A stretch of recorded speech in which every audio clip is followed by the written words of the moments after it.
All right, looks like the stream is up and running properly. Bueno. It's good.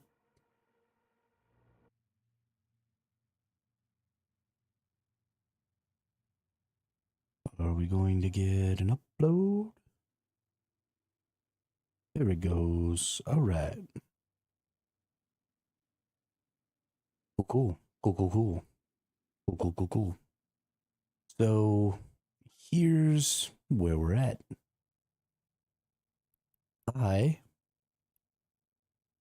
got murked last night. I got murked twice last night. And I lost about 200 million ISK. I'm still up about 50.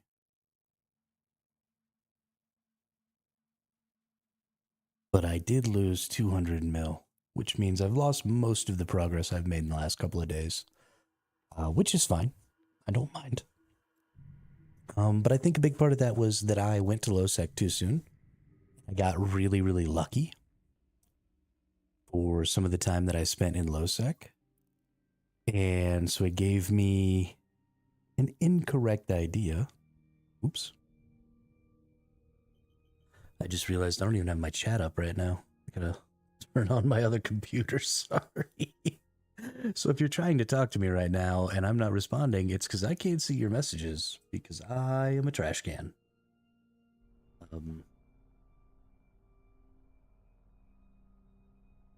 While that computer spins up, though, I'll sit here and pontificate a little bit. But yeah, so I think I went out to lowsec a little early and got a little too big for my britches. And so last night, late at night, a couple of people came and just smacked me down. And that's fine.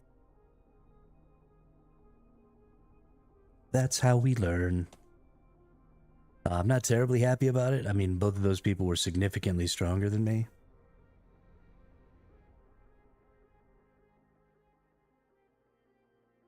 But there's supposed to be a progression, right? You're supposed to spend time in high sec. You're supposed to not go to low sec. And going to low sec on day 3 and 4 and gathering in low sec on day 3 and 4 was a terrible, terrible fucking idea, right? I probably need to spend like a whole month in high sec getting some resources and stuff. Because that's just what I should be doing. We're going to go over here. We're going to get these condensed scordites.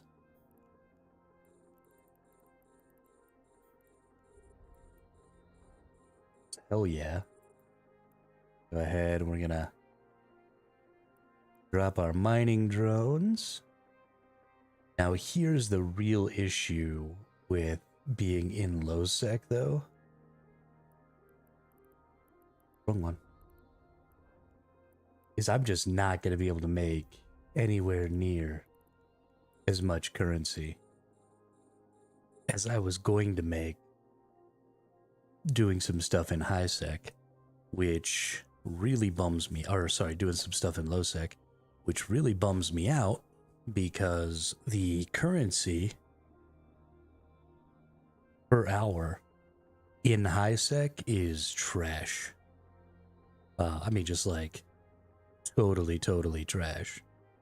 So yeah, unfortunately, we're not going to be making nearly as much as I would like, but we've got ourselves a retriever, right? We went ahead and upgraded to the larger storage because I want to be able to stay out here on field for a longer period of time. Be able to fill up a bigger, you know, this is 33,000 M3s instead of the 9,000 that the Covetor used. So I think it's better just to do this because this takes a little over 30 minutes. Call it 40 minutes because, you know, sometimes you break a rock and you only get a little bit. So sometimes you got to like redo stuff.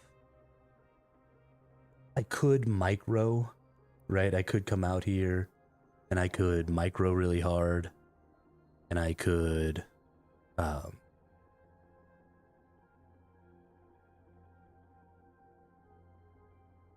not break rocks all the way, and I could just leave the rocks out here, but that would require like paying attention a lot to what's going on. So I'm just going to come out here. I'm going to mine this whole thing. I'm going to get this whole asteroid.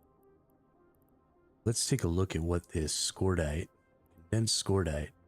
So there's 4,000 M3s here. There's 4,000 M3s here. There's 5,000 M3s here. So I'm going to eat all of these.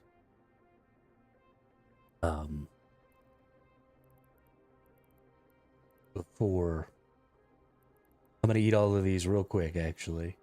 So then let's take a look at, here's a 10. Go ahead and get that one queued. Here's an 11. Let's go ahead and get that one queued. So those will be my next two. When I finish up these two right here, I'm going to zap those two.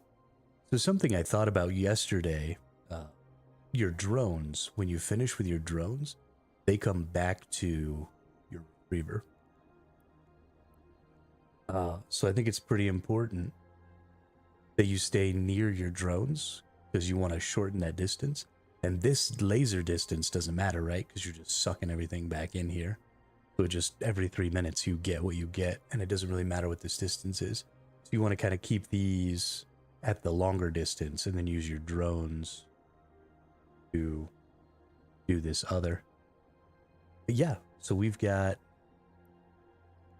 it looks like our drones are picking stuff up already, but we're not picking stuff up here because these give 1,321 M3 each. So this is 2,600 M3 right here. So we're getting stuff from the drones. I already made 81k. That's pretty nice. This condensed scordite is really valuable. The Veldspar isn't. I can get about 3 mil worth of Veldspar in an hour. Or, sorry, 3 mil worth of Veldspar in about 30 or 40 minutes. So I'm looking at only somewhere between 6 and 8 mil, because that's uncompressed, is the 3 mil Veldspar. If I compress it, it goes up by, 15 or 20%. You're looking at somewhere between, like probably about 6 mil an hour on Veldspar, which isn't great. It would mean needing to go for about 20 hours to maintain my Omega with just this one ship.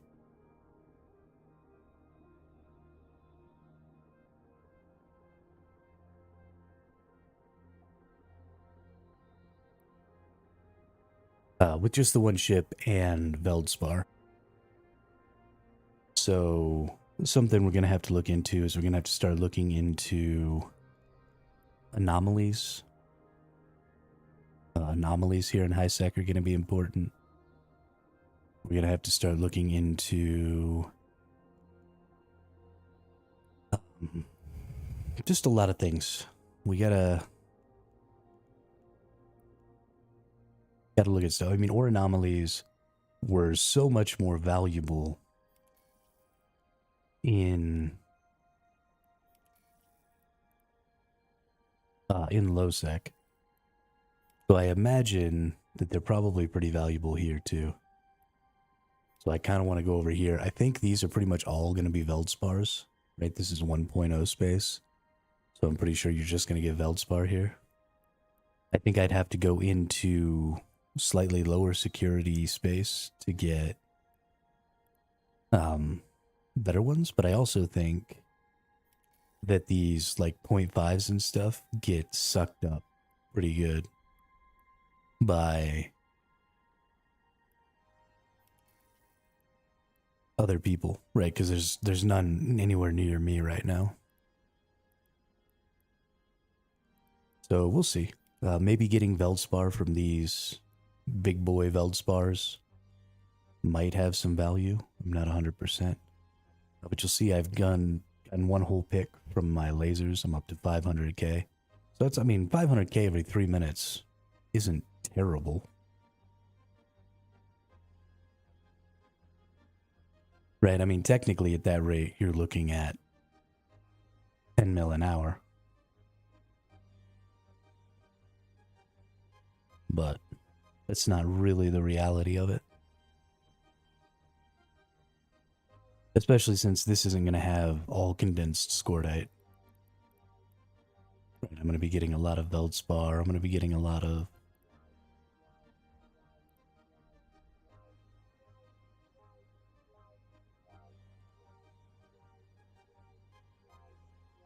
But it's good. I'm happy about it. We can just go through this. The other big problem that I'm having is there doesn't seem to be a ton of activity on the market here. I think because of the simplicity of getting into null space,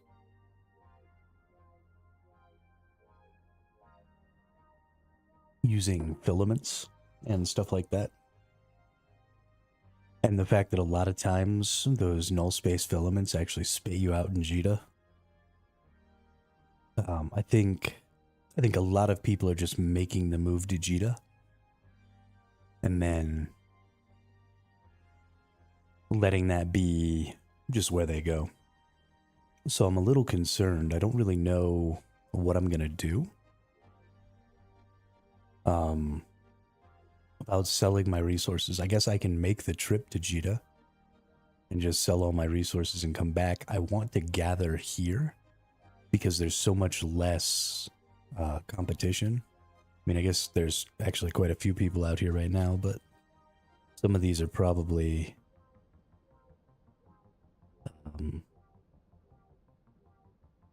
let's see.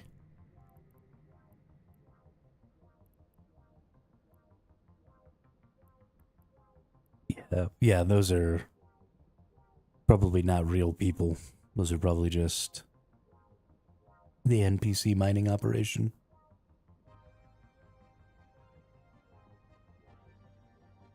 So we'll see. We're just gonna do this, right? There's nothing wrong with spending some time in high sec. It means I can turn off my tactical overlay. It means I can kind of look at the world a little more. It means that I have a much chiller time. You know, I've got this retriever still fully outfitted. I've got my shield extender. I've got my rigs for shields. I've got all that on. We're working towards some skill stuff to help improve our defensive ability against rats, right? In 10 hours, we get Light Drone Operation 5, and we already picked up Minmatar Drone Specialization. So in 10 hours, we're actually going to be able to go ahead and move into Warrior 2s, which I think will be really important. Looks like also Augmented Warriors. Yeah, but we're going to be able to upgrade a little bit here and have some better warrior drones in case we do get hit by some rats. And in that case, I think I am going to maybe try and go into some slightly lower security space, right? Stay in high sec, but go to, you know, some 0.7, some 0.6s, some 0.5s. Let's see if I can't find anything there.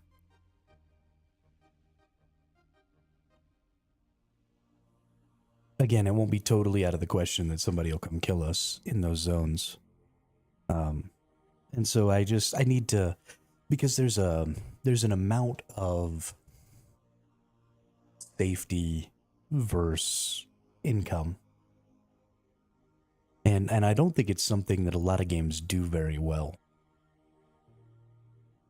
And the reason it's so hard to balance safety versus income in gathering in a risk reward game.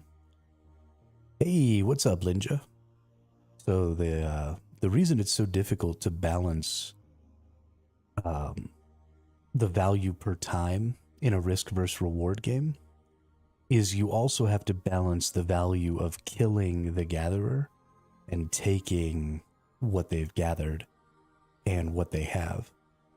So if I go out, right, if I've got 100 million ISK vehicle that I take out mining, and then I can mine and fill it up with, you know, another 40, 50, 60 million ISK, then I'm 150 million ISK target, which in lowsec is insane, right? You're not typically making 150 million ISK in an hour, or even off of a single target in lowsec.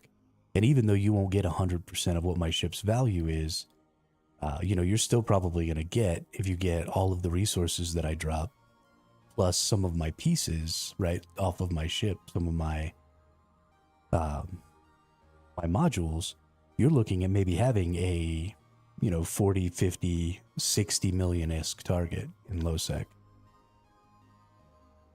And so you have to balance what I can do, what I can gain, versus what people can gain from killing me. And because it's so much faster to identify me as a target and then come kill me and take my stuff, the balance is there for them, right? I have really low value resources and stuff like that. So it's balanced for people trying to kill me, but it's not necessarily balanced for me trying to gather and take this stuff back, if you know what I mean. Which is why gathering is always one of those really, really difficult to do things. By the way, get ready to not mine during Halloween and Christmas. Oh yeah, because you gotta kill people as part of the events or whatever.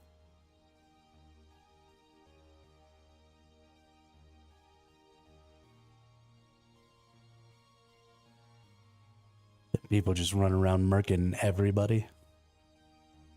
Use the drop rate for killed ships. Oh, okay. Cool. By that time, I might be in a strong enough spot that I can just mine in one of these cloaking ships. Right? Because the prospect cloaks, is that correct? Yeah, covert ops, cloaking device, covert field generator.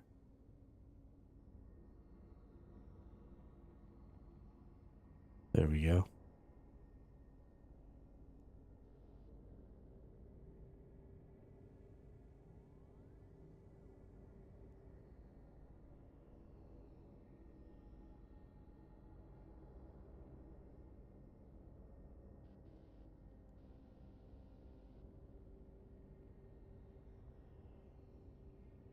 Right, but if I'm going to be getting hunted more, being able to be invisible, probably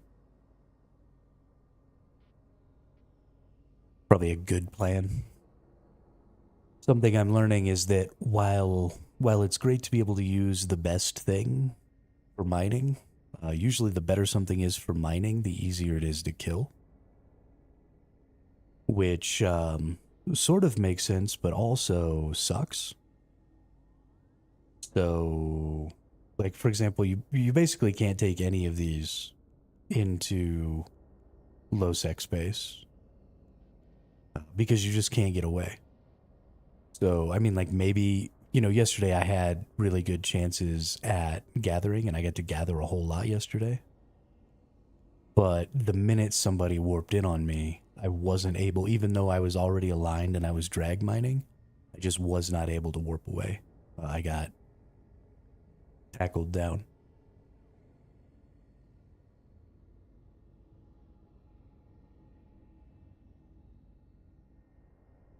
So that was kind of a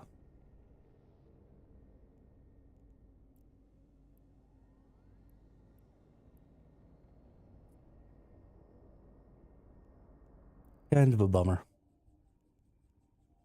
The asteroid is depleted.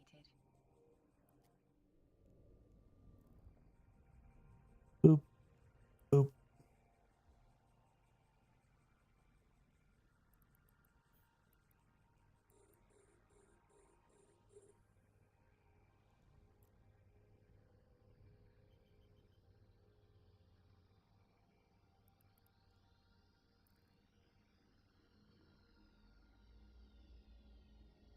That's fair. I could join a mining fleet. It's Friday tomorrow.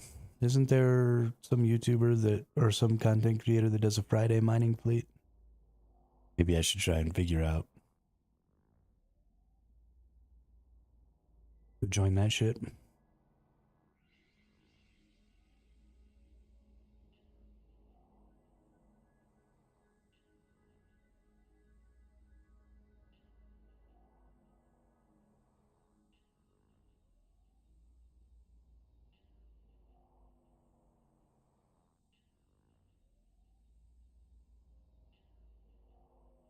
It's Friday then. It's Saturday, Sunday. What?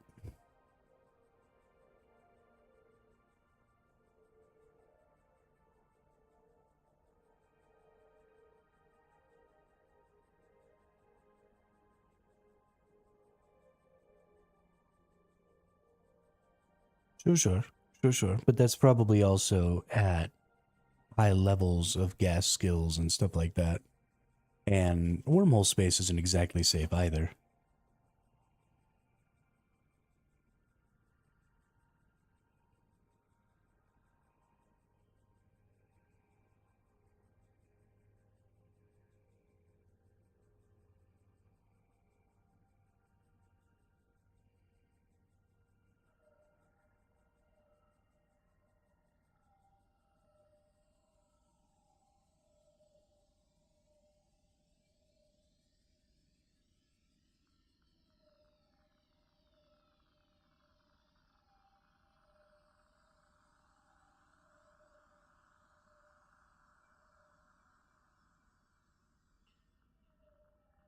We'll be looking into some of that stuff, but that's not really where I'm at right now.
Are you coming over here to take my rocks, dude?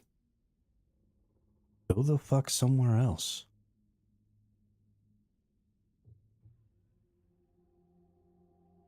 What a dick.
Just gathering up them resources. Trying to make some currency.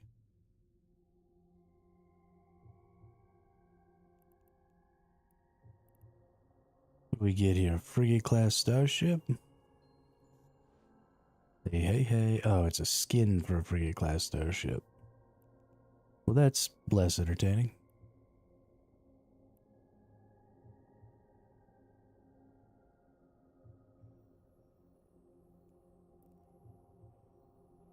Let's see, tomorrow I get 25,000 skill points.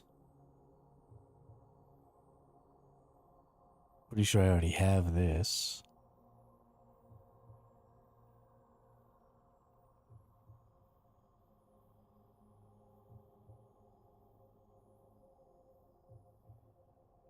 Oh no. The next one is a skin. So what is... No, okay, this is just going to give me the ship. That's right. The next one gives me the skin. Okay. And then on day 11, I get a destroyer for free. That's actually kind of dope. I'm kind of into it.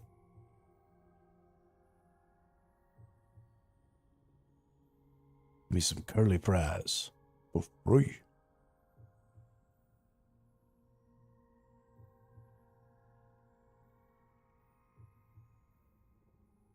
Look at all these laser beams. Look at all these laser beams.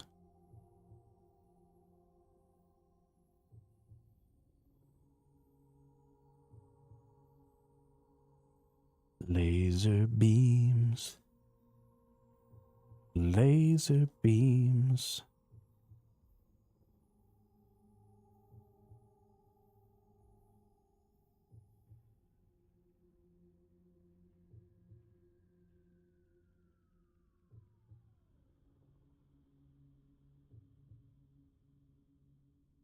Let's take a look at opportunities here. Let's see what we got. Mine 2,000 units already done. Scan 5 signatures. Okay. We need to clear some of these. I need to start getting this daily 10 mil or 10k. Right, that's too valuable to be getting every day. That's a lot of skill points right there. I don't really care. I don't care about this. I don't know about this. But I definitely want these things every month too. I mean, 8 mil ISK isn't like crazy, but...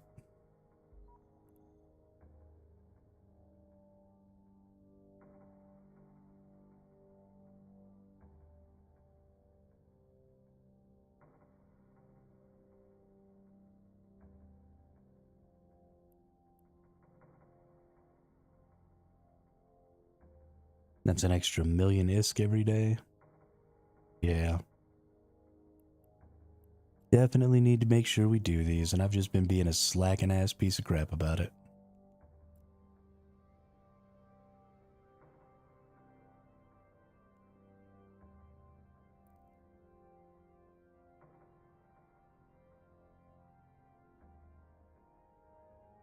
I'm pretty sad about losing my ships.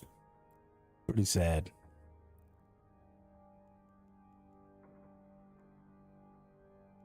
I don't know what to do to protect myself. The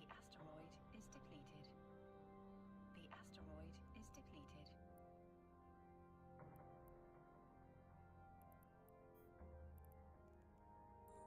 asteroid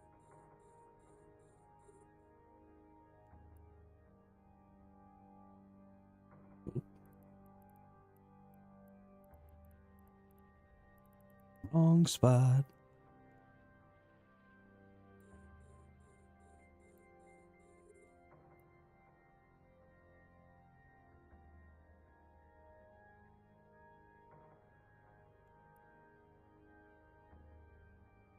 There we go. Figured it out. Took me a couple minutes there.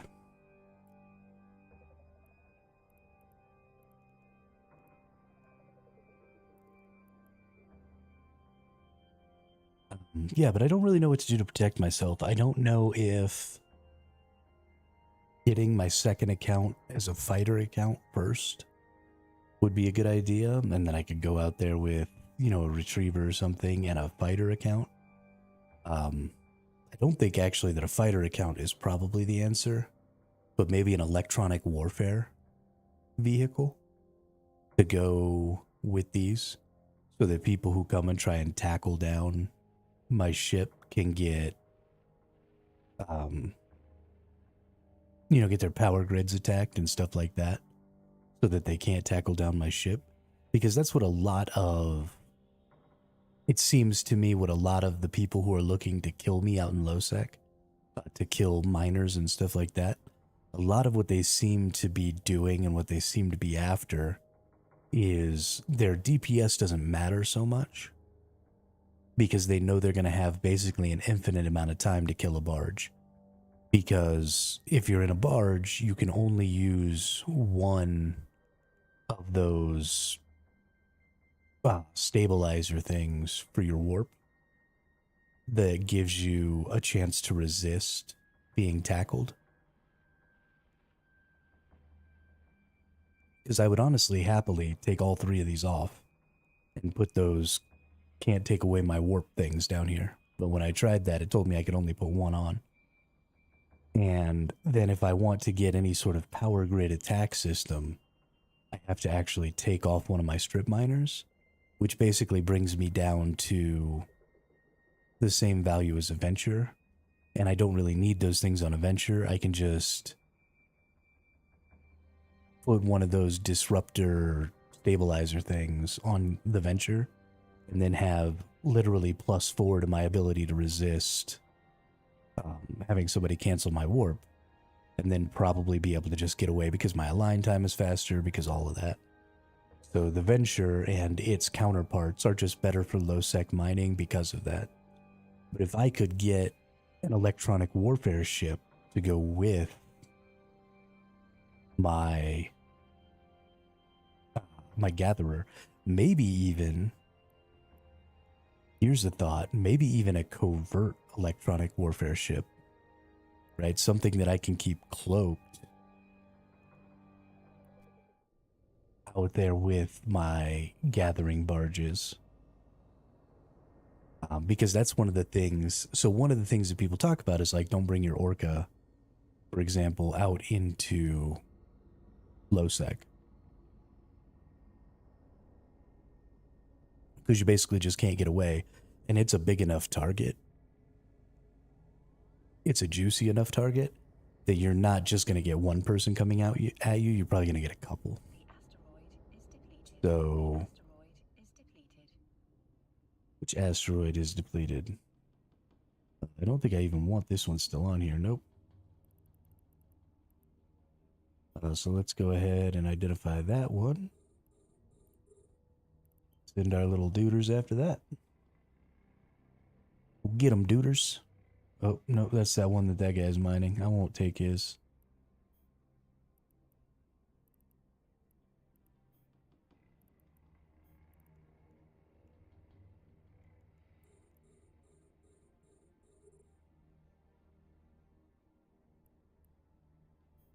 You know what? Actually, I totally will, because fuck that guy for coming over here near me. That's not true. I'm too nice for him for that.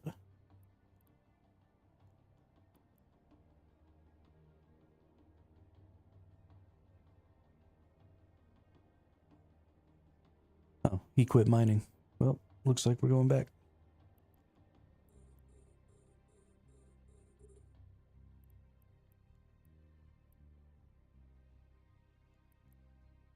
Yeah, but so maybe an electronic warfare ship. Because if I could defend my ship better, and I'm not even talking about being able to kill the enemies that come to fight me.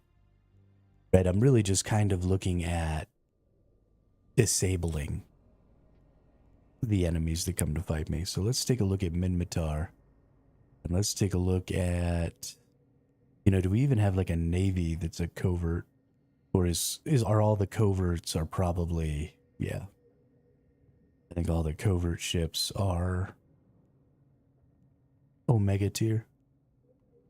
No stealthing for alphas. Here we go.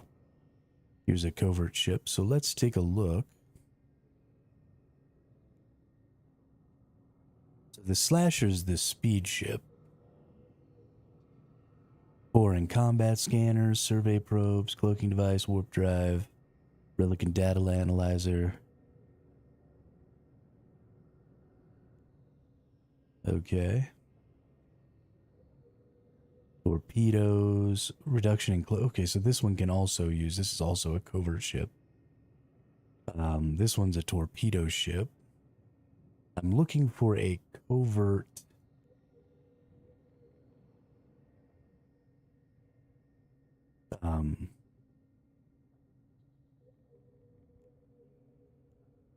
Are these coverts? Are there anything that's covert over frigates? Can you get like stealthing destroyers? Is that a thing?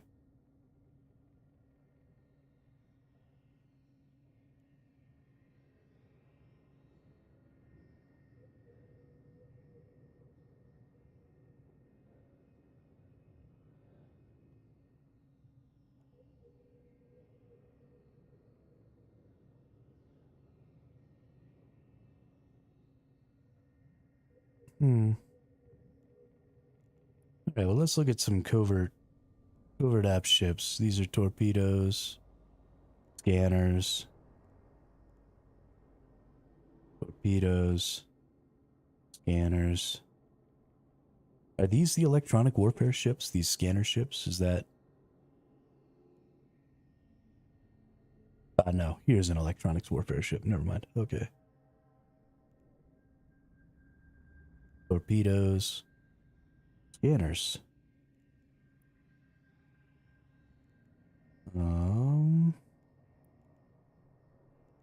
Probably looking for some of the bigger assault frigate. Doesn't look like it's a covert up.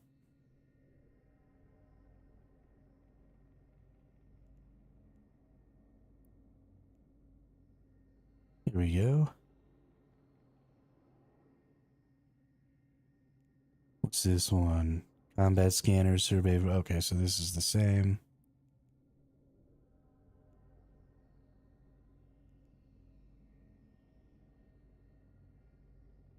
Oh, a shuttle. Oh, immune to interdiction spheres. I thought that said interdiction sphere launcher. And I was like, why can a shuttle have an interdiction sphere? What?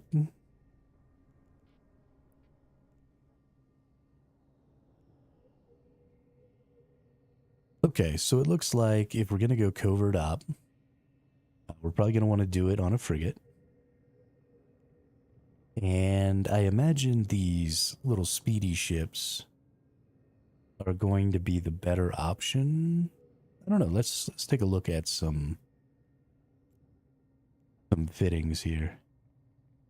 We have 3 hard points, but those don't really matter because the launchers don't require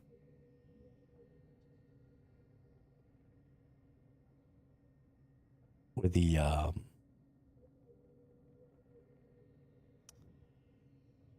neutralizers don't require hard points, I don't think. So it's just about the high slots. We got 4 medium power slots. We got 4 low power slots. So primarily what I'm looking for is these high power slots because I want to be able to just nuke down somebody's power grid. This has 5 high power slots. So this is technically a torpedo ship, right? Technically a combat frigate. But I think instead of using it for that, because if I kill somebody's power, their weapons go down, right? They can't shoot guns or anything at me. Can they even use... Will their drones still work? Yeah, what's up, Commander Salad? I'm looking for a way to defend myself in lowsec. So one of the issues I'm running into right now, I lost 2 ships last night mining in lowsec. I was mining with barges. And just taking a solo barge out into lowsec seems to be a really, really bad idea. It seems to be a really good way to get blown up. So my concern now is how do I make it so that I can still take a barge out there? Because the barge is just extremely strong. You know, like being able to bring a retriever into lowsec to mine means being able to gather tons and tons and tons more resources than I could gather if I brought an endurance or something like that, because they just don't have, and especially right now, right? If you look at right now, I'm literally trapped in a venture if I don't use the mining barge thing. Higher security is one way. Spec into combat drone and get a warp and engine stabilizer. Well, so um, the the problem I'm having there is that why did this stop my because I'm done. So I looked into a lot of that last night after I got blown up, and the issue that I'm seeing is that I can only bring one of those warp stabilizer things that keeps people from being able to tackle me. And that only gives me a +2 to my ability not to be tackled. But the close range destabilizer can get you up to -3, or automatically is a -3.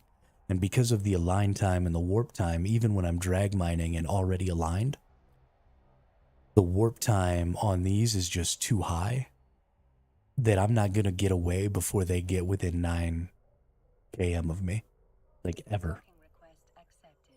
I mean, this is the retriever itself is like a 13-second align time. And so it has enough HP, right? It's got like 22,000 EHP. And unless I get attacked by somebody who's rocking, a cruiser or something like that and hunting me in a cruiser, then I'm probably going to be fine there. So what I'm considering is bringing this out. And then when they come in their destroyer or their frigate or whatever it is that they're bringing out to try and kill me, because they don't have to bring anything really strong, because as soon as they tackle me, I'm kind of a sitting duck. And so I was thinking, instead of trying to bring something to fight them, right, because I'm not terribly strong, my account is too new to be strong. So I was thinking about just bringing some sort of an electronic warfare covert ops ship that's specifically about destroying their power grid so that they can't stop me from warping anymore. And so it'll look like I'm just chilling out there by myself, and then they'll come, and then I can destroy their power grid and warp away. I don't know what a void bomb is. I have never heard the term void bomb in my entire life. So I don't know what that means. Warp drive active.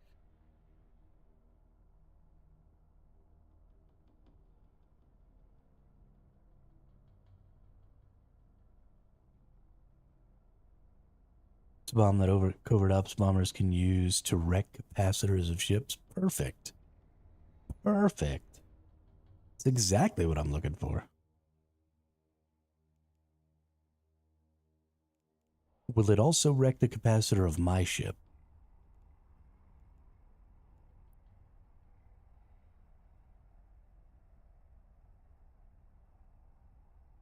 Void bomb. Focused void bomb. Used with launcher group. Okay, hang on. Let's get on field here. Let's get some gathering going.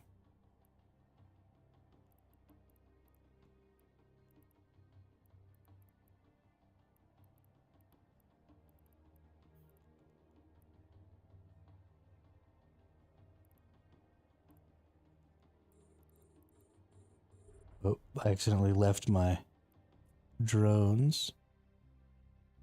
Come to me, drones.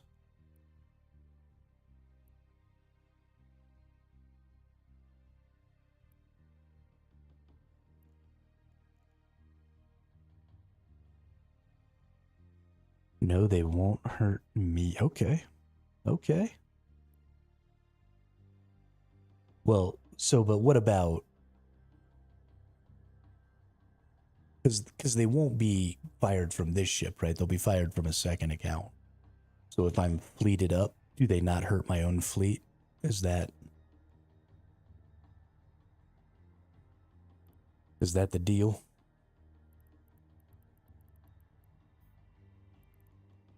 Alright, concentrated Veldspar. Concentrated Veldspar. Zappy. Zappy.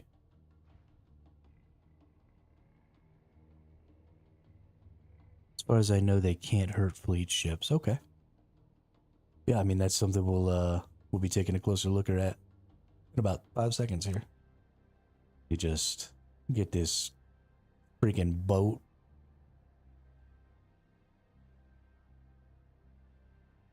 Are you doing some PvP stuff tomorrow? Nice.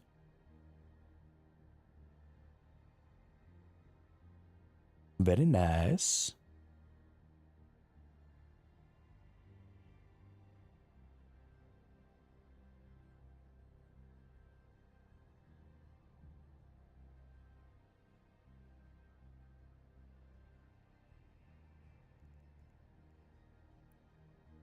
Alright, that's probably close enough to that. And then we can take a look here.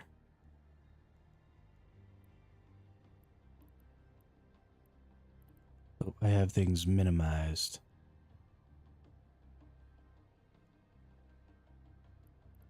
Okay, so void bomb, regular void bomb, explosion radius 400 meter, maximum flight time 7 seconds, armor hit points 240 HP, volume, max velocity, signature radius, abandoned empire space true. So you can only use these in nullsec?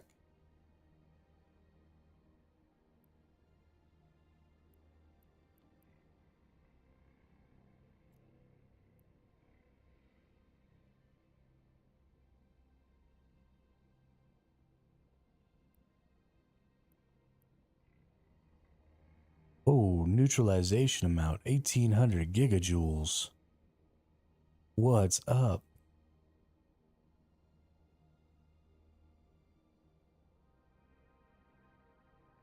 Okay, but so if I'm in lowsec, like what's the mechanic for, because I don't really understand the mechanic for getting the Empire pissed off at me and maybe not being able to go back to a station or something. Like, how much impact is this going to have?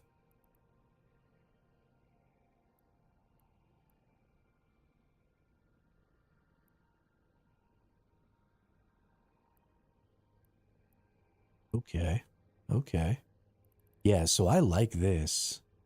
Because that's a great, like, out of the gate, fuck somebody up. And then you just keep zapping them with the lower tier stuff off of your ship.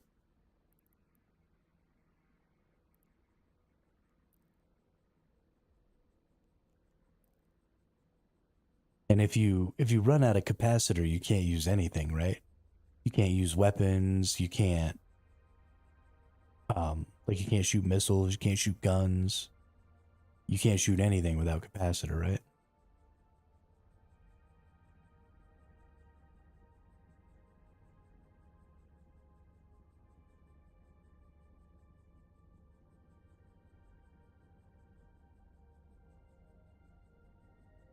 You can use it with no loss of standing.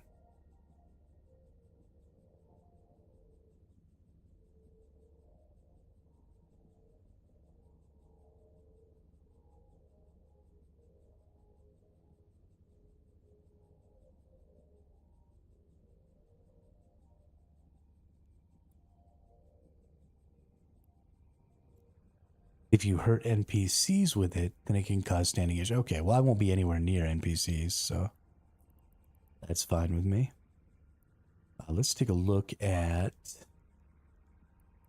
used with bomb launcher, bomb launcher. Okay, so these are both Omega tiers, but that's fine. Requirements. Bomb deployment, missile bombardment 5, missile launcher operation. Missile launcher bay module facilitating bomb operation and deployment. Bomb launchers can only be equipped by stealth bombers, and each bomber can only equip one bomb launcher. Your ship must be at a minimum velocity before you can activate this module. Okay. Use bomb ECM, and bomb energy.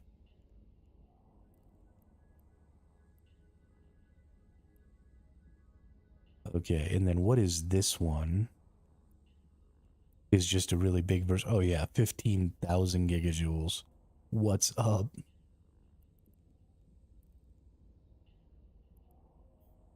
That seems like a really, really good solution.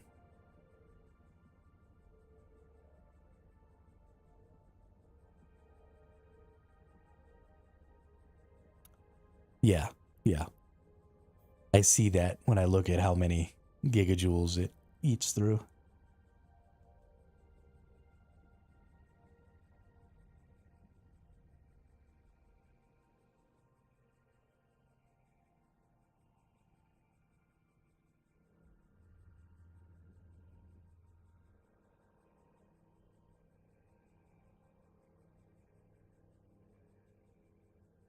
And it has a way better chance of hitting cap versus sub cap. I mean, I'm not getting attacked by crazy powerful ships, right? I'm getting attacked by like destroyers and frigates. And they're just coming in and tackling me down. And so they're following, you know, sort of the age-old risk versus reward concept where you get the absolute cheapest fit you possibly can to accomplish the task. And because, you know, even if I'm carrying fighter drones, right, my fighter drones aren't all that powerful. So you don't need a ship with tons of armor or anything like that to defeat my friggin' barge. You just need enough tackle to keep me from warping, and then you have literally infinite amount of time to kill me. I mean, it's taken 30 seconds in some cases for somebody to kill me, and I'm just sitting there with my thumb in my butt dying because there's nothing I can do. So I think so we'll stay in high sec until we can get 2 accounts with Omega, because this is just safer, and I can ultimately make more currency here in high sec than I can if I go to low sec, because I don't really run the risk of dying.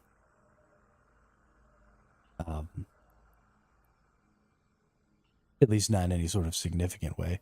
If this has 6,000, I probably need to use my laser on that. So let's go ahead and swap these. Let's take that down. And let's go here with these, and then let's go here with this. Better. Butter.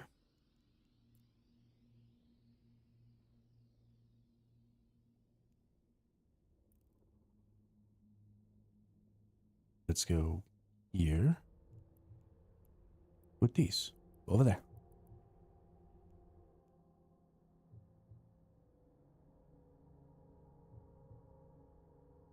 Mind if I fly out there and yeah, I don't give a shit.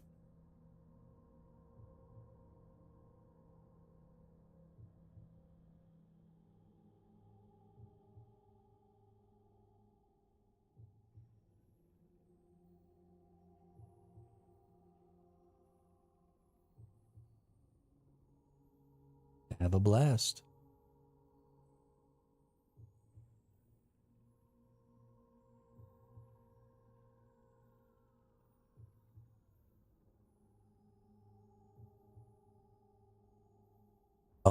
Fly with me, let's fly away.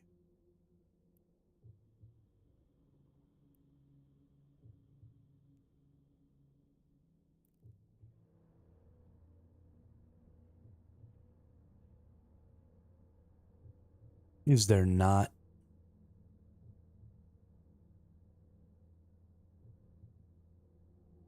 a compression station where you're trying to mine at? I thought compression stations were like super common.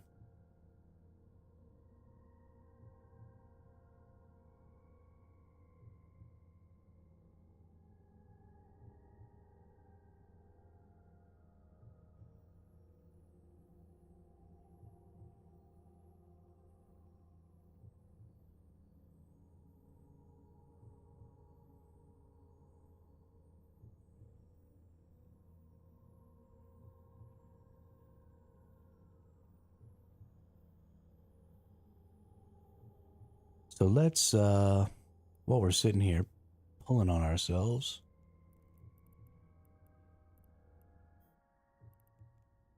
let's go ahead and do that. Let's go ahead and do that for when I run out.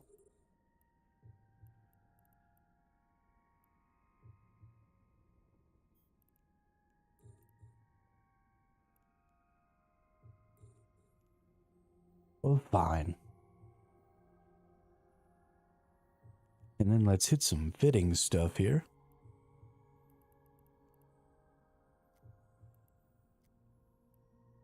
Whoops. So we're going to go in here. We're going to go up to Minmatar, and we're going to use this ship right here, right? Because it's got 5 high power slots.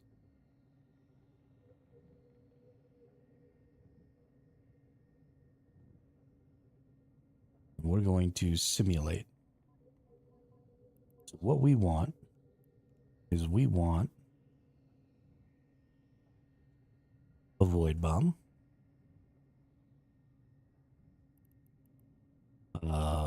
Bomb. Ship equipment. Bomb launcher 1. Bammo. It says I can only have 1 bomb launcher, right? Yep. Okay.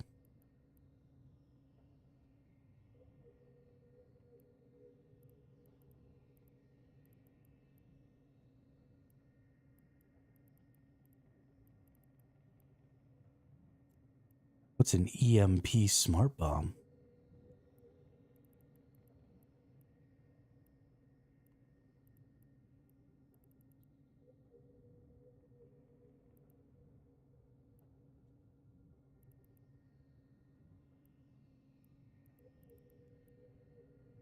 Radiates an omnidirectional pulse from the ship that causes EMP damage to surrounding vessels. Okay. And then on top of this, what I want is I want newts.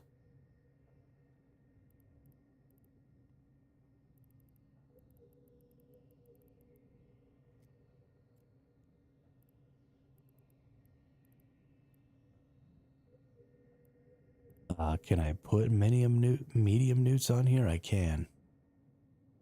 My CPU gets trashed. Or no, my power grid gets trashed.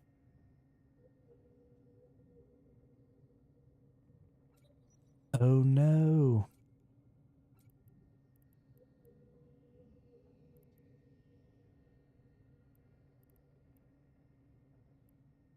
Yeah, that might not be a good idea. Small energy neutralizer. 1, 2. Bucket 3. Bucket 4. What do these do? They only hit at 2 kms? No way.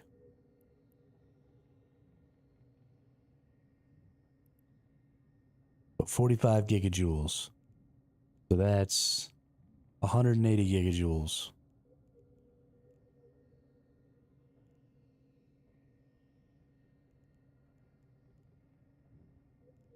So we'll void bomb them. And then we'll zap them with this right here.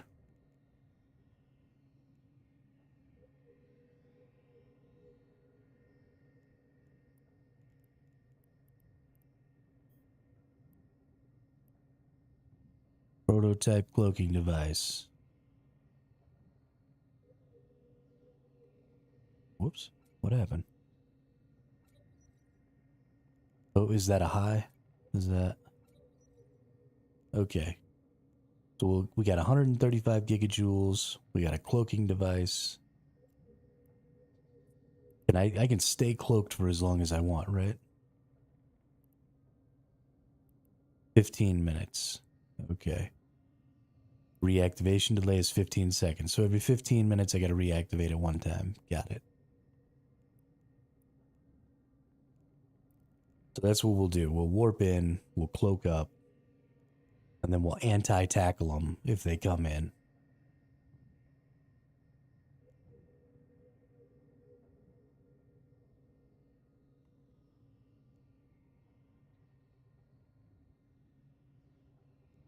Maybe put some cap batteries in here.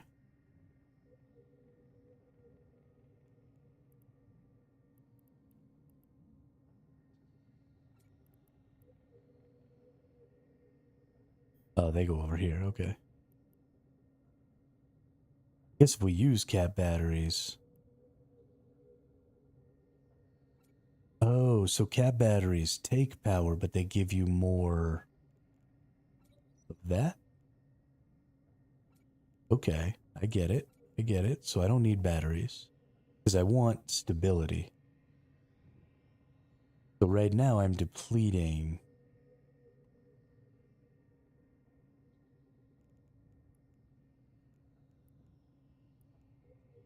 So I'm stable while I'm cloaked.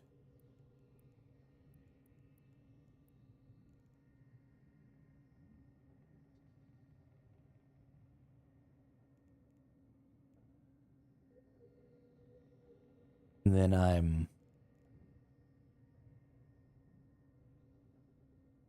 losing 17 gigajoules per second. Okay.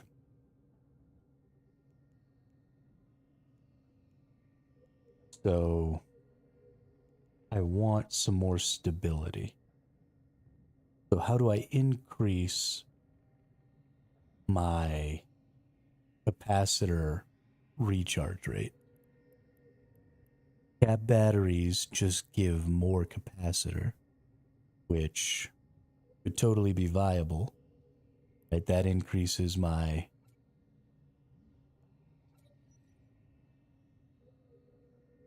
I mean 36 seconds is honestly all I really need also.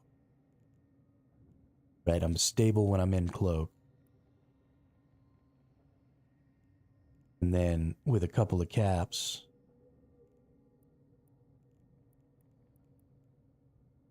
I can last for 36. This is more than enough time to get out, right? You blow them up, you EM the shit out of them, you warp. Although my power grid is a little low here. So for that, I need just straight up power.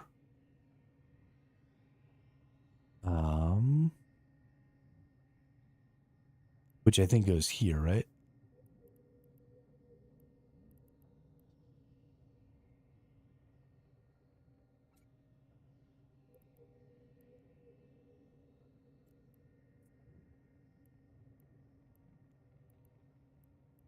No.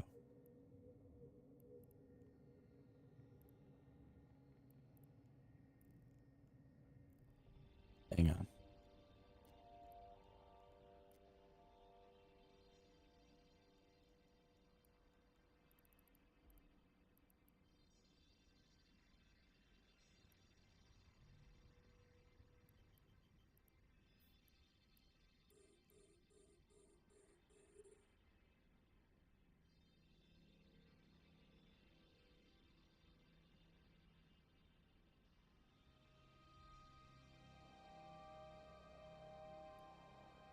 Why does this person keep literally coming right over next to me everywhere I go?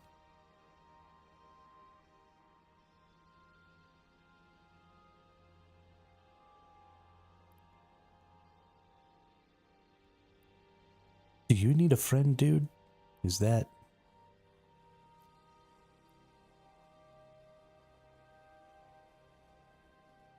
Well, crap. I got rid of my simulation. No, I didn't. Okay.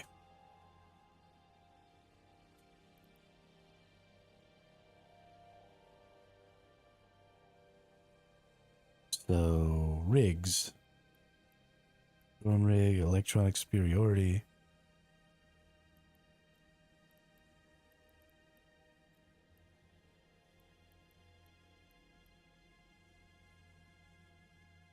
Disruption amplifiers. Yeah, I don't think any of that is necessary. Energy weapon rigs, engineering rigs. Surely. This is where I'm at. Small processor overclock unit. Increases CPU output, but I don't care about CPU output right now. I care about power grid.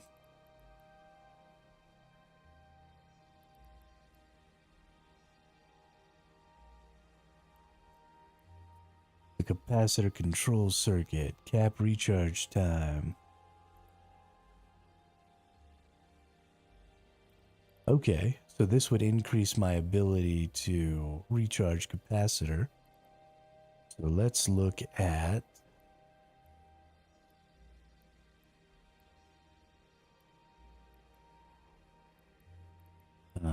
the smaller version of this. Right, was this the one? Cap recharge time minus 15%. So what does that do for us?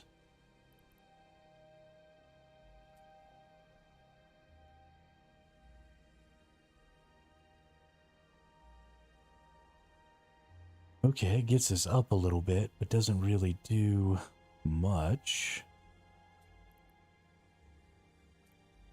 Guess it means we could come down here. That'll still give us 24 seconds, and that'll even out our power grid a little.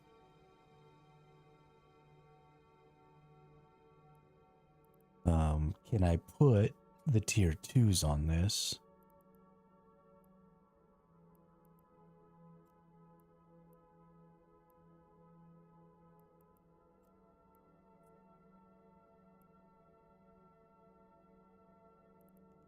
What are their requirements?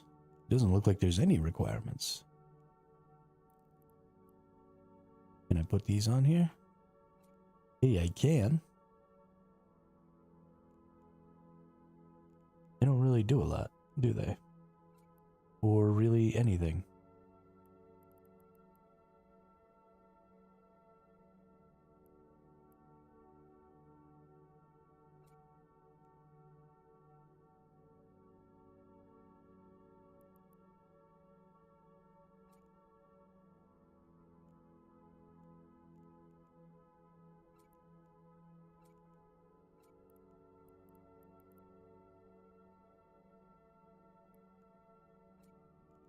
Let's see what I can do just straight up without that.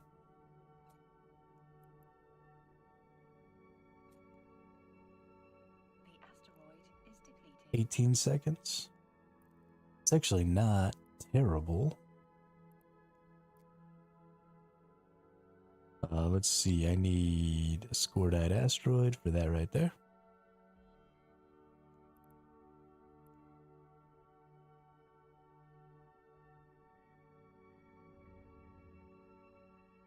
Good to go. I love how I can just keep gathering and keep looking at things and doing different stuff without having to worry so much. So we cloak, we nuke, we keep them down. 18 seconds. Doesn't leave a lot of lead time. So maybe there's something different.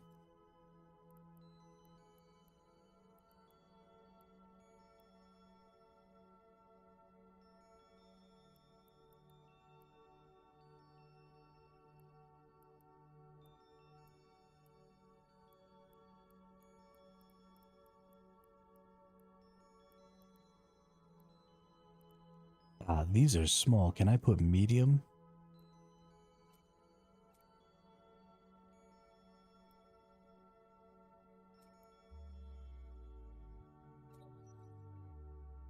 Nope. Can only use small. Okay. I mean, I think that regardless, that's just kind of what we want there. And then we still want cap. But instead of searching here, we want to search mids. Ooh, cap recharger. Okay, so you do have mids that can also recharge capacitor. And it looks like they take quite a bit less power than the batteries do.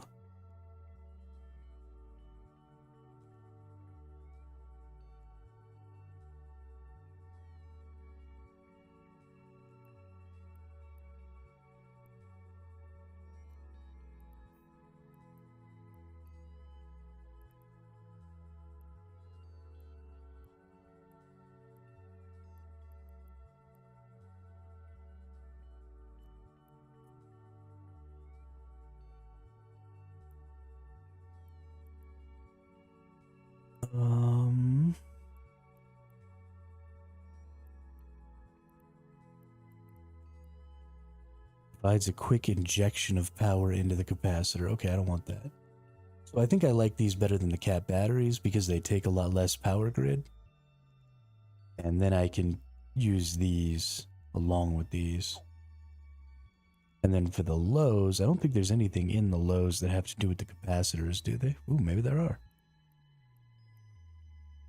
Capacitor power relay increases capacitor recharge rate at the expense of shield boosting. I don't really give a shit about that.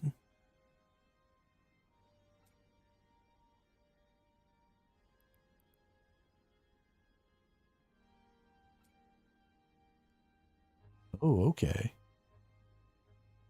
Okay. So we could actually get this to cap stable. Takes a lot. But it's doable. And it's 40 million ISK. We can do it.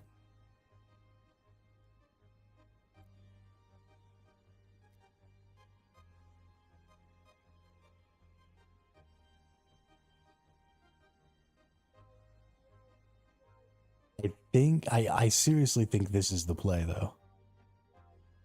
Right?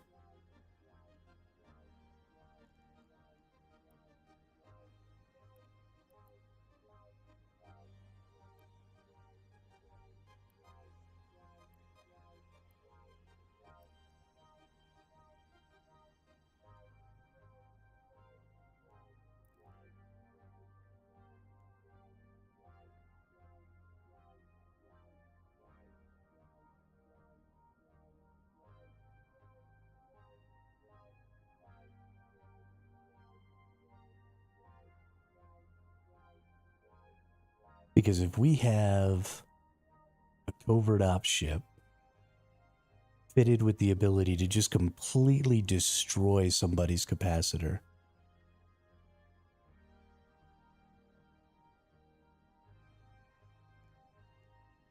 now, I guess the question becomes,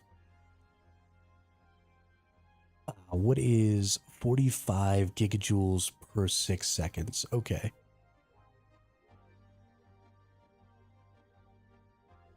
So this is probably way overkill.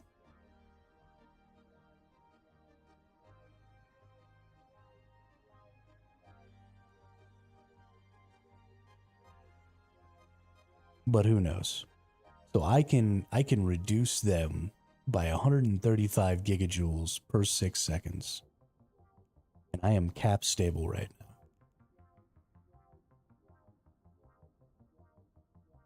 And so that's the whole purpose of this ship. That's the whole purpose of this fit, is somebody warps in on me and tries to tackle my retriever, and I can just anti-tackle them.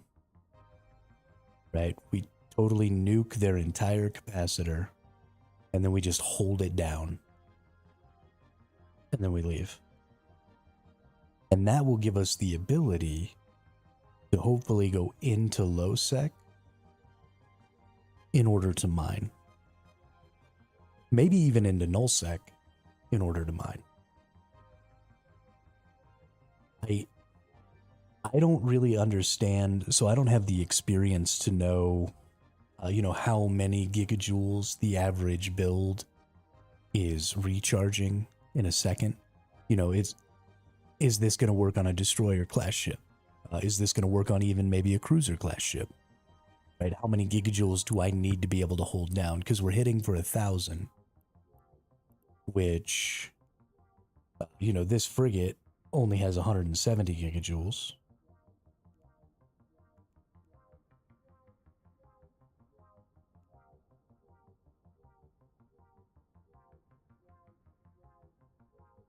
My barge here has 420. So, you know, I don't really know. Let's see, save as, um, tackle protection. Save. So yeah, I don't know what tier of vehicle this particular ship is actually going to be able to work against.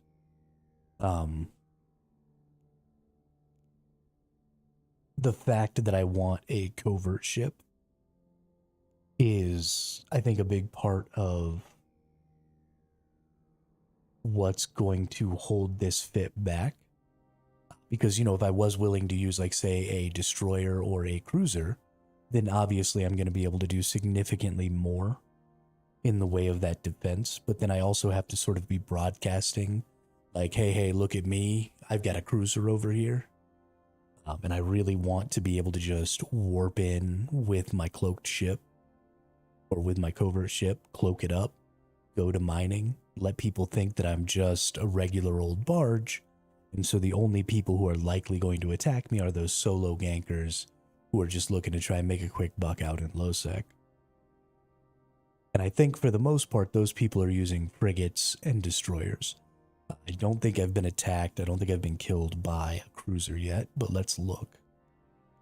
So last night I got killed by... Is that the type of ship, a Tholos? What is a Tholos?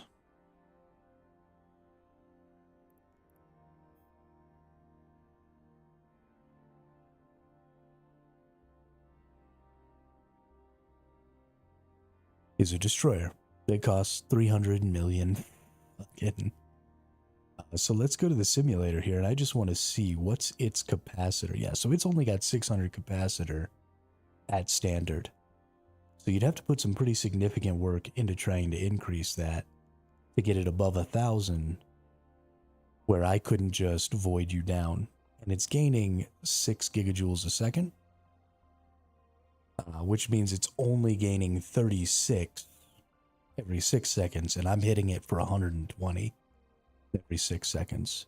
So I can definitely hold down a destroyer. And so I guess the one thing I need to know is, if your capacitor is depleted, does that mean everything on your vehicle stops working, right? Do your drones stop working? Do your highs stop working, right? You can't shoot guns, you can't shoot missiles, any of that? Like, the whole thing just shuts down, right? You're basically dead in the water. Okay. So, because that's the other thing, is I don't want to put myself in a position where I anti-tackle someone and then they could just destroy my anti-tackle vehicle, right? Because that frigate's not exactly strong. So I got killed by a Tholos. I got killed by a Vedmak.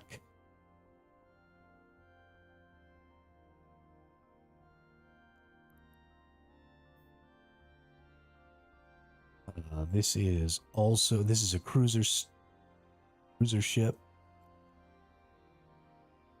So let's simulate that. Let's see where we're at. So that's 1,800 gigajoules. So this could be a problem, because I'm only hitting with my void gun for 1,000. So I'm leaving this thing with 800 gigajoules. It is gaining back 10 per second, so I'm doubling how much it gains back, so it won't be stable. But it will still have 800 capacitor when I hit it. And then I'll only be taking it down 60 per 6 seconds. So it would take me almost a minute to drain the capacitor on this.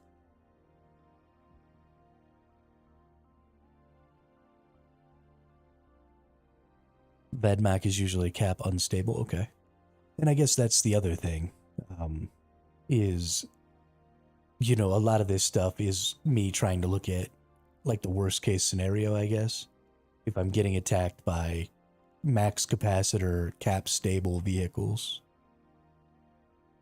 Usually have to load it with batteries. Okay.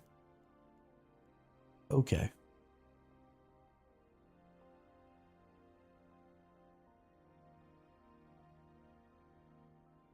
So then I'm likely, so I'm going to hit it for 1,000 and then it's going to be draining itself and I'm going to be draining it. So it should only take a few seconds, maybe 15 or 20 seconds to get it down, which, I mean, is probably enough time for it to take out my retriever, but who knows? That at least gives me a chance. Right, and that's really what I'm looking for. I'm looking for a chance.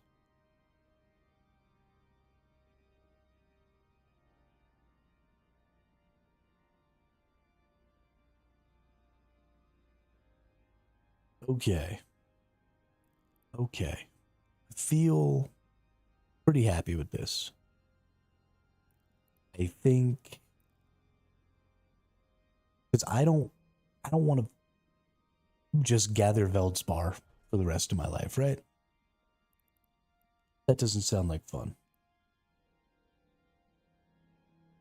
Yo, what's up, Dwayne? Welcome to the chat. Welcome to the channel. How are you? How's your time out in the Eve Online? Commented on one of your videos yesterday or another account. Hey, awesome, awesome. Yeah, it was great to hear from you. I'm happy you get to catch the live too. Warp drive active. How is your glorious return to the Eve universe?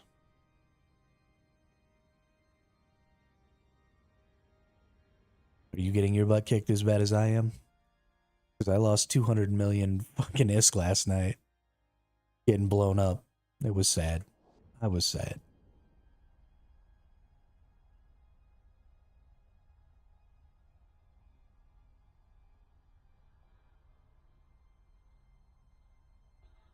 But yeah, so I don't want to just be gathering in high sec forever, right? I want to use orcas. I want to use retrievers. I want to use the higher tier Docking request. vehicles for gathering. It's been crazy fun. I'm loving it. I'm definitely lost a good bit in ships already. But growing pains, yeah, I mean, that's exactly right. I am learning that you don't take barges to mine in lowsec or you die. That's what I'm learning.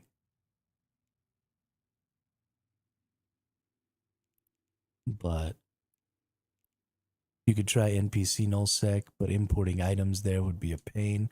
Well, and so you'll kind of run into the same thing, I think, in NPC nullsec, Linja, that you do in lowsec. I think you're going to run into... Lowsec, to me, is a place where solos or small groups seem to tend to congregate, right? The big guilds don't really worry so much about lowsec. They're out owning pieces of highsec. And so it seems to me, although I've never been out there, so I may be totally off base, that NPC nullsec is also going to be a place where, smaller guilds and solos are going to be kind of running around and doing their thing, roaming, looking for people, stuff like that. So I did consider, and I will eventually probably be trying to live out in NPC null space. But usually solo players, small corps that hunt around it. Exactly, exactly. And so I need to be able to defend against those people before I go out there. I think I'm going to run into literally the exact same problem in NPC null that I'm running into here in lowsec. Which just means that I have to find a way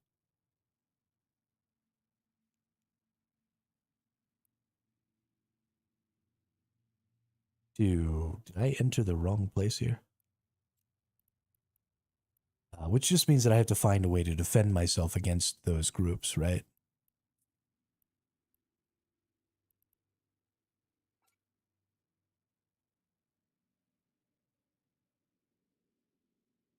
Yeah, I was doing something really sketchy and going in low sec with a retriever. Hey, that's exactly what I did last night.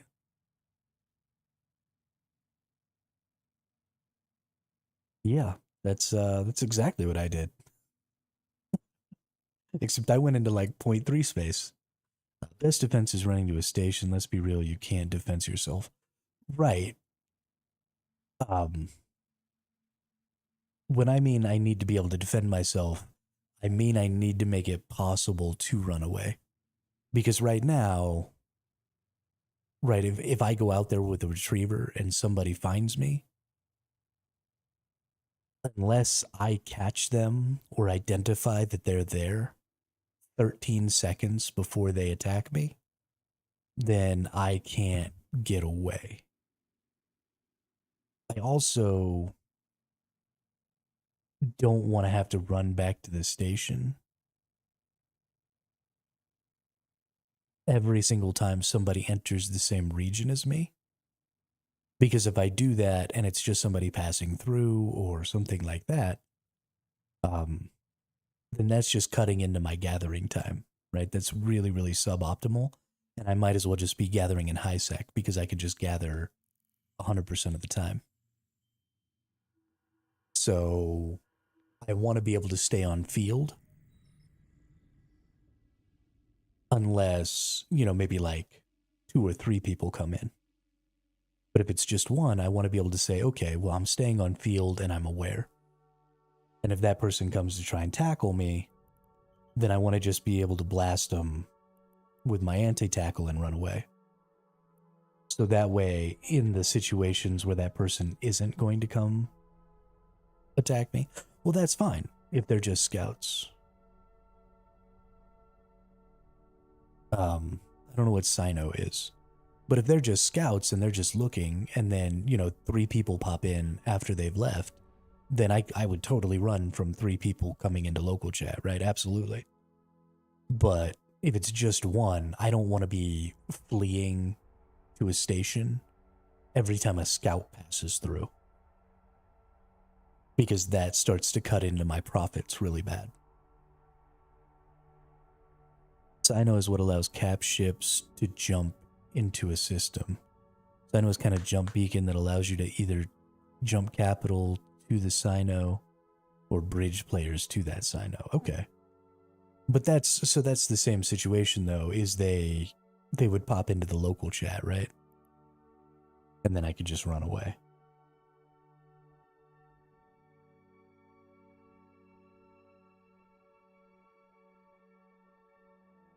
And that seems fine with me. The other thing is I think if I go into nullsec, I'm going to start running into people who are running significantly stronger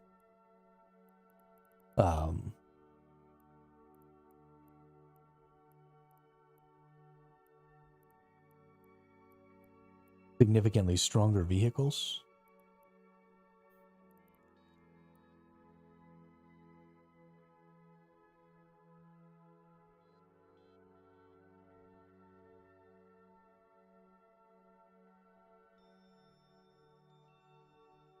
You usually get first scrammed. So you're saying they stop you from being able to warp and then drop a Sino.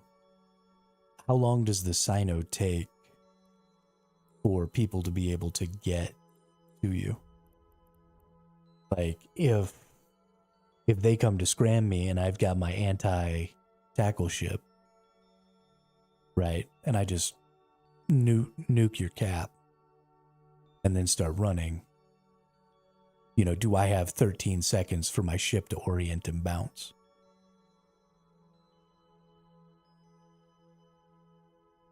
Four to 10 seconds. Well, I guess the other thing is if I nuke their cap, can they drop the Sino?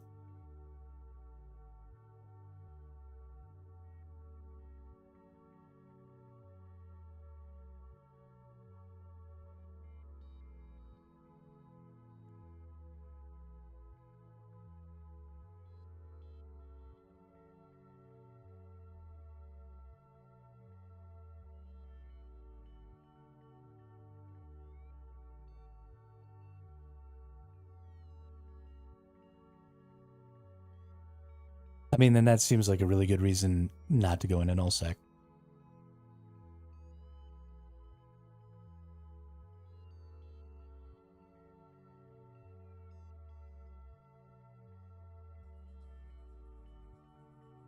Question of like 15 seconds after they land on the same grid as you. I mean, I could nuke their cap in 15 seconds.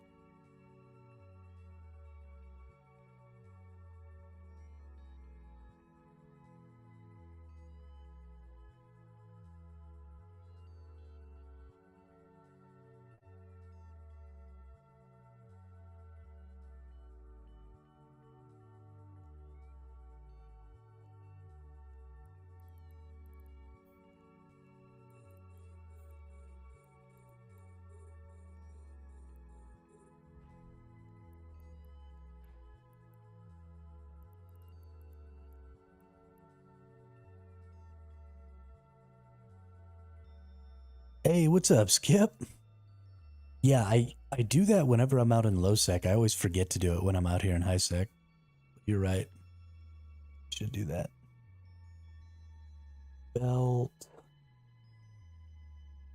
I don't know what the fuck belt I'm in. Mining warp.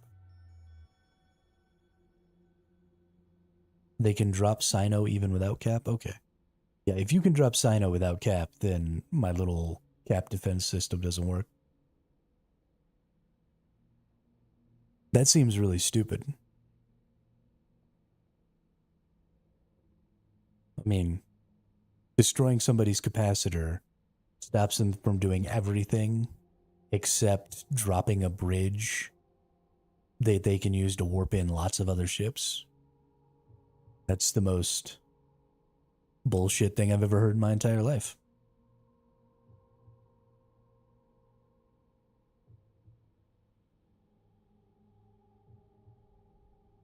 Right, Skip, but what we've been working on and what I'm going to probably do in the future is at least try. Is I want to use the Minmatar stealth, and I want to use it as tackle protection. So the thing that I ran into last night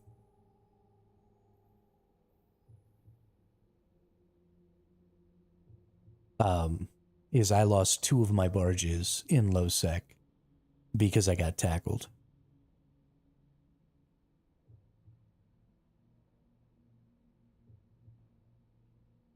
Right, but it's cloaked. That's the point. And so they warp in, I shoot them with the nuke to kill their capacitor, and then I hit them with the energy neutralizers to hold their capacitor down, and then I go away.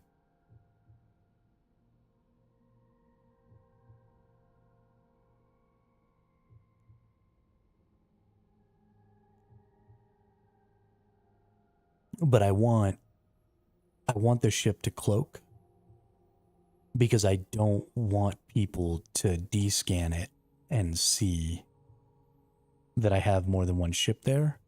Because if they see I have more than one ship there, they're just going to bring something better.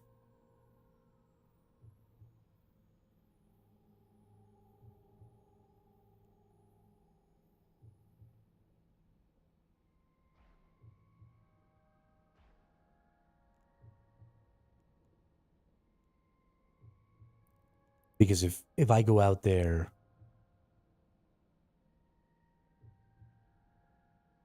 I mean, that's fine. I can use a different frigate. I like the Minmatars, and I am Minmatar. And so I kind of want to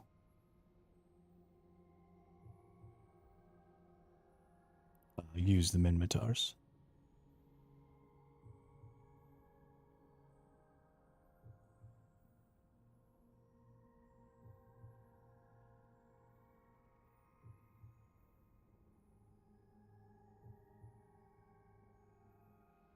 Because Minmatar superiority. But I really do think it'll work. It won't work against multi-person ganks. Well, that's not even necessarily true. Difference between Kitsune and Sentinel is that Sentinel is made to have bonus to draining capacitor, but Kitsune is made to do taunt on enemies like in WoW. Just saying, all you have to do is keep the barge pointed. A solo hound can't suck the cap fast enough before it gets killed. I mean, I think it can if they're not expecting it. So that's what happened to me last night, though, was I was pointed, right? I was drag mining last night, but it still takes an extremely long time to get into warp.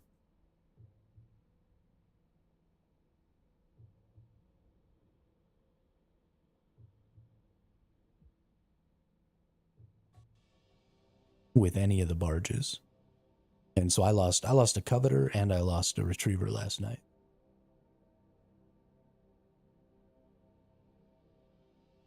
Yeah, my retriever sits at 13 seconds. And so I could have brought I could have changed out one of my lows and put in the thing that helps prevent tackle. And then they maybe have to use an extra tackle system or something, and maybe they don't have it on them. But then that reduces my mining efficacy. And so there's just, because the Venture automatically gets +2 tackle protection, it's really just kind of the only option out there. And I don't want to go, if I go into a Venture in lowsec, then I'm basically gaining the same amount I'm gaining in high sec with a barge, but I have to be in low sec, potentially getting killed while I do it.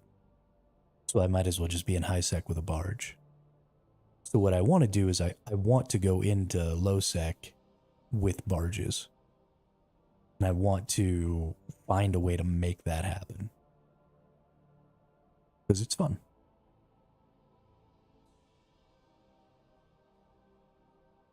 Unless you have a fleet or dedicated proper PvP backup, solo barges and low sec will never pay out themselves.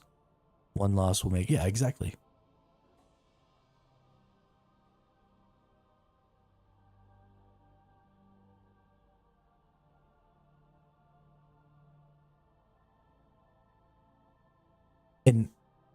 And so I understand that. But that's a really low tier way to gather. Right? I don't want to go out there in an endurance or a prospect to mine because they can't carry as much. They can't gather as much at a time. They are just inferior gathering ships.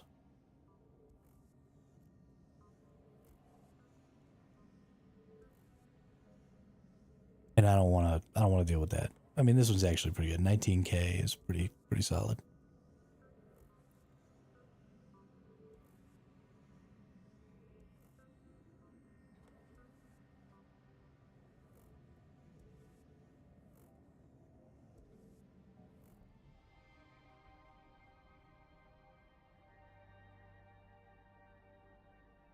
And I mean, maybe I do have to do that. Maybe I do have to take a venture and go gas huffing or something like that until I get my omegas, until I've got, a couple of multi-boxes going, and then I can defend myself using the multi-boxes and then go, do legit mining operations out in null.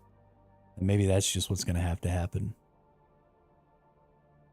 There are stepping stones, but I don't want to go out. I don't want to play a single account. I don't want to go out in a single ship. I want to operate my ships as a unit.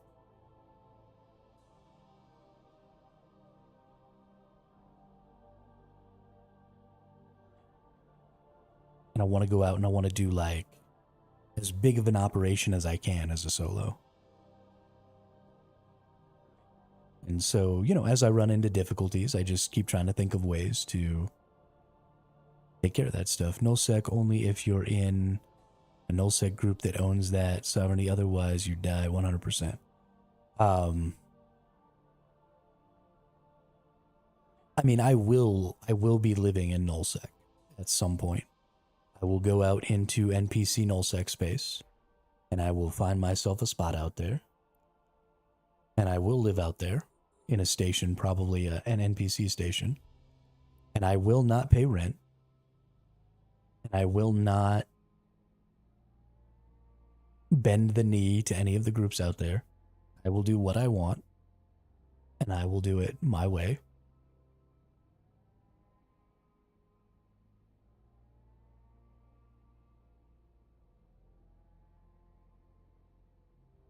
I'm gonna do it. It's gonna happen.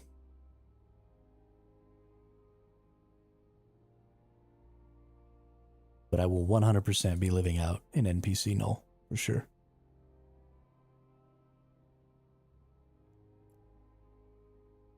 And all of the big corporations can kiss my ass.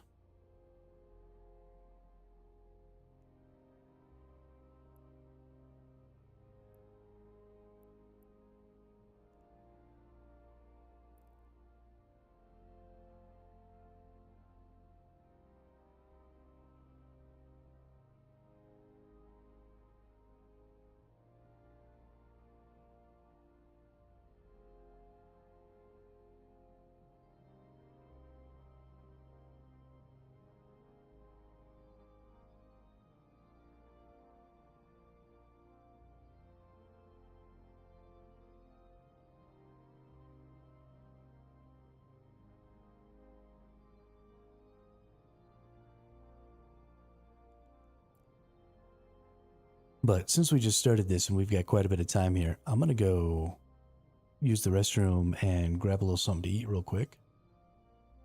So I'll be right back.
All right, we back.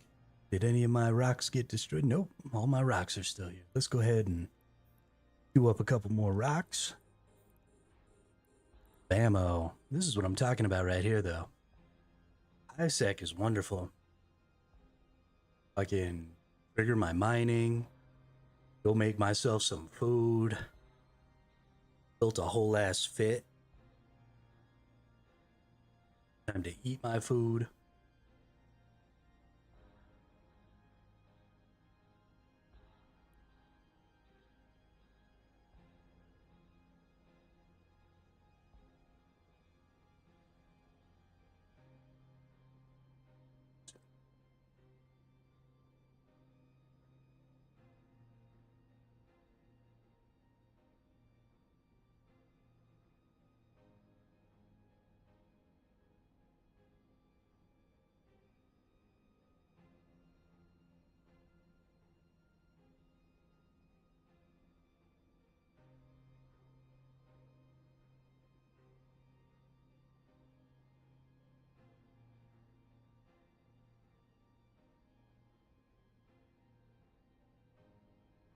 So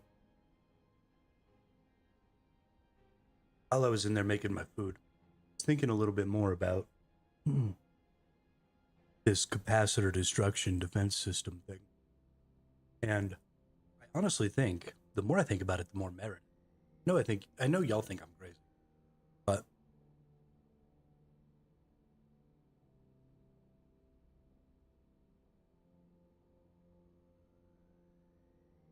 Dragon Queen, what's up? Oh, I missed a raid. What's up, Bob? Oh, I have the raids turned off, or the notifications turned off because I was recording a video last night. I'm a shithead. Whoops. Sorry, pause. What's up? Welcome. Thanks for the raid. I appreciate it.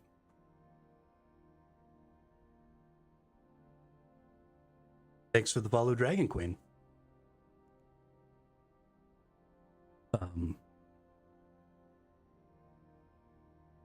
How was your stream there, pause?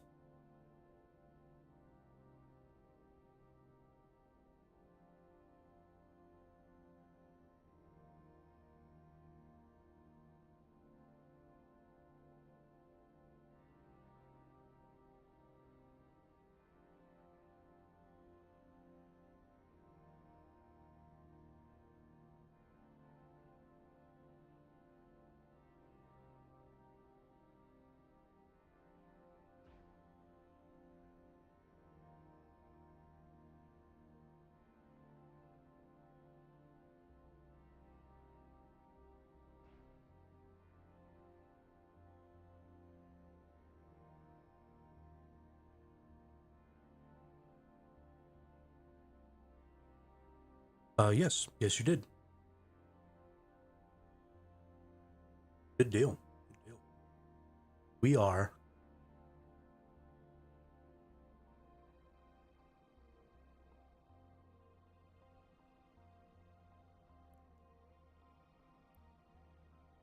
presently trying to come up with a way to stop dying. I really like the gathering barges. I want to use this gathering barge in lowsec, but I can't because people keep fucking killing me. So I have been trying to find a way to overcome that. And so the idea that I've gotten to so far is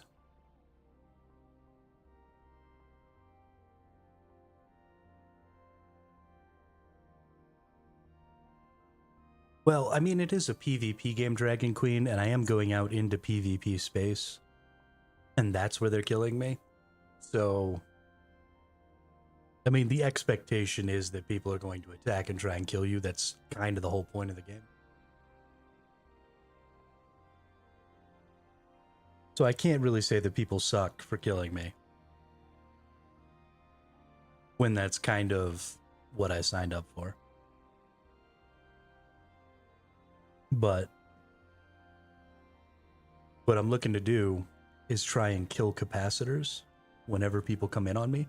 So I want to get a stealth ship that can kill capacitors. Now, right now, I've got this Hound frigate. It's not a great frigate. It doesn't have a lot of EHP. And maybe I need to use a different vehicle, but I think it'll work. So I was thinking while I was making my food that the other thing that I think makes this such a valuable and viable option is that this stops a bunch of different types of ganks, right? If you eliminate somebody's capacitor, they can't attack you, they can't stop you from warping, they can't use their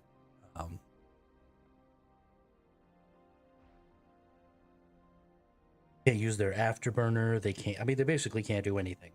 Apparently, in nullsec, they can still drop a silo or whatever that allows people to teleport in and still kill you. But at the very least, in lowsec space, this would prevent people from being able to basically do anything. There are potentially a few problems. Check the range on those newts. You need to be in their face. Right. Absolutely. But when people come to try to gank you, they tend to use the 9mm or the 9km scrambler as well, because that scrambler does 3 scrambles instead of just 1. So all I need to do is stay near my ship, and likely I will be near their ship when they attack me. Now, 100%,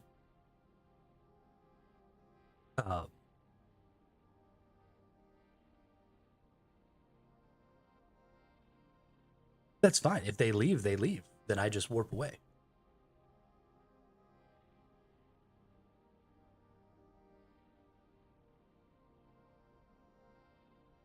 If they're not scrambling me, then I'm in warp.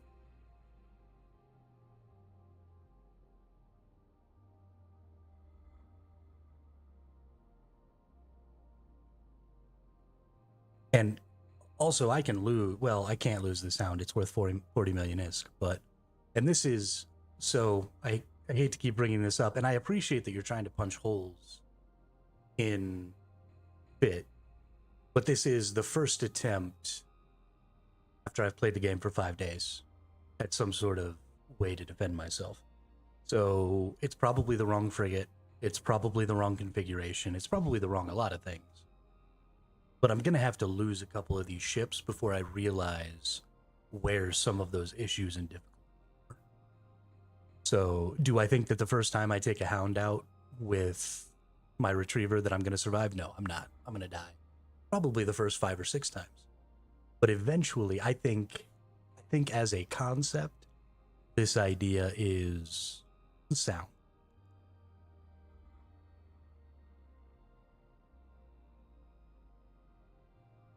Negative pause, I have not. And it'll be a while before I do, because I'm going to be farming in high sec in order to make it happen. Because I'm just not making any currency in low sec because I die. I'll probably just be doing high sec mining with my barge for the foreseeable future. But what are some other... So I don't even know what all the covert ops ships are. Do they all say covert ops, or are there some covert ops ships that aren't under a covert ops flag? Hey, what's up, Lounge? Yeah, shit happens. I think it is worth upgrading. I mean, there's all these ships that you can have access. But I don't think it's worth upgrading right away. If you upgrade to Omega right away, then you're going to end up doing a lot of what you're doing right now anyway, because you don't have the skills required to, lots of Tech 2 weapons. You don't have the skills that are going to boost a lot of these things. So you see this says Interceptor bonuses per skill, Mimitar frigate bonuses per skill. So if you don't have all these skills maxed out, you don't have all the skills required to use Tech 2 equipment maxed out, and you don't have a bunch of that stuff, then you can fly this vehicle all you want. You're going to lose because the other people you're fighting things. And so until you get to a point where you're really, really well developed in alpha, you know, you've got the Magic 14 as high as you can get them. You've got, you know, your specific types of vehicles that you want, right? If you're going to be playing a Minmatar frigate, you need to get your Minmatar frigates up. If you want to do, you know, destroyers and cruisers, you need to be getting these up. And so that way, when you move into some of these others, you're getting the value. And you're not just throwing money into a meat grinder. So I think you've got quite a bit of time. I mean, I'm talking months probably before moving to Omega is going to be of any real value to you. I didn't realize that there was Tech 3.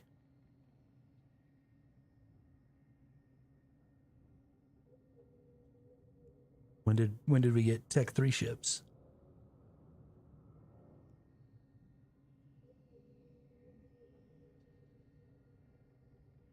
Nice.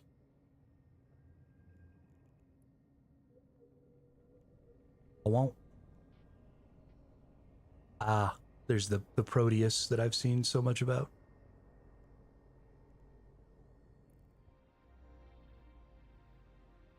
Right. I was looking at other covert ops ships. Am I still gathering all three of these? Have I? Good.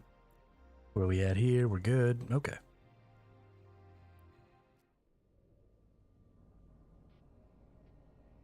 Yeah. You too, Paz. Thanks for stopping by. I appreciate it. A great day.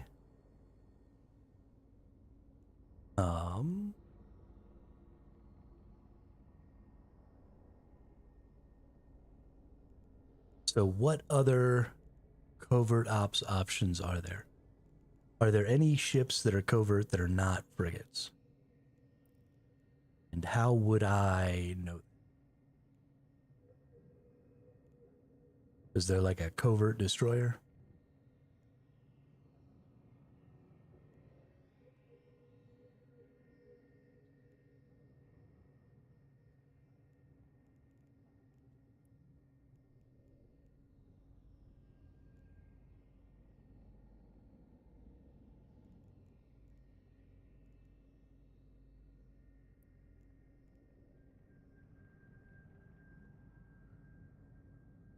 Shimu. That's actually kind of a cool looking ship.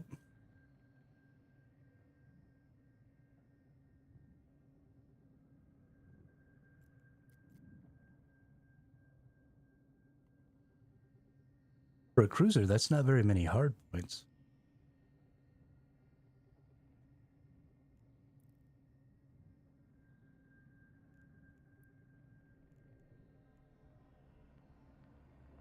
Phantasm.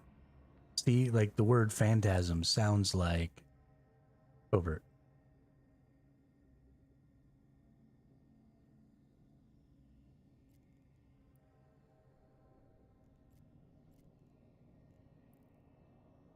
Destroyer. Hila. Super popular ship.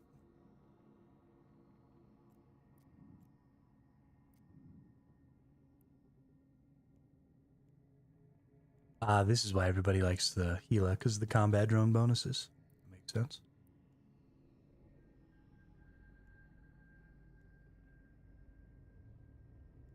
Astero. Okay, so the Astero can fit cloaking.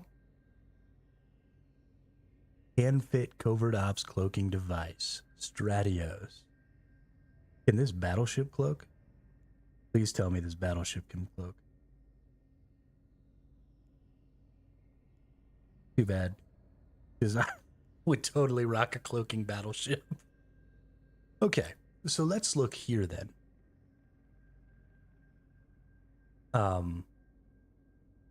Because Skip brought up a really good point, which is if I don't have a warp drive and I don't have some other stuff.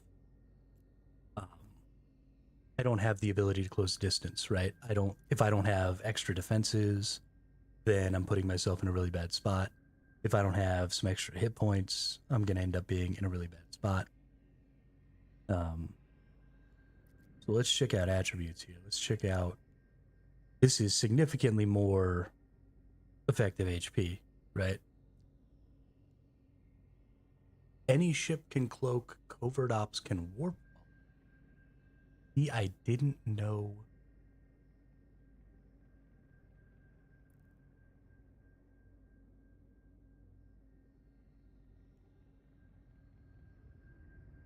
Oh, that changes my whole. That changes my whole attempt at all of this. Okay. Okay. So I don't want a covert ops ship. I want an electronic warfare ship. And then I just want to put a cloaking device on. Which means. Now you say any ship can cloak. Do you mean like even cruisers and battle cruisers?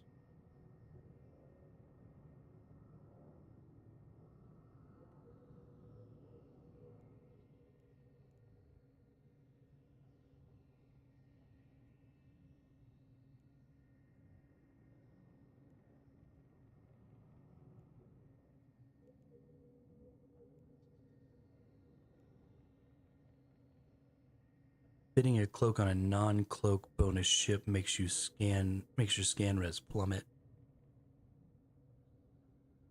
Meaning it takes longer to lock on.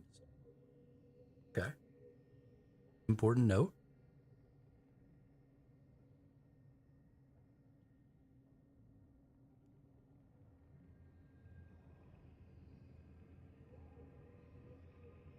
So maybe we do go with the Astraios then. Yeah, so this is a plan for multi-boxing skip, so I have to have Omega accounts anyway. This is not something I want to do like tomorrow to try and get my barge back out there. I'm perfectly happy to spend time in high sec mining to get my first couple of Omegas up and start looking to do some more stuff. I may even try and go ahead and take a venture and do some gas huffing or try and find a way to get a little more ISK per hour. But I have this barge expert system right now. And so I just kind of want to use it while I have it. So I've got it for another 6 days, including today, because I just bought it yesterday. But yeah, this is all an Omega plan, which means I need to make another account and at least get it started learning skills. But before I do that, know what exactly skills I'm going for. Hey, what's up, Twist? How are you today? Oh, are we all full? We're not all full. We're pretty close though. We'll bring these drones back and go.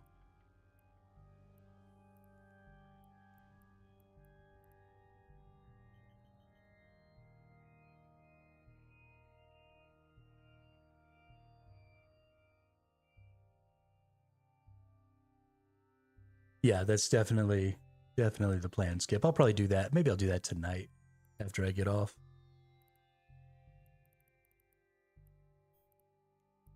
Start up. Get through some tutorials and stuff. Started playing Eve last night. Nice. How you liking it? Is it making your brain hurt yet?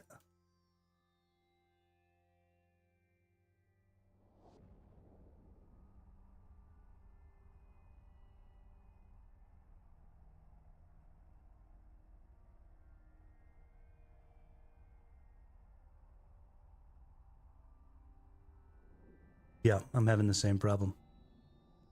Having the same problem. My brain hurts and all my ships get exploded. Docking request accepted.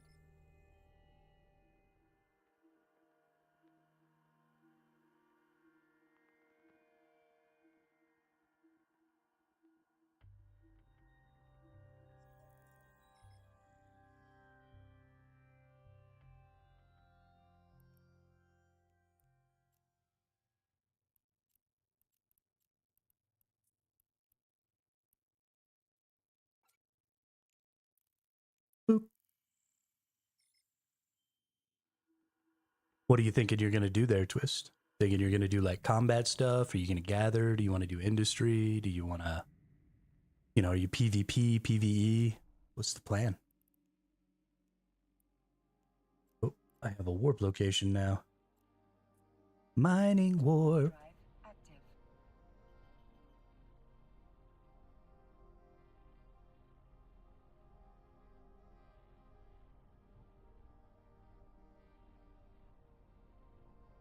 Yo, what's up, Gravy? I am the peanut butter man.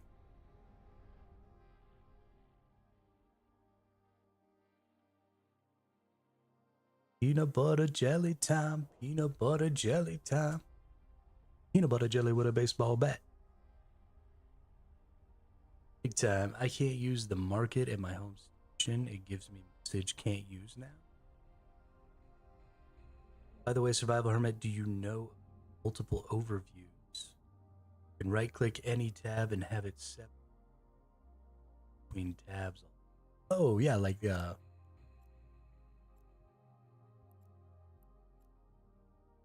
new window.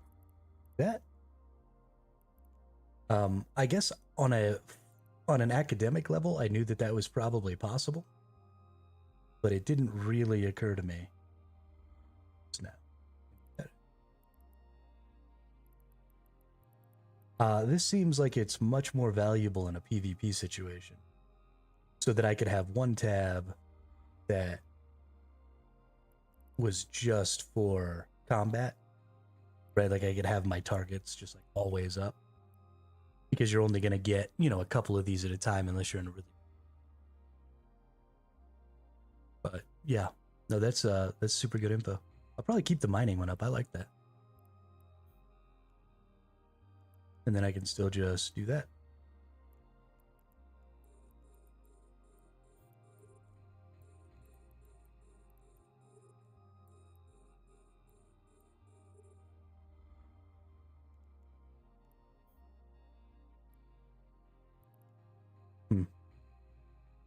But for now... Oh, that's cool. I can even have totally different... Interesting.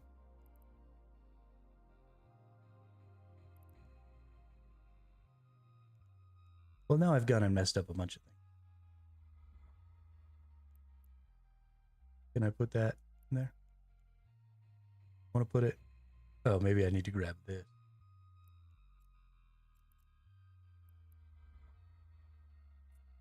Ah, figured it out. Booyah.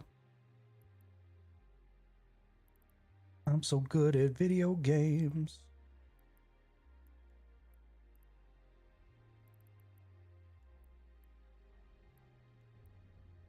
All right, fantastic. Let's get our mine on.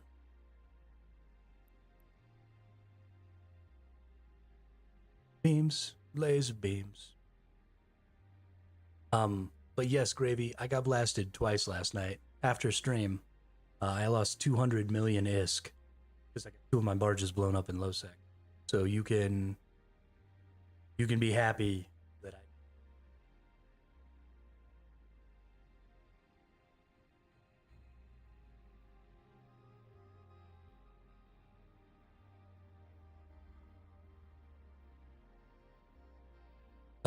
yeah, Skip. So when I played previously, I joined one of the big high sec corporations. It was like for newbies, and they had all that stuff. They had the Magic 14 and... Oh, thanks for cheering for my deaths, Skip. That's fantastic. Or not Skip, Zero Gravy. That's fantastic. Thank you for the bits. But also, I hate you. So yeah, I used an overlay that they had, and then they had a link to like the Magic 14, and I did a bunch of stuff like that. I haven't gotten around to that on this because I do, like you said, I want to make it myself. But I don't have necessarily enough experience in the game yet to know what I might prioritize. So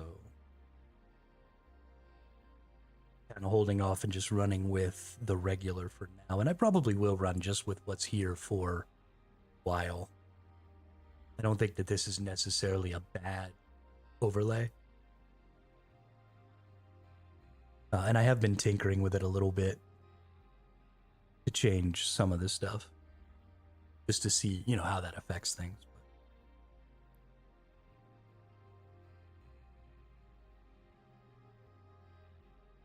We haven't really gotten too deep into it. But got a box of free wings today, yo. Have fun eating that. Nothing better than free fitty. Nothing better.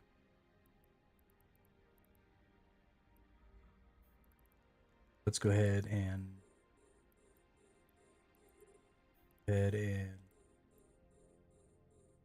let's get back into our fitting window, but this time let's take a look at the Astraeus. The reason I want to look at the Astraeus, find it. There it is because it's just a good ship, right? Everybody loves the Astraeus. It looks cool, and it has way more hit points and way more hard points for things. So let's take a look at what we're looking for here. Number one, we're looking for a launcher. So be able to shoot void bombs.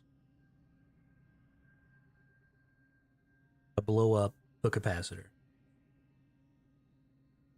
Let's look at sure. Bomb launcher 1. Hull cannot fit this model type.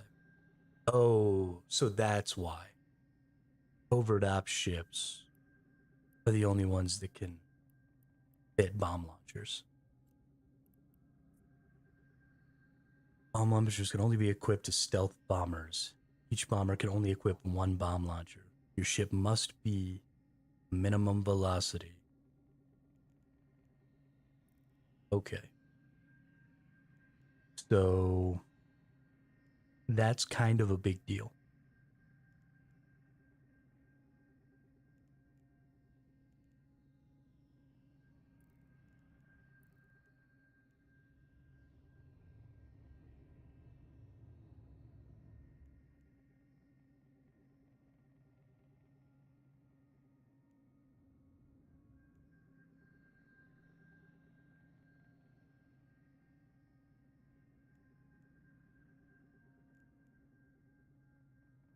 Over.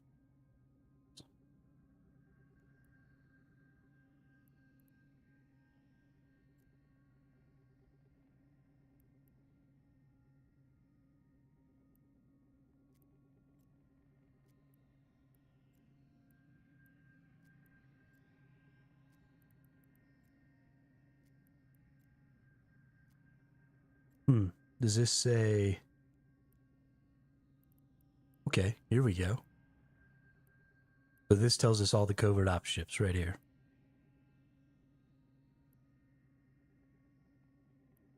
Which there should be 1, 2, 3, 4, 5, 6, 8. So I only know of 8 because I know that there's 4 here.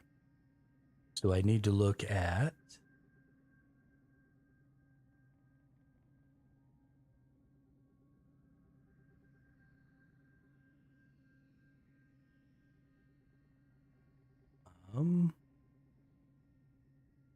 this has a lot of slots. What type of ship is this? It says covert ops, but can it be...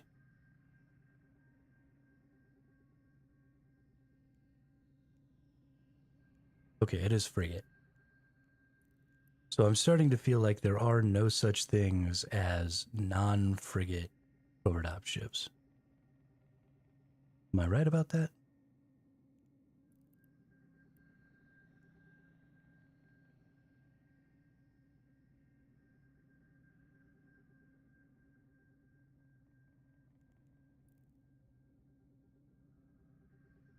You can have tier 3 cruisers as covert ops. Okay. Okay.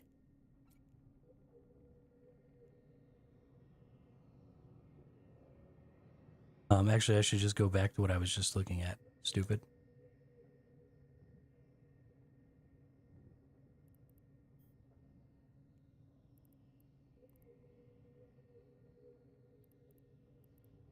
Anathema. Ooh, gosh, please let that be the cruiser one. Darn.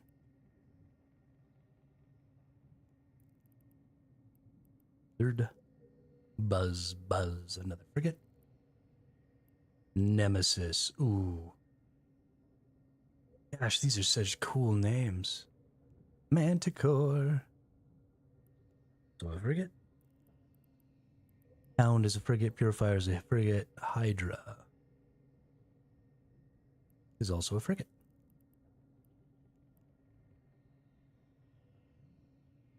He is also a frigate. He is also a frigate. He is also a frigate.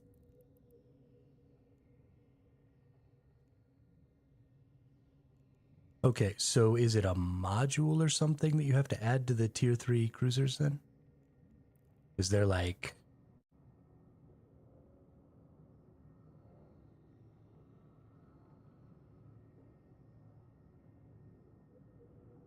Is there like a turn this ship into covert ops system?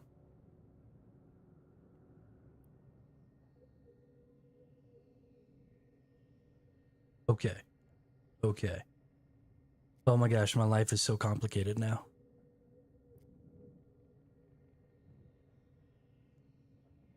Okay, defensive, offensive, propulsion.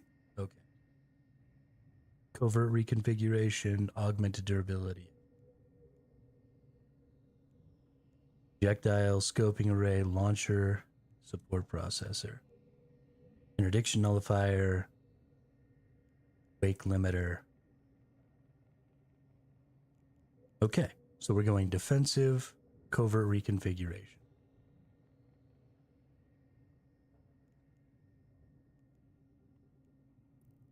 So we're going to simulate.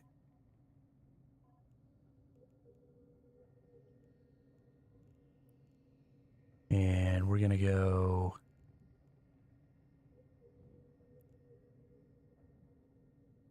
covert, Loki covert reconfiguration.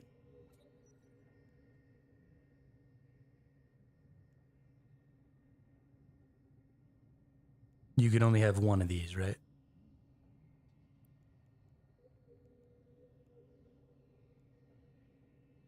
Or do you get a subsystem from each? Like, can I have... Oh my god. Yo, these things are dope.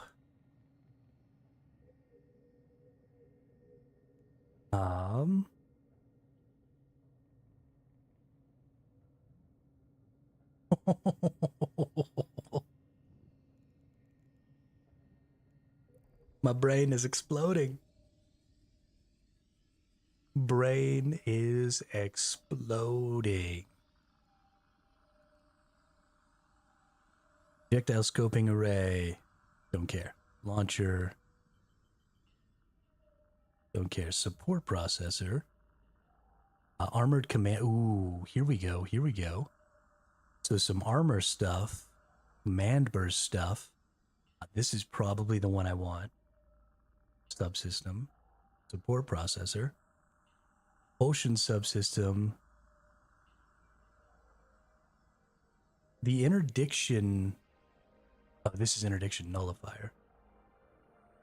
Bonus to warp velocity acceleration. Reduction in capacitor need when initiating warp.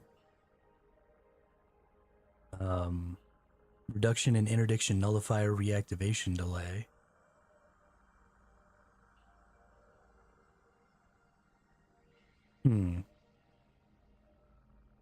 Ship agility, max velocity, afterburner velocity. Okay, so we'll probably want that one. And then bonus capacity recharge, bonus to stasis webifier, ship's sensor strength and all that stuff. So you said that your sensor strength determines how quickly you can lock onto it. So that actually might be kind of important to me. Because I do want, yeah, the scan resolution is what you were saying. Because I do want to be able to target and start bombing somebody super duper quickly.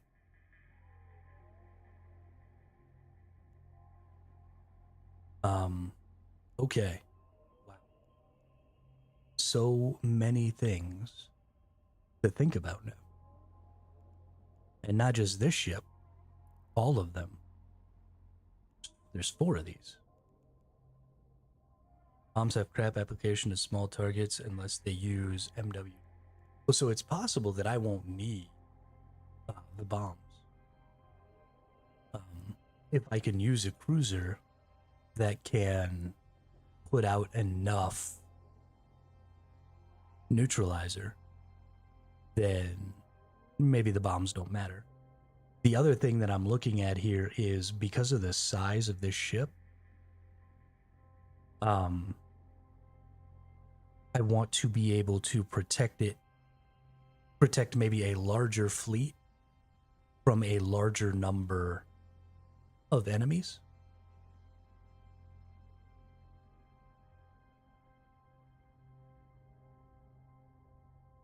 So instead of trying to do like a 1-to-1 with the Hound, doing like a 1-to-3 ship instead.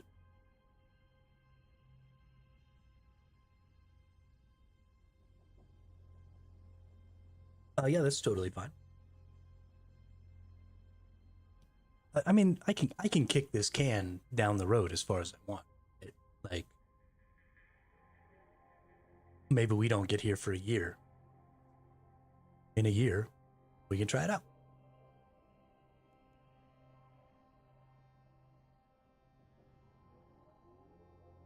Props Vaughn, welcome to the chat, welcome to the channel. Worth mentioning, the ship's configuration is tailored towards a specific use. Framing your mindset set on the ship will help you. Stats, locking speed.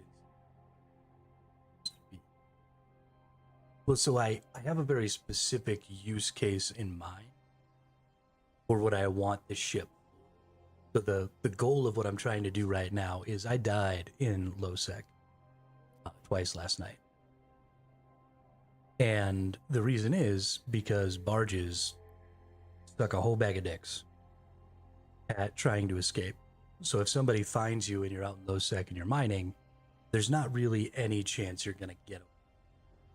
Because the warp startup time is just too long, and they just close the distance, tackle you, sit there while you die. Especially since this account is only now 4.5 days old, there just wasn't a lot of opportunity for me to escape. So what I'm looking to do is I don't ever want to get myself in a position, or I don't want to be in a position permanently where, you know, I'm going out into nullsec with like a team of 4 not exhumers, team of 4 whatever those are, exhibition ships, right? I don't want to be trapped in frigate class gatherers in nullsec and lowsec forever. And so if I want to use barges, then I have to be able to stop people from tackling me or stop people from just outright killing me quickly. I think the best way to do that is to cap lock the enemy. So shoot them with a void bomb and then hit them with a bunch of newts and just cap lock them so they can't do anything, so that I can get my barges out. Now, originally I built a fit. Check content. Am I checking contract? Contract has been assigned to you. Crypto.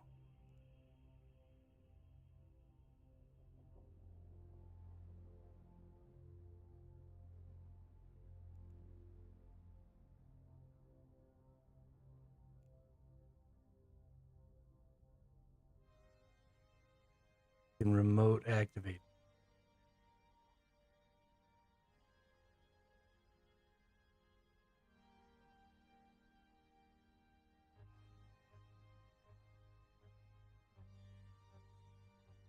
Yes, Crops. I want to be able to protect myself. You don't have to go there to pick them up. So, yep.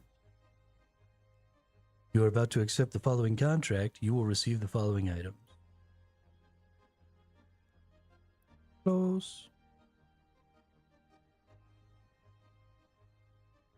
And then, what do I do?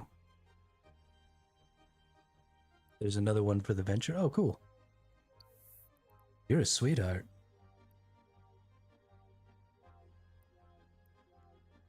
Accept. Yeah. Click on it to. Oh.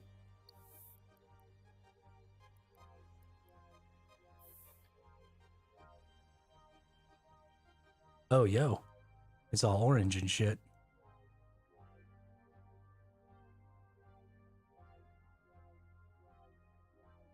I actually really like orange.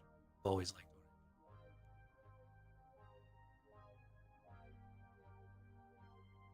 orange. That's not a terrible idea, Crops. That's the same one. I want to look at the other one.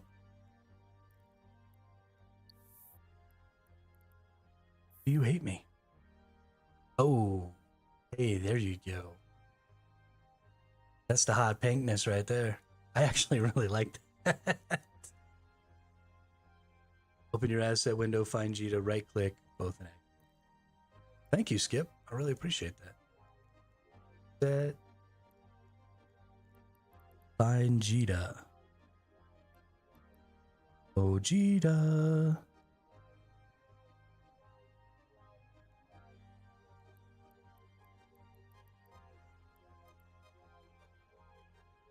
Okay, cool.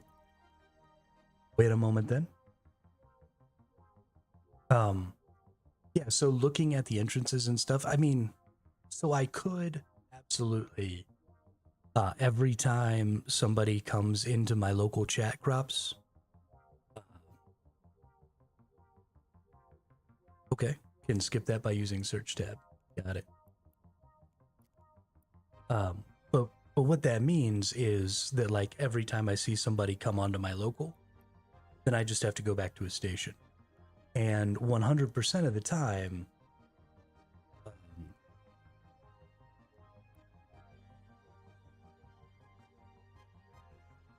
that's fine. I'll just wait.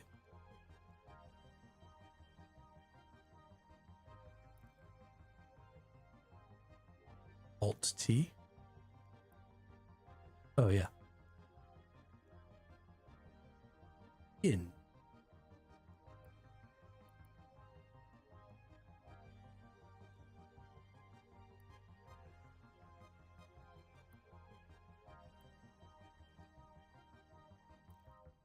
Did I press something wrong?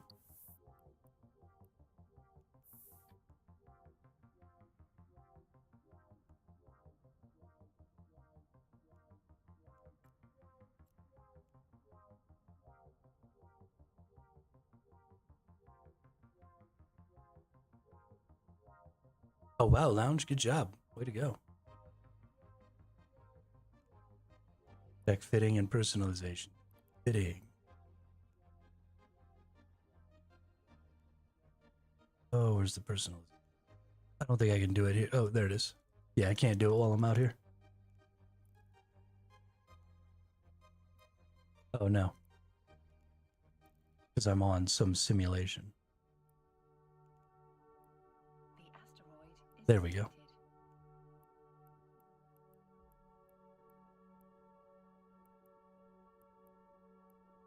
Yeah, no, it doesn't look like it. Because that's it right there.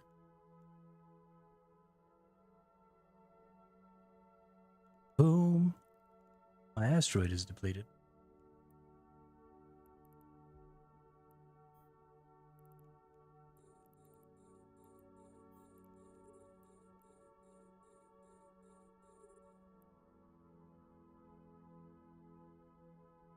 We'll just keep an eye on the asset thing. There it is.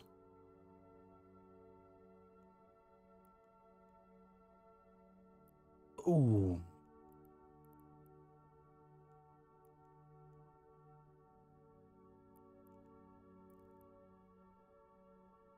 Ready? Oh, I want to go back to my ship.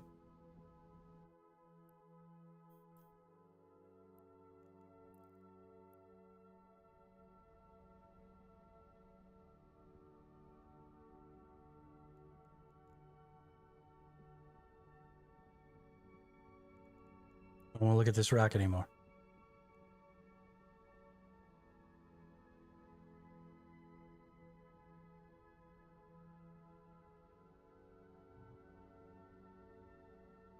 Okay. Well, I'll put it on after I get done with, please stop doing whatever you're doing. Sorry I made you do a thing. I didn't mean it.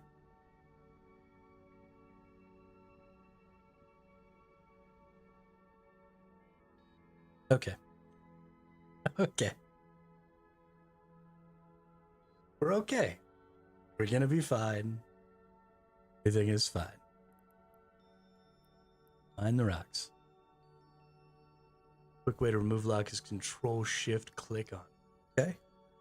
There is no way I'm gonna remember. It's 3 whole buttons. I really do have to get better at the hotkeys in this game. I think that's gonna be a huge part of getting better at combat. Control click equals lock. Add shift equals unlock. Okay.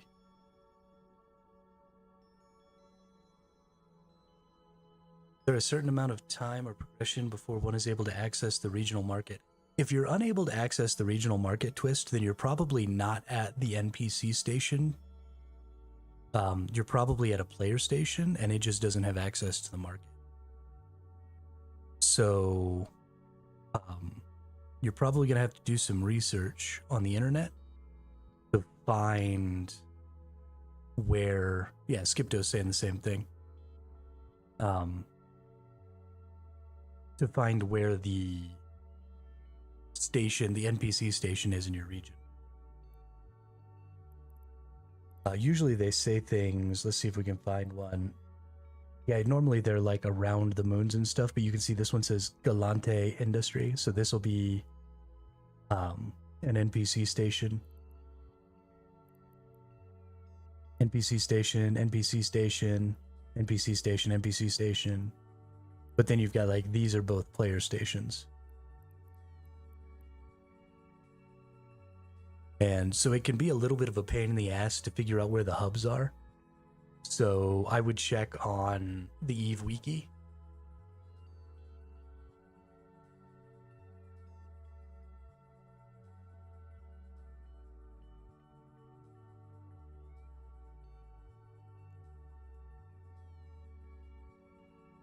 Also keep in mind all markets are local to that station. Yeah, only hubs have a big dock. Everything else is random. That's absolutely right. Absolutely right. Another way, since you're just starting Twist, another way that you can find a station near you that will have at least a decent market, because it's where all of the starting players go, is if you look for agents and missions, and then you look for these career agents. These career agents are in NPC stations with all of the stuff that you need to be able to complete the career missions. So you can see here there's an enforcer, an industrialist, an explorer. So these are really the stations you want to be at on day one, because you're going to be doing these missions. So all you have to do is go into the agency, go into agents and missions, go into career agents, and this is what you're looking for. And these are the stations you definitely want.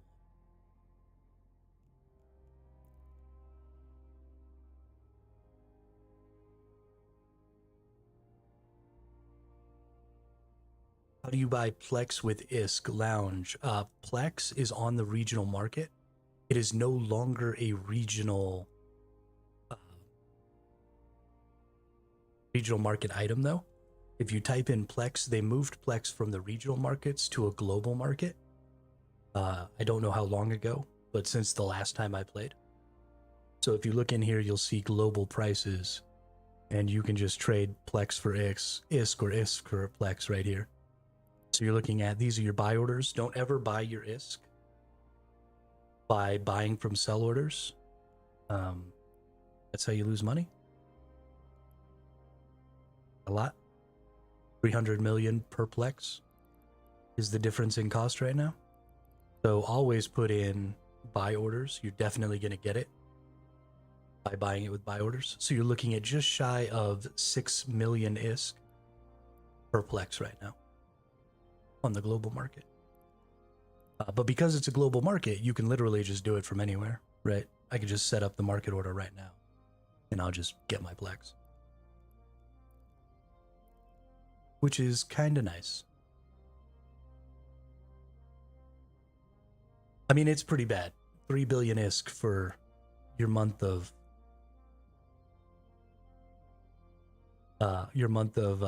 Omega is a lot, especially if you're new.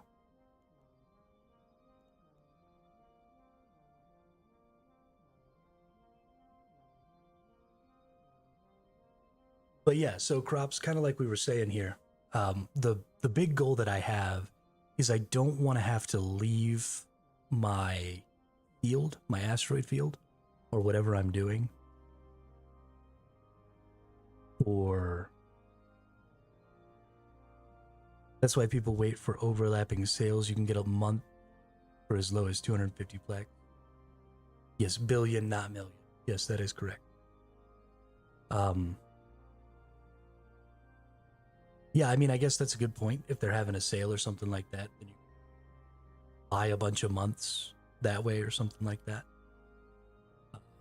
Again, I mean, it's not so much a barrier once you have had Omega for a few months and you've got some good ships and stuff like that, because even with a frigate doing abyssals, just a few weeks ago somebody put out a video about being able to get like 100 million ISK an hour in abyssals. So that's 30 hours of gameplay over the course of a month. That's 1 hour a day doing abyssals to hit your Omega. So you know, after you've been playing for a while, it's easy. It's just that initial push is pretty difficult. Do you need to be currently Omega to use stuff you learned when you used to be Omega? Yes. Yes, you do. You either have to currently be Omega or you have to have an expert system that allows you to use them. So you could technically, if you had been Omega and learned a bunch of stuff, and you just let your Omega lapse and you wanted to go ahead and you know, access some ships or something that you had, then you could technically buy the Omega system for cheaper, or the expert system for cheaper. But that'd be a really, really shit thing.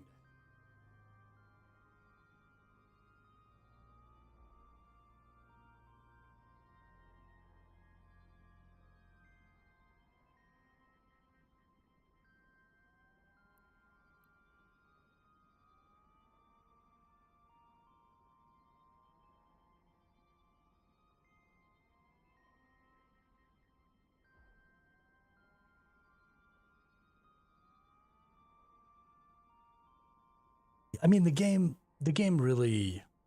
can be played alpha only. But if you intend on doing anything beyond like a single activity,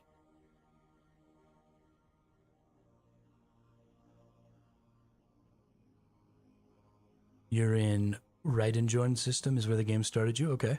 I don't know where that is. It's not anywhere near me. At least I don't think it is. But did you try that agency thing? Did you find your local agents?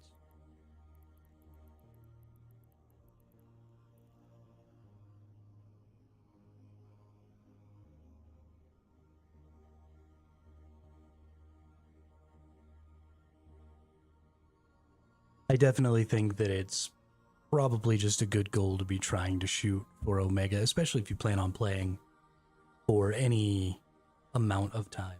Started training with Explorer Agent last night. Okay. Yeah, so just go back to the station where that Explorer Agent is, and you should be good to be able to access the market from their twist.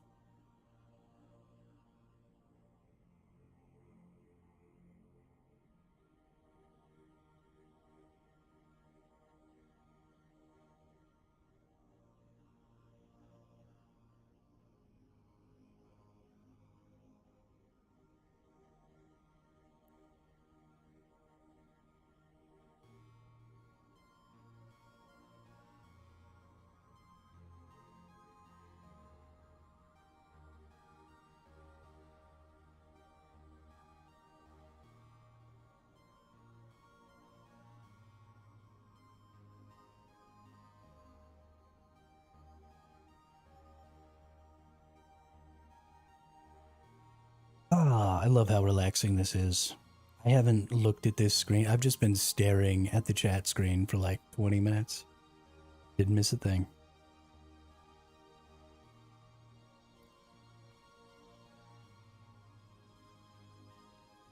So good.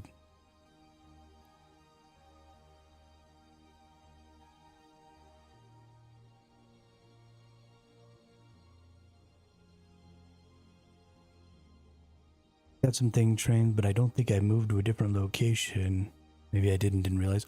Well, so there are multiple stations in each system. So you might still be in the same system. You might just be in a different station.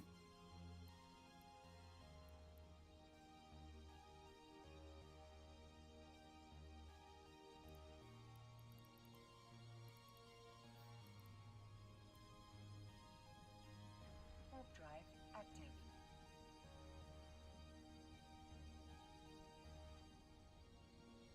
It's pretty easy to get lost while you're doing the tutorial quest because you're just kind of clicking what it says and you're just kind of going where it says without really thinking about it. And so you can end up going through warp gates and stuff like that, or going to different system or stations or whatever without really knowing what you're doing or why. Because there's just a whole lot of empty space out here, right? So you can't, there's no landmarks really that you can use to identify where in space you need to go, and you kind of have to start like memorizing names and stuff over here. Yeah, I'm with you, Lounge. I'm totally down to just be a miner for a while. It's a little boring. It's not going to make for great content, but I think the conversation is kind of the content here, so I think it'll be fine.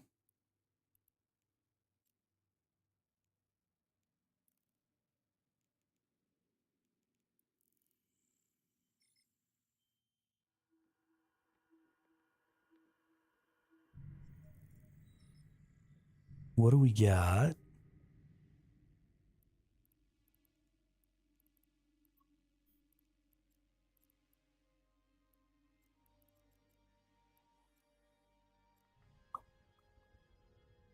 Warp drive active. Bookmark, bookmark, bookmark.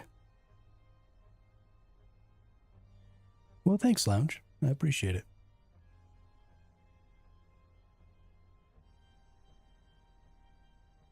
Yeah, my biggest thing is I just want to do things a little differently than everybody else does. Like, I know that the conventions are the conventions because they work, but also, fuck the conventions, I want to do my way.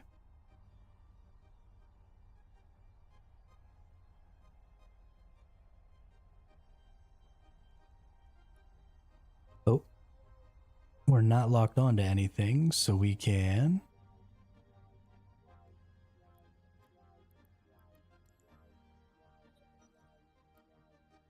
Yeah. We could be a orange dude.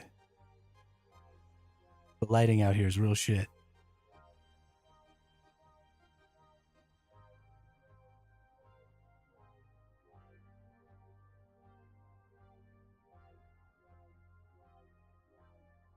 I'm orange.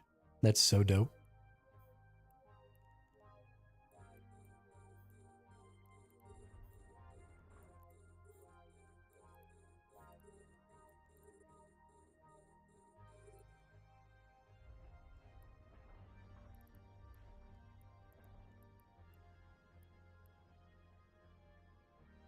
Go, my little minions, go. Gather me ore.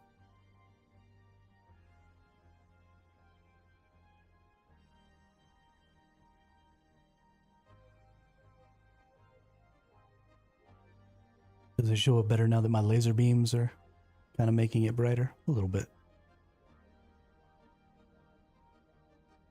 Now everyone will know that I'm not just some noob who they can push around and bully. I have a skin, gosh damn it. Better respect.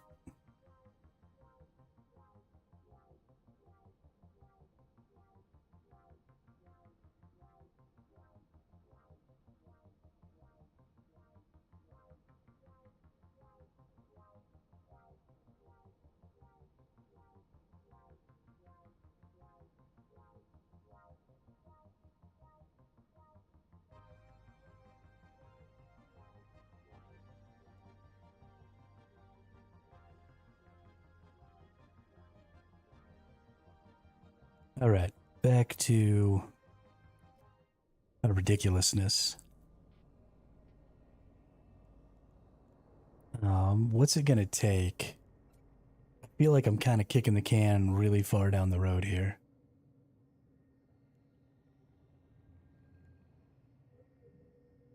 Do the destroyers have the same system of ridiculousness that the other?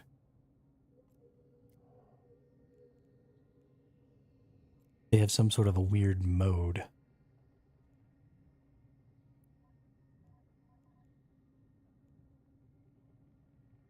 Defense mode. Sharpshooter mode.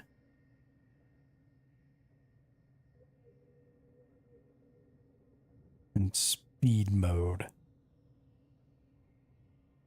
Okay. Well, that's kind of cool.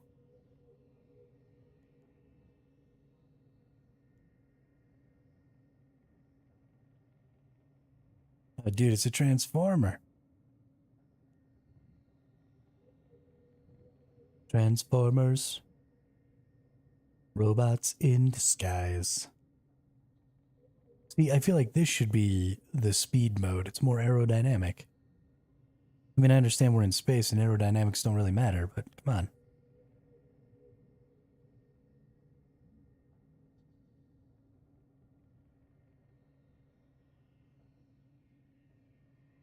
Oh, no, okay. So that is the speed mode. I just clicked the button way too many times. I get it now. I get it now.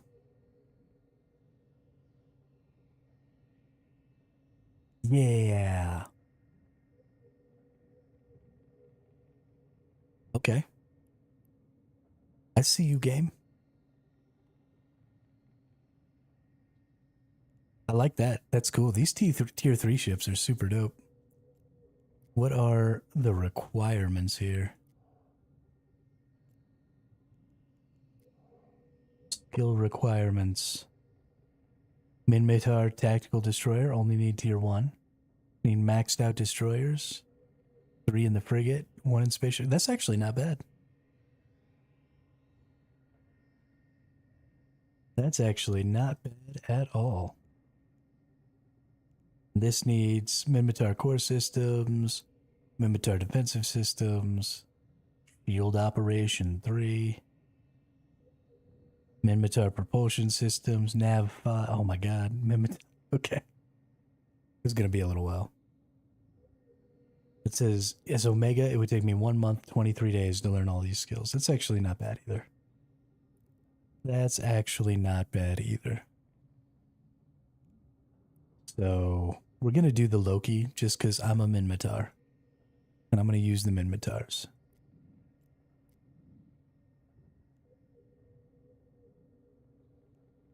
So we're definitely going to go covert reconfiguration.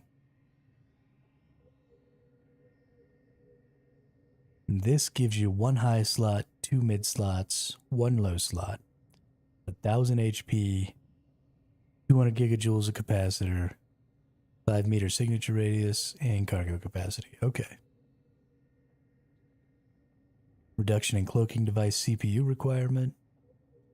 10 plus bonus to relic and data analyzer virus strength. And fake covert ops, cloaking device, and covert cynosural field generator. Cloak reactivation delay reduced to 5 seconds. Hey.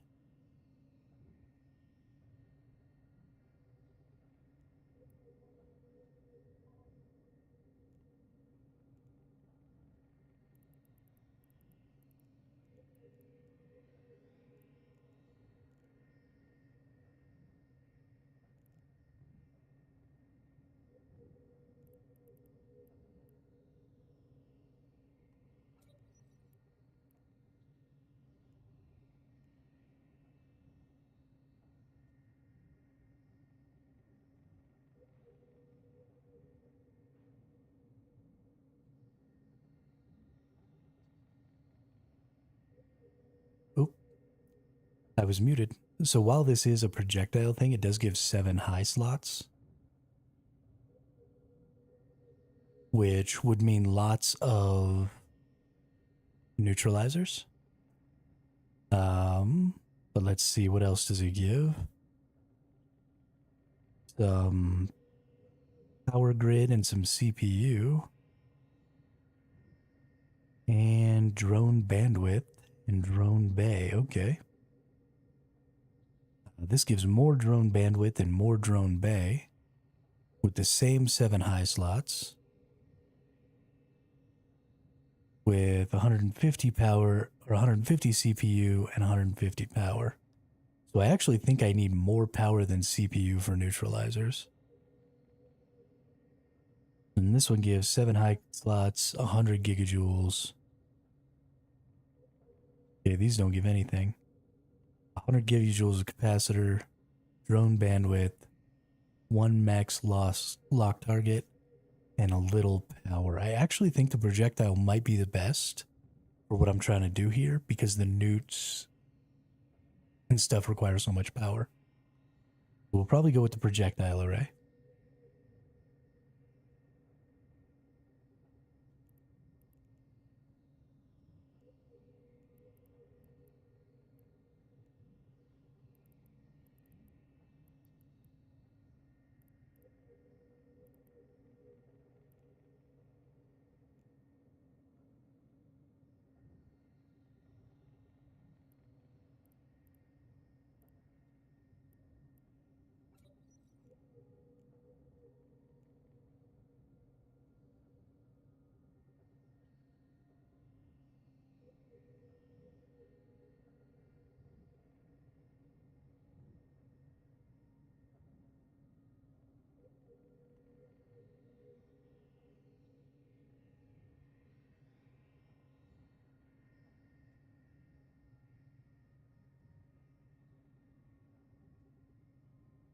Oh, I was muted again.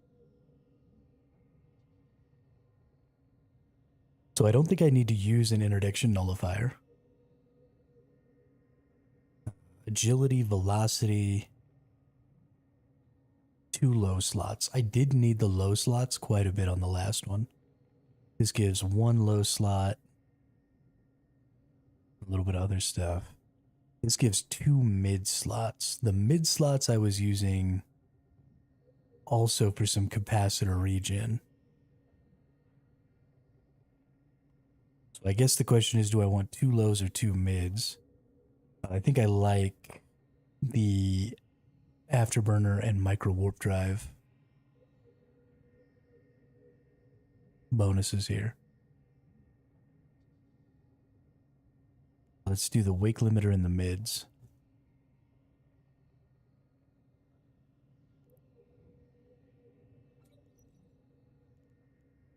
And then for the core subsystem, bonus capacitor recharge time, energy warfare resistance, 1 mid slot, 3 low slots, 50 gigajoules of capacitor, 3 mids, 1 low with web of fire bonuses.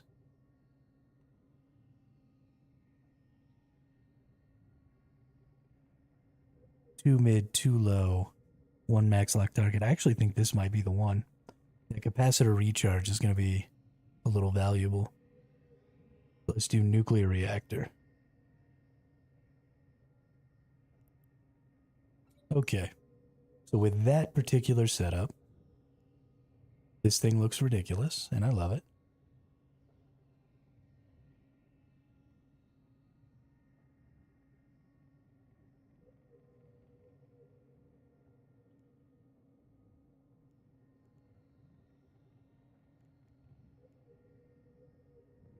Okay, so in the highs, we need newts.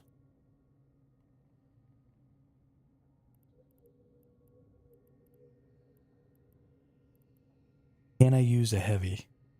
Okay, instantly takes off all of my power.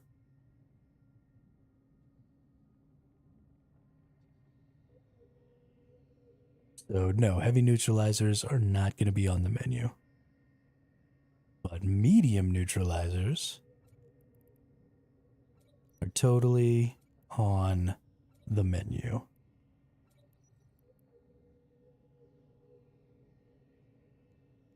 We also need a cloak.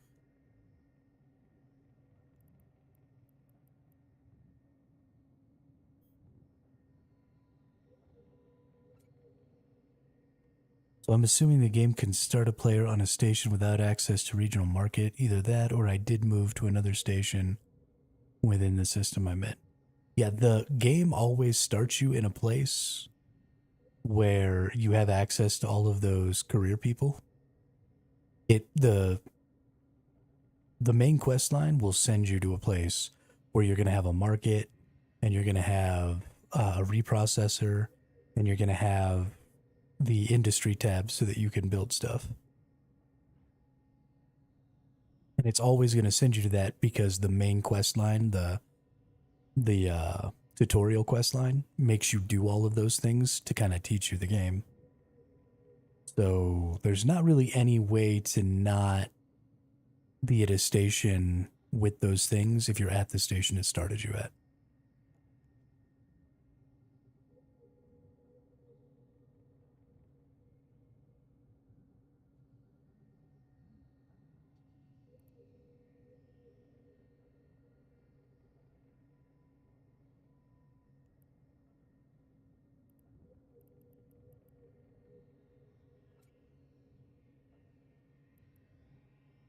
Bullshit, even with the covert ops thing, you can't fit the launcher?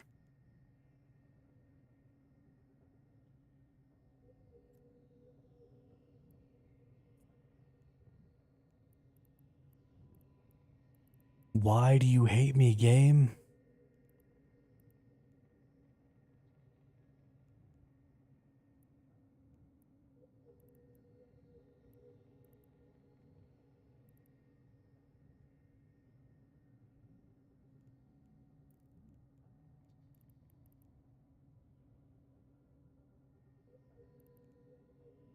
Well,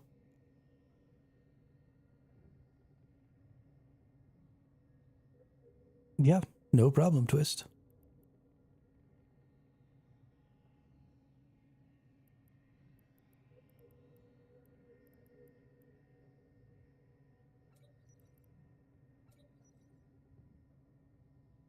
That's really annoying. I'm annoyed.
Okay, so if I can't cloak,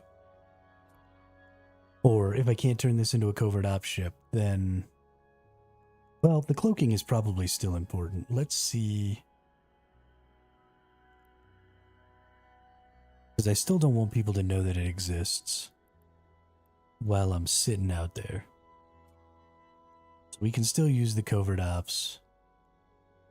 We are down 80 on our power. So how do I increase my power grid?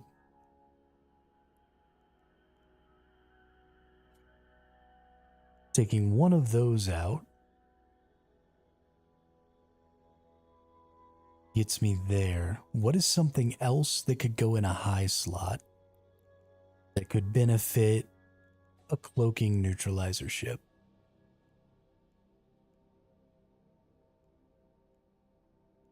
Also, why are these 180? Oh, because I put two different kinds on here. I'm an idiot. Got it.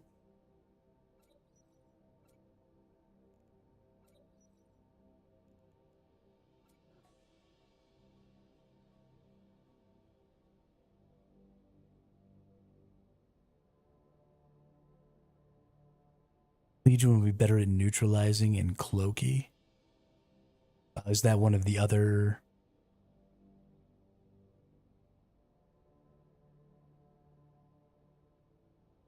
One of the other T3s is called a Legion?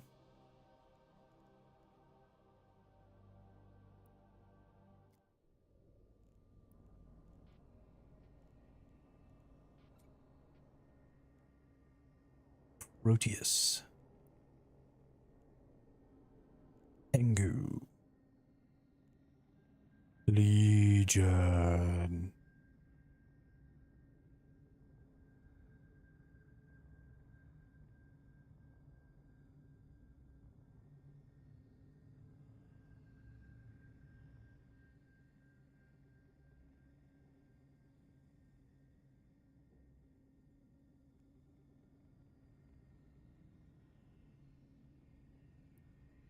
Okay, let's look at their systems. Okay, so they've got kind of the same names for everything too.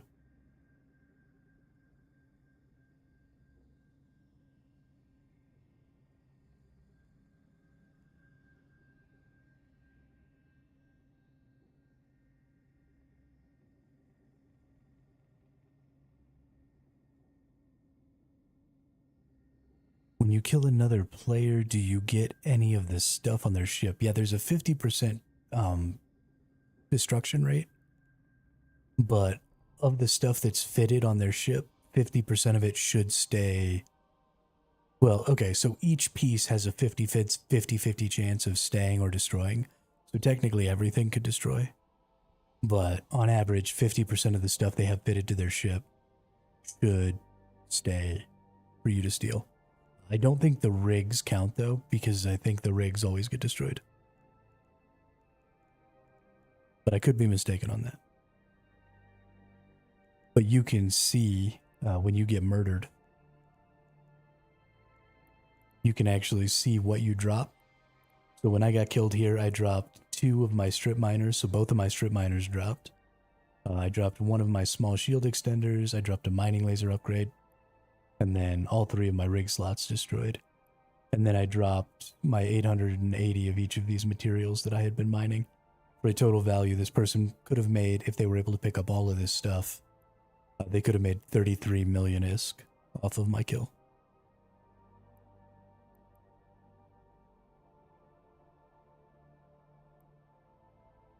And then in this one, 1 of my strip miners dropped, but the other one trashed. All 3 of my mining laser upgrades dropped.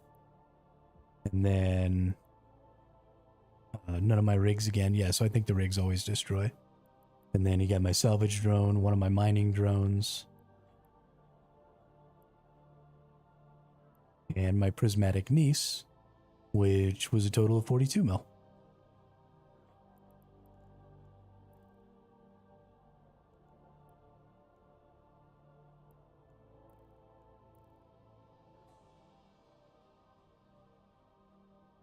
It does not include the value of the ship.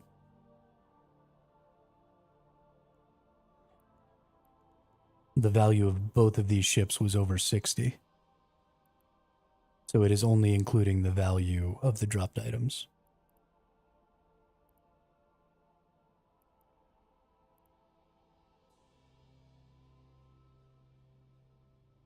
Because the value of the average value of the retriever is 68 or something.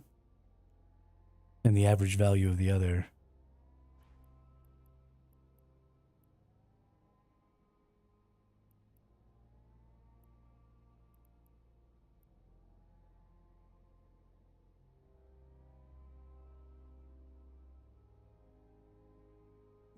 Unless it's including the value of...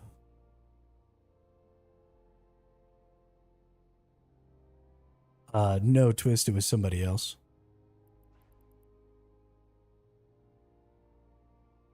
The asteroid is depleted.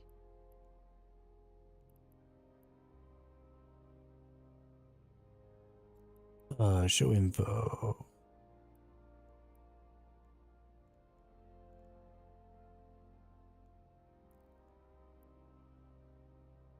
I just want to see. Here we go.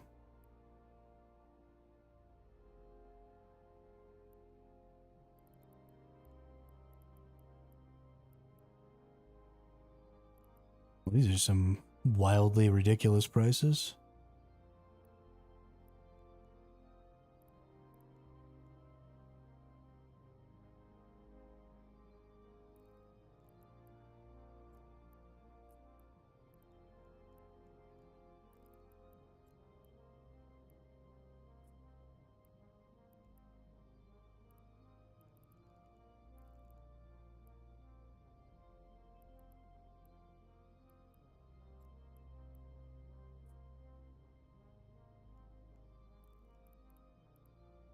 Yeah, I don't know how it's choosing this total worth then, because that's not the value of a retriever, right? The retriever's value is 60 something mil,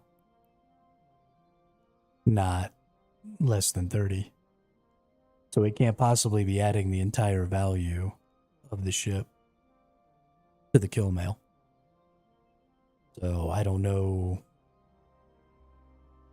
Maybe it's adding the insurance value to the kill mail. I know I got 23 mil in insurance from the first kill, the first death. But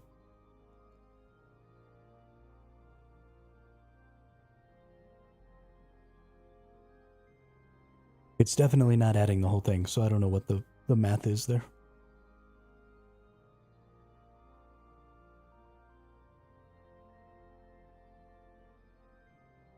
The mineral reprocessed cost of all items.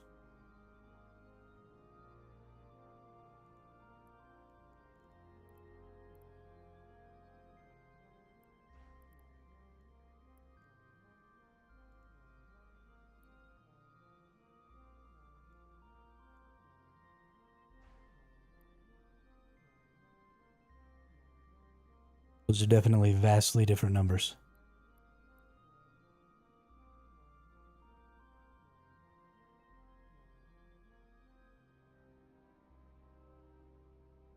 The asteroid is depleted.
Um,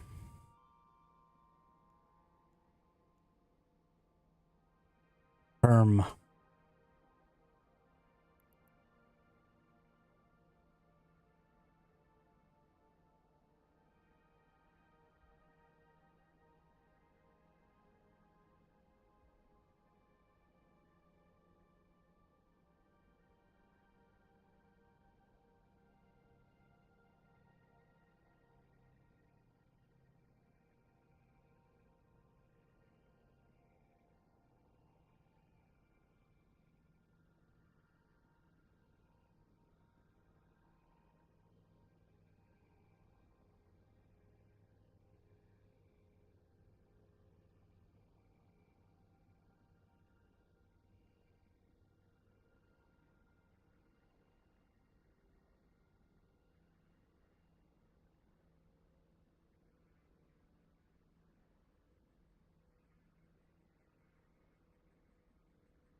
Zapping things with my laser beams.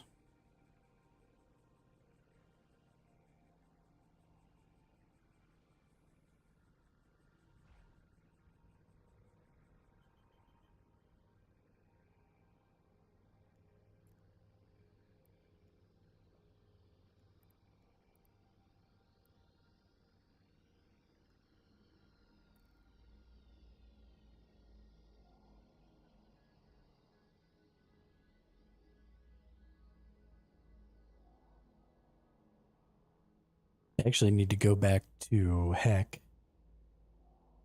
and reprocess some of my materials so that I can make a destroyer and a cruiser as part of my air career program. Because I have the destroyer and the cruiser blueprint from doing the reprocessing stuff, but I accidentally sold all the materials and they were in a place where I didn't have access to a freaking industrial thing. So I got to redo that. Need to do some mining agent missions. I wonder if that would be something I could do real quick with my barge. Probably. Should probably do that.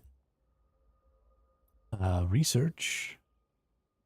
I need to work on this. Actually, I probably need to buy... Oh, I need to buy a blueprint. Okay. Make a blueprint copy, do some research. So I can probably do all of that in Heck as well. So yeah, I can pretty much do all of this. The distribution agent thing is just transporting shit. I don't really give a fuck. But I guess I have to do it. Because you get an extra like 100,000 for each of these that you beat, right? Eve Opal Dragon. Welcome to the chat. Welcome to the channel. How are you?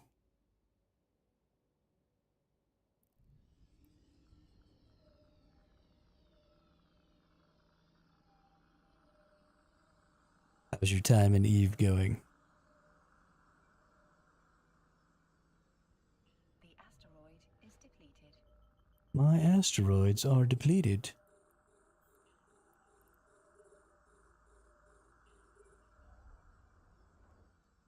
Zap.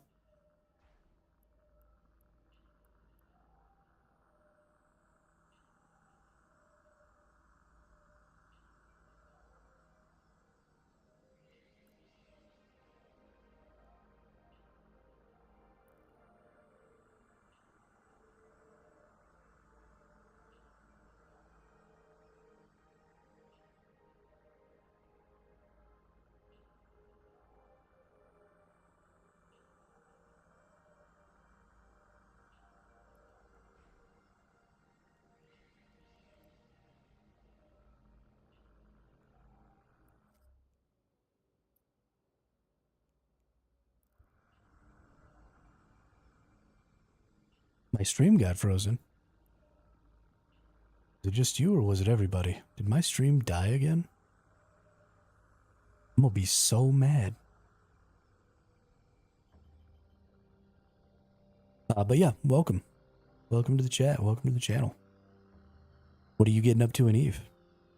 289 venture trips left before I can afford the dual ore miners. That is an interesting way to look at it.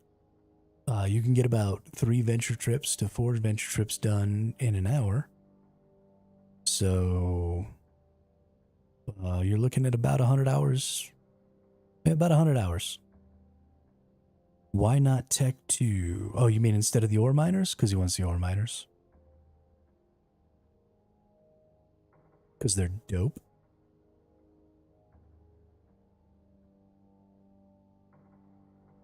Lounge is trying to create a 1 billion ISK venture.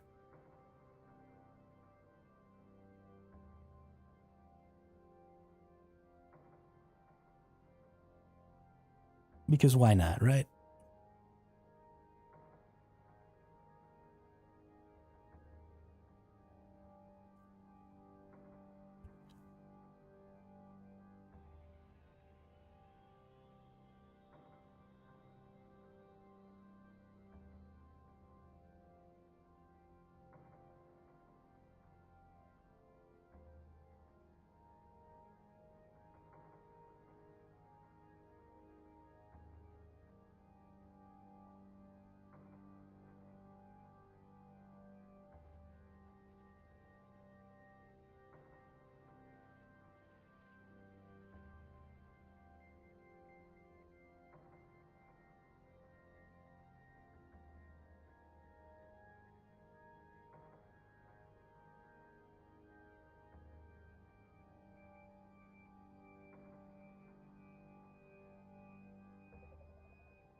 There's 22 people in local, yeah.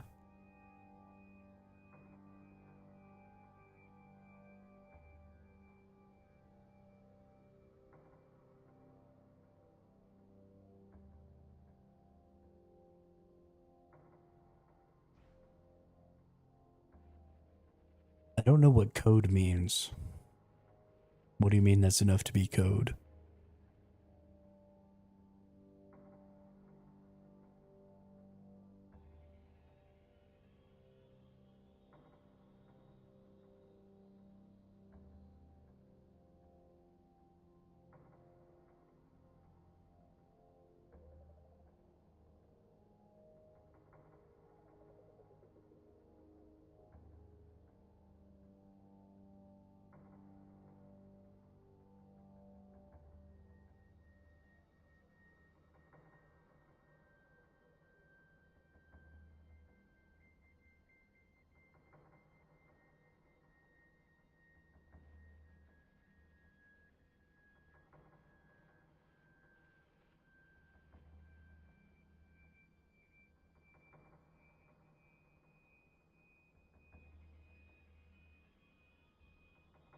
Current common group that doesn't care about Concord.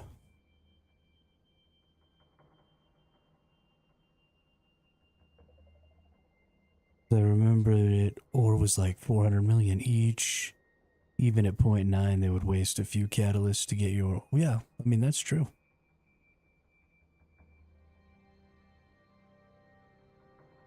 Yeah, so I'm pretty sure that Lounge is pretty aware of the danger of having a 1 billion-esque venture. I think they just want to make it, so...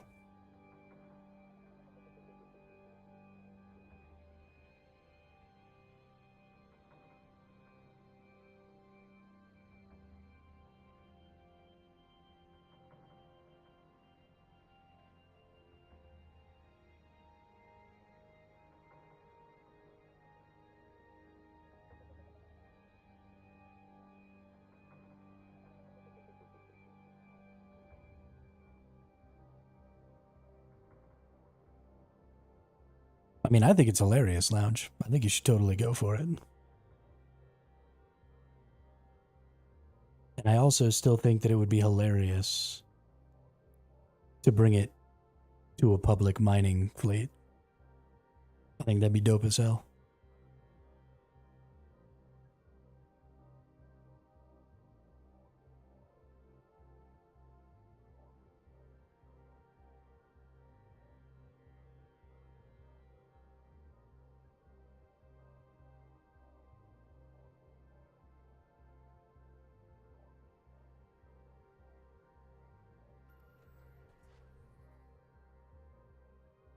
But I don't want to kill pirates. I want to gather resources. Goodbye, Eve, Opal Dragon. A nice day.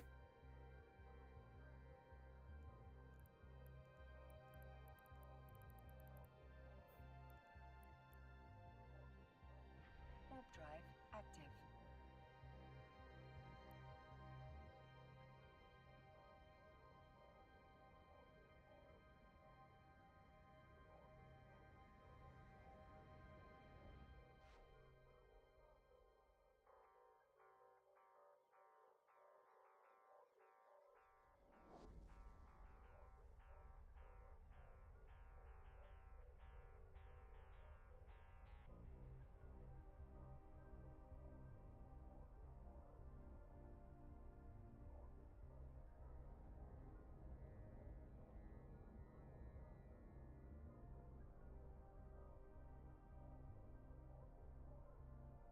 Docking request accepted.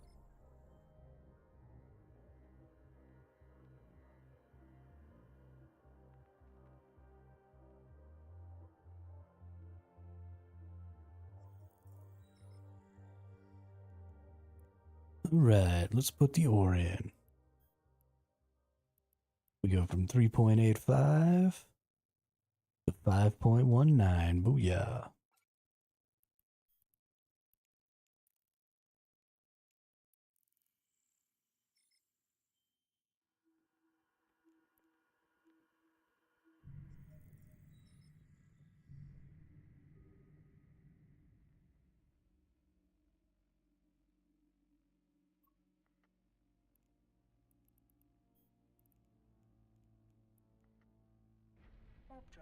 active.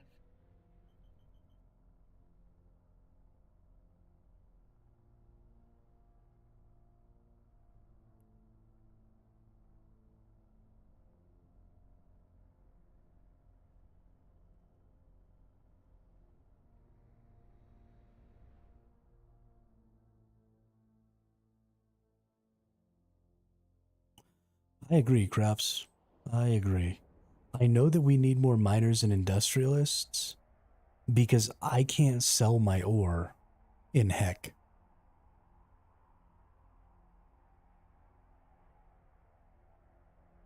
And because I'm not seeing anybody out here mining this.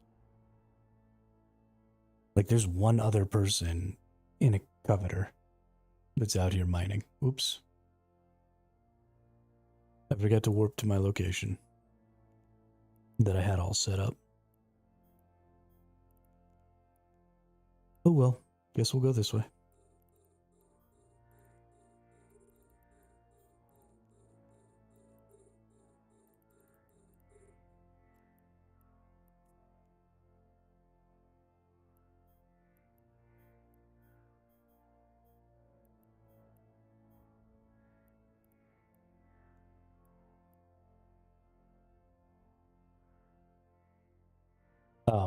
But yeah, so I've been looking at the local market around here, and there's like nobody selling any of the ores, any of the compressed ores, any of that stuff.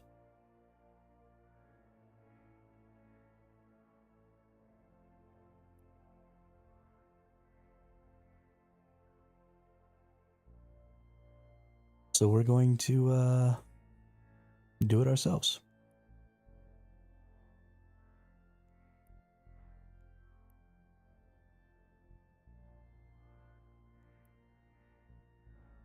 Because why the F not, right?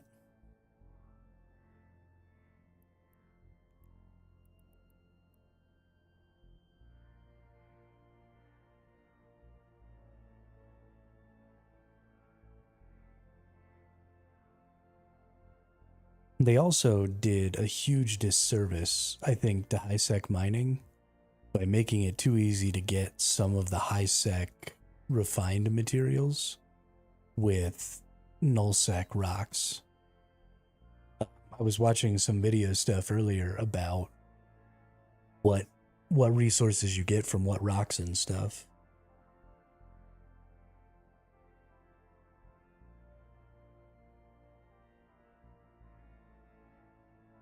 And it just seems to me like the nullsec players don't really seem to have any reason to get anything from high sec and low sec. And so I think things have become really, really top heavy. And Jita is basically the only game in town in high sec anymore.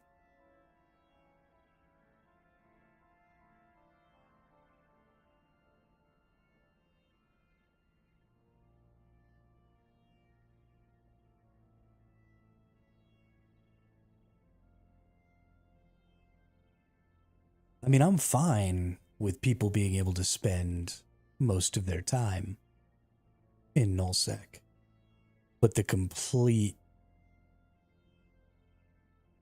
separation of the two regions is kind of insane to me.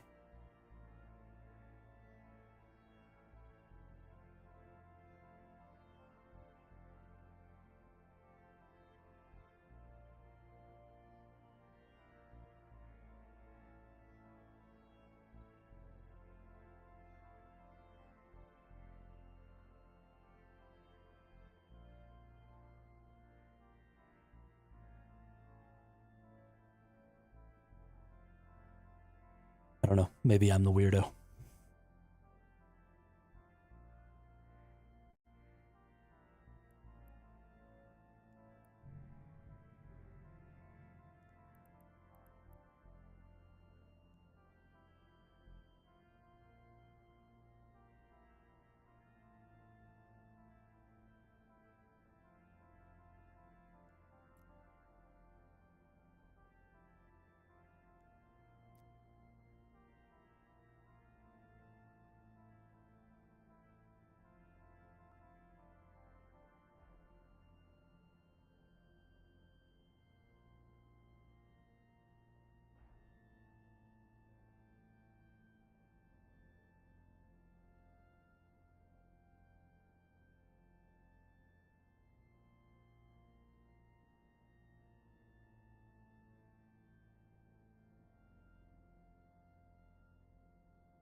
You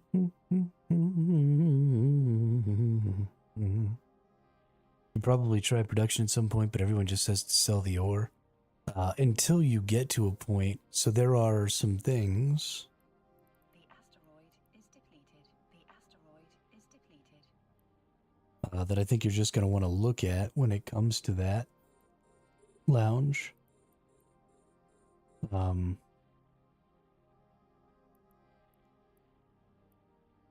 And it's in your skills. So when you go to reprocess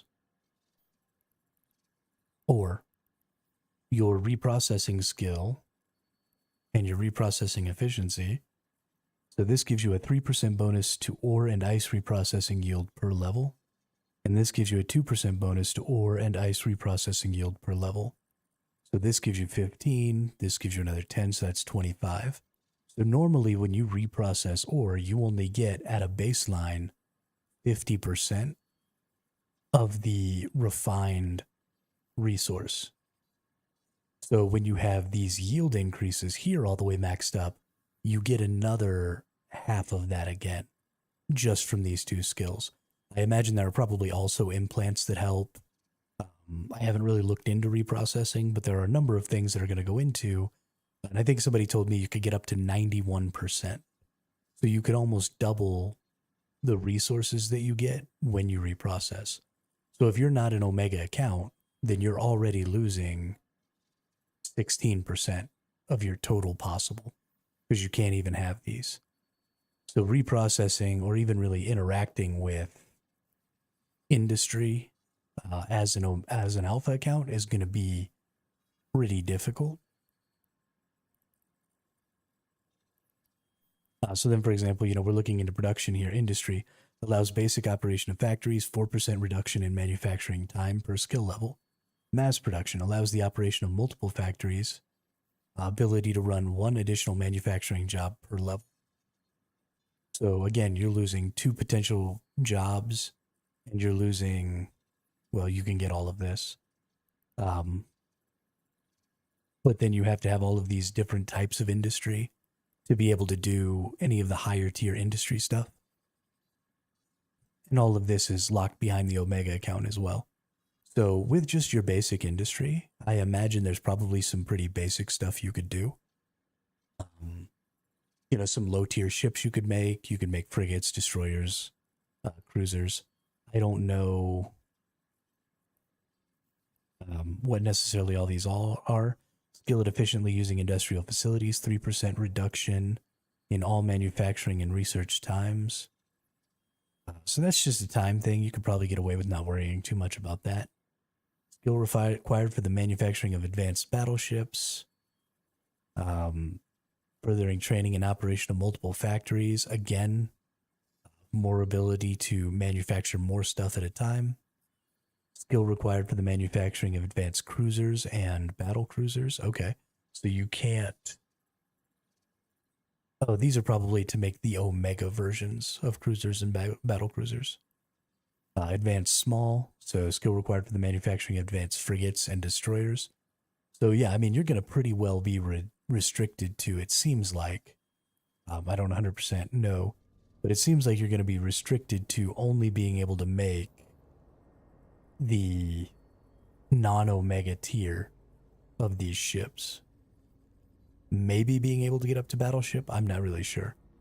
So while you can sell these things for great cost, I mean, if you look at their Omega counterparts, they're going for, 5 or 6 times the value.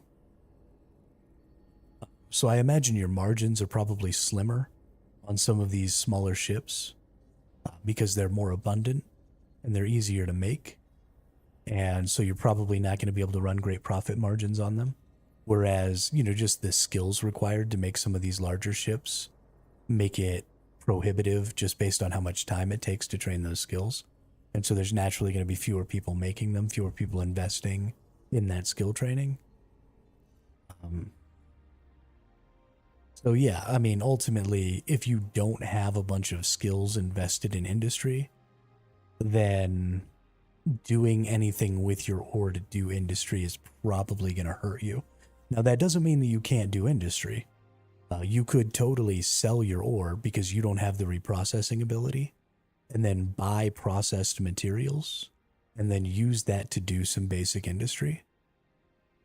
And that'll meet you somewhere in the middle, right? Because the people who have the best reprocessing are actually making profit off of the act of reprocessing. So you're not going to get all the way cheap. But Is depleted. The asteroid is depleted. you will likely fall somewhere between your limited ability to reprocess materials and their ability to reprocess materials.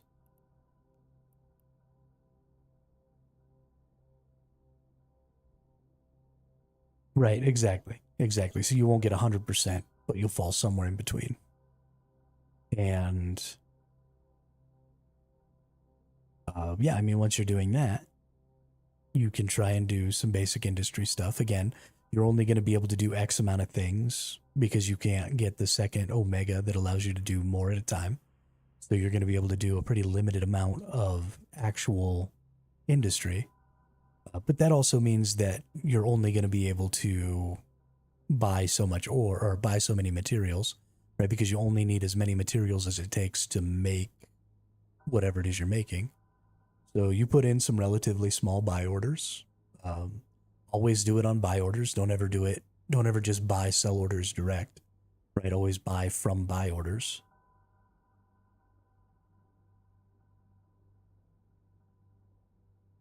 And then I mean, you could probably squeeze out some margin in there. It's not going to be great, but industry is pretty passive. You know, it's just a fire and forget kind of thing. So you can be out here gathering while you're making, you know, some ventures or something like that that you're going to sell on the market.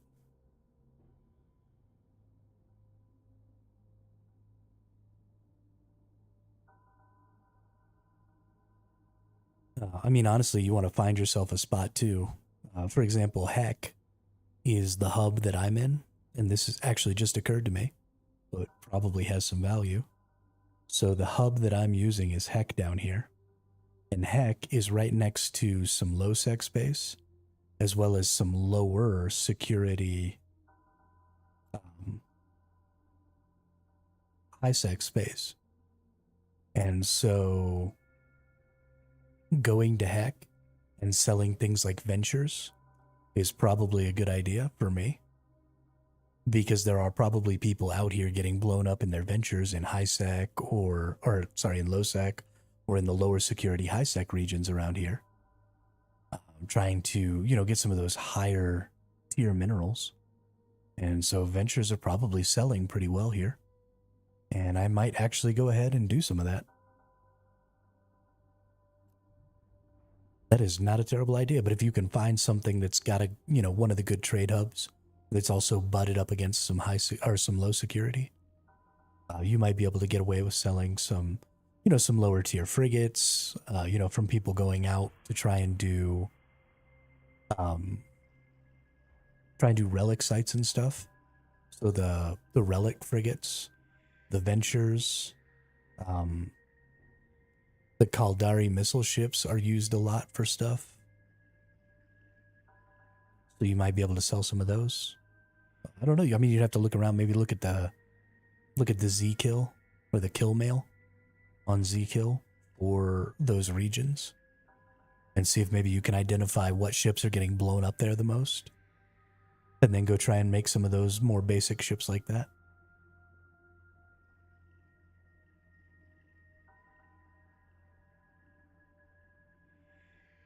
And I mean, again, because you're buying the minerals right there, or you're buying the materials right there, you're probably not going to get a great price. Because you're selling the stuff right there, you're probably going to get a pretty decent price for your ships, but your margin is probably going to be pretty low. But it still could be fun.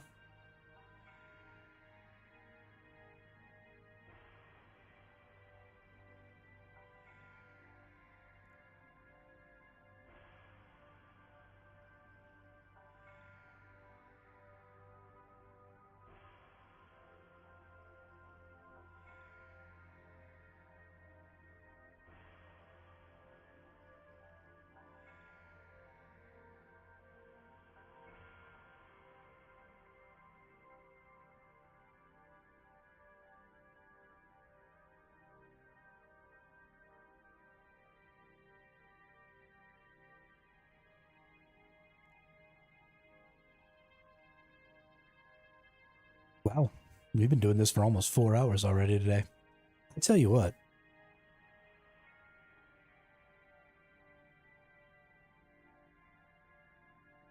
I imagine it's probably pretty boring for a lot of people out there, but time flies for me when we're sitting here mining.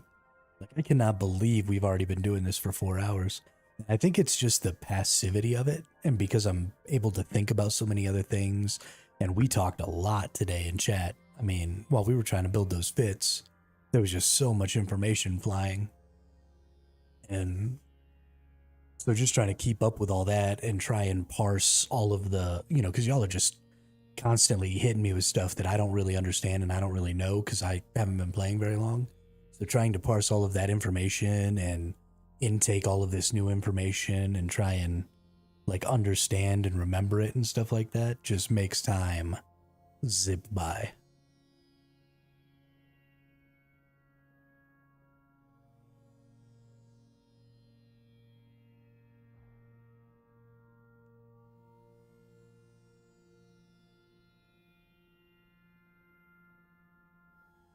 And then, of course, I'm going to forget 90% of everything y'all have said because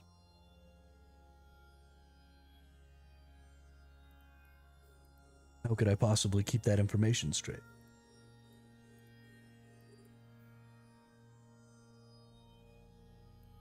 See that, though? Who's using hotkeys? Hermit's using hotkeys. Fucking bam. Get at me.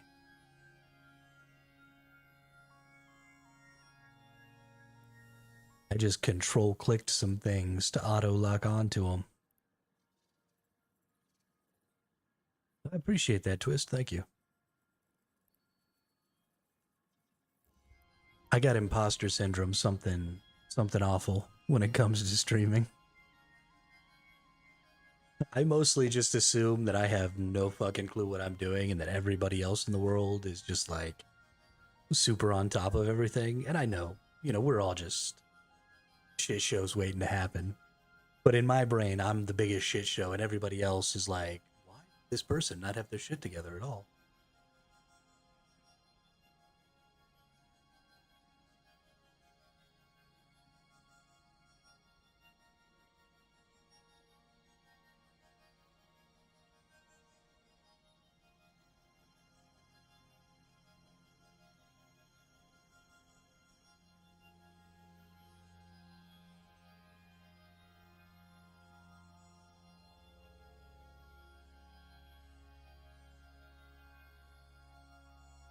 Gotta remember that I'm not the only person in the world who speaks with authority on things that they have no fucking clue about.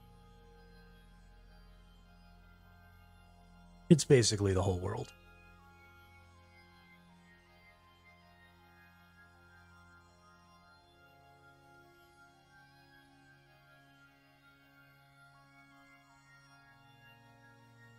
Just a massive insecurity. I mean, for real though.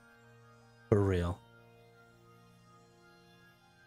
That's why we sit inside and play video games instead of going outside in the real world, right? That's why I'm here. I ain't trying to go outside. Fuck that. 7 more hours until I can use tier 2 drones. And that is gonna make me so happy.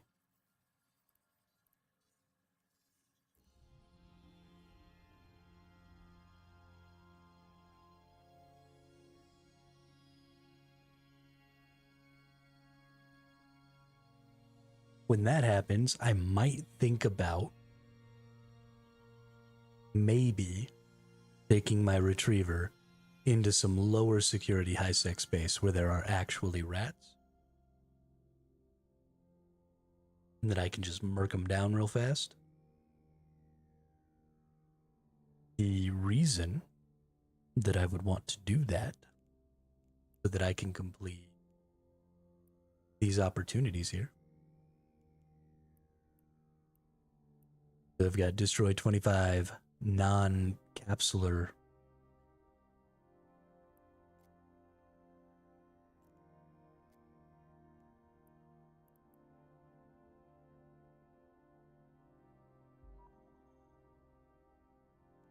I suppose I could just go scan 5 signatures, but honestly, I've kind of forgotten how the scan works. I gotta admit, don't really know how it works anymore. I remember doing it when I played before, but it's not really on my radar anymore.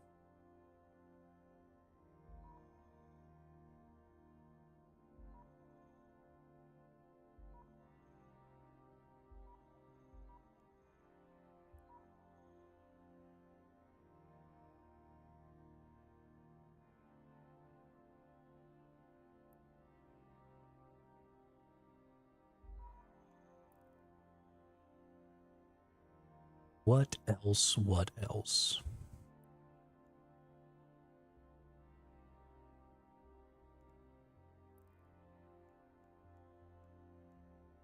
I am pretty blown away by these tier 3 destroyers and frigates. I gotta admit. They're pretty dope.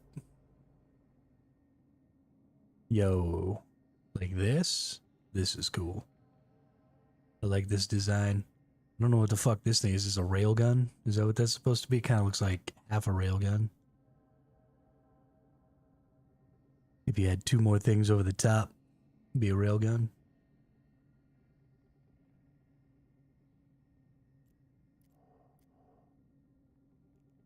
What do we got down here? Oh, this one doesn't.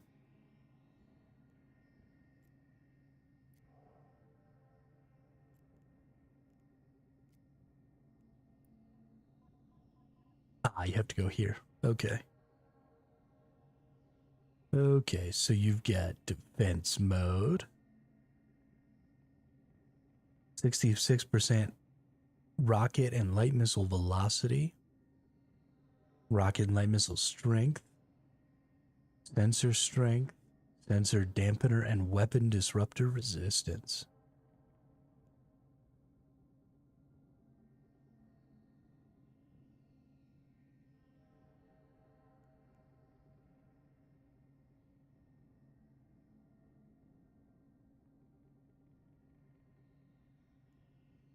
Yeah, I like these little transformer destroyers, man. They're pretty cool. I like these tier 3 cruisers. They're super fun. This Tengu kind of looks pretty dope. Looks like it's got like another little ship on top of it.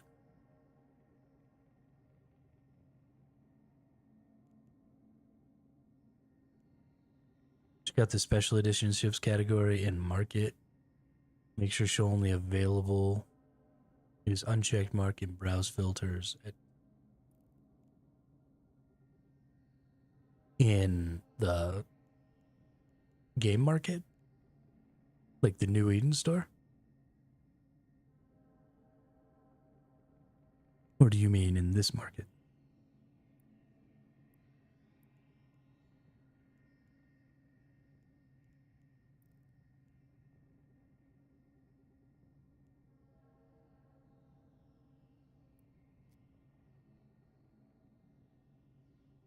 Yes.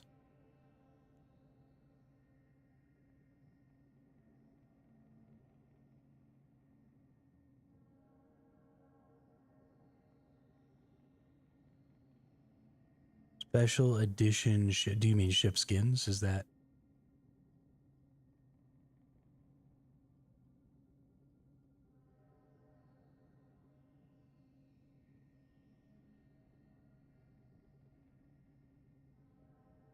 Hey, those are pretty cool. Oh, regional market. Okay.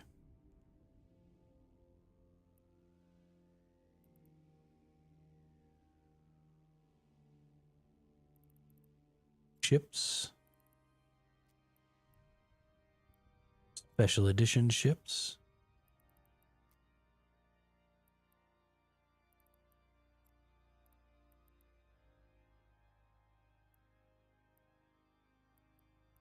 Special edition battle cruisers. Gnosis. Show me the Gnosis.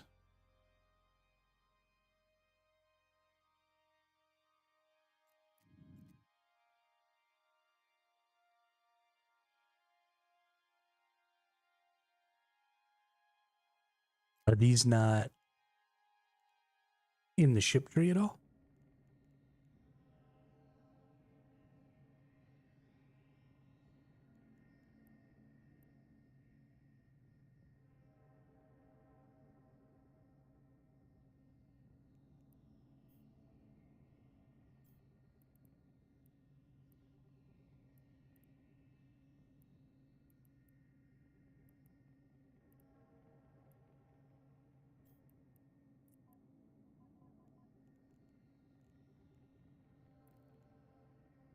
A lot of them aren't really.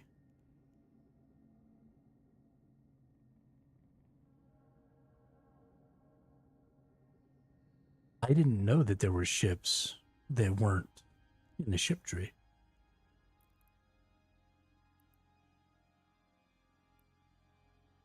That honestly kind of upsets me.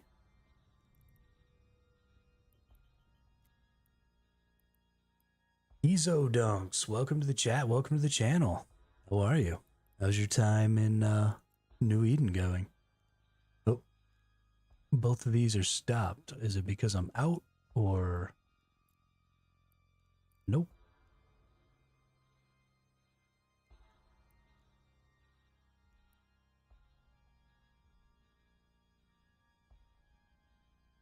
Oh, nice. Nice. Congratulations. Yeah, I'm having myself a good little time here on my 5-day-old account.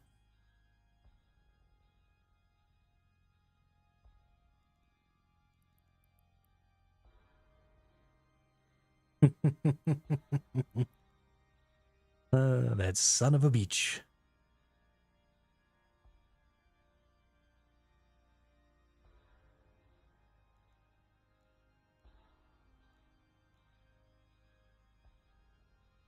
Bonus to warp scrambler and warp disruptor range. Large hybrid turret, large projectile turret. Missiles everywhere, energy turrets. Hand fit, sinusoidal field. Over jump portal generator. No targeting delay after cloaking device deactivation. Yo, this thing's kind of a baller, isn't it? 100,000 million, only 13 billion ISK. No big deal. I could totally buy one of these. What are y'all talking about? I got 13 billion ISK to spare.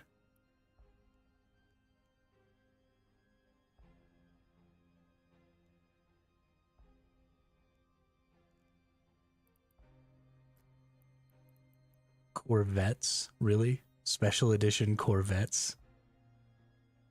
Are you making jokes here? 3 billion ISK? What the fuck is this thing?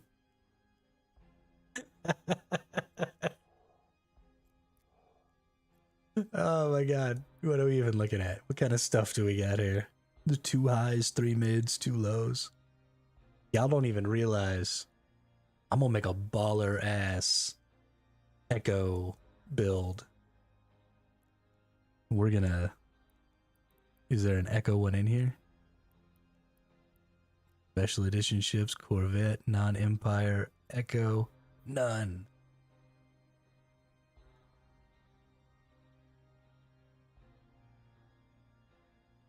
I'm gonna make a baller Echo build. I'm just gonna go fuck people up with it. It's gonna be good times.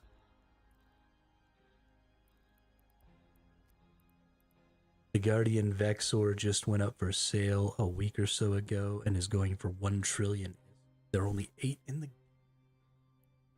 Okay. Victorious luxury yacht. Oh, this one's super cheap. Only 297 mil. I could go buy one of these.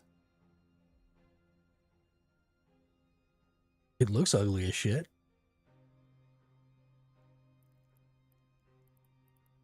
I don't even want that. How is that a luxury yacht? It's so ugly. Hey, 28 million. Jumpin' the Dog has followed. Hey, thank you, Jumpin' the Dog. Welcome to the chat. Welcome to the channel. How's your time and Eve going?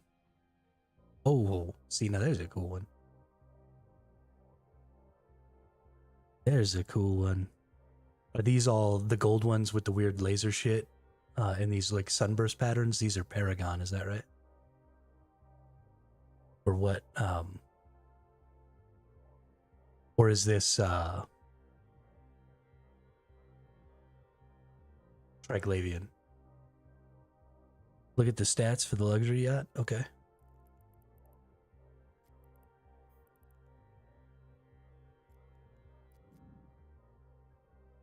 100% boost to warp speed, warp acceleration, bonus to interdiction nullifier, cloaking device CPU requirement, 10-bit covert ops cloaking device, reduction in interdiction nullifier reactivation delay, and max lock range.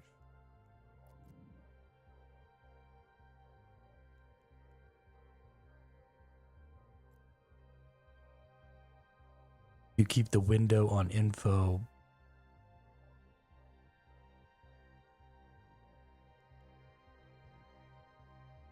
You keep that window on info button for them all. It will show you race and stats.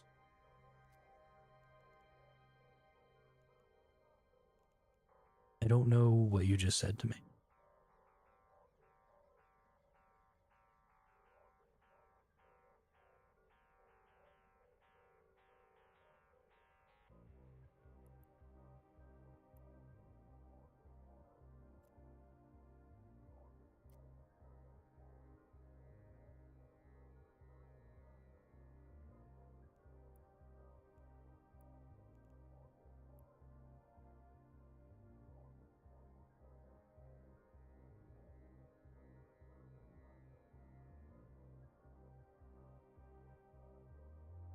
Yeah, this shit's just too ugly. I would never fly one of those. Echelon, that one also looks kind of ugly. Yeah, you ugly.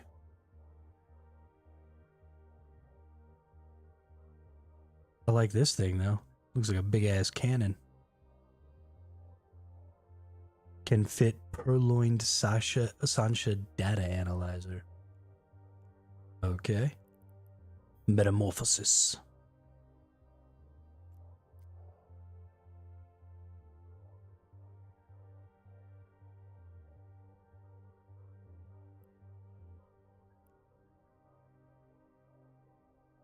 I really like these sunburst pattern ones. They're pretty dope.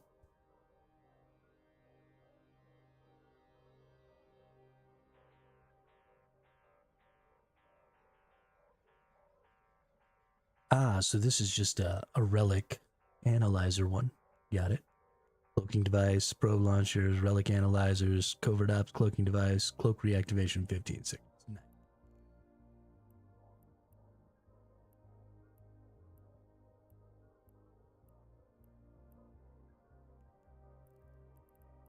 What about the Zephyr? Oh, you ugly too. Oh, it's like got solar sails on it. Okay. I can actually get behind that. That's actually pretty cool. I can dig some solar sails. Can fit prototype Iris probe launcher. Will not be targeted by sleeper drones in wormhole systems. Oh, really?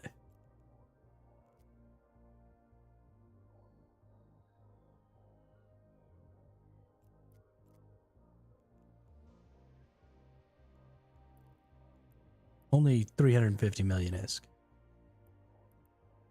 Fine. Industrial ships. Oh.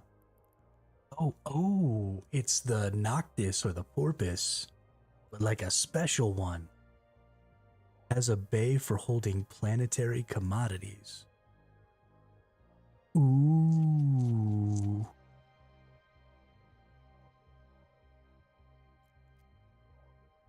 Whoops. I want to undock this.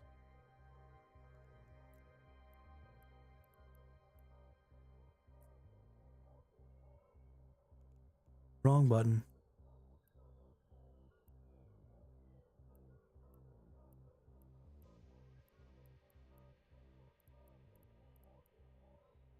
Shit. Oh, there we go.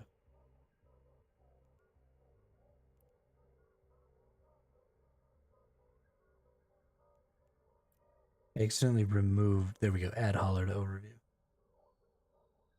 Definitely don't want that. Jump in the dog. That the Metamorphosis is Society of Conscious Thought. Super good at exploration for T1. Better than the standard faction exploration tips. Thank you for the info, Jump in the dog. Appreciate it. Because I don't know shit about this game. I didn't even know these ships existed. Blowing my mind right now. That. Click on that. Zappy zappy time. I kind of want to...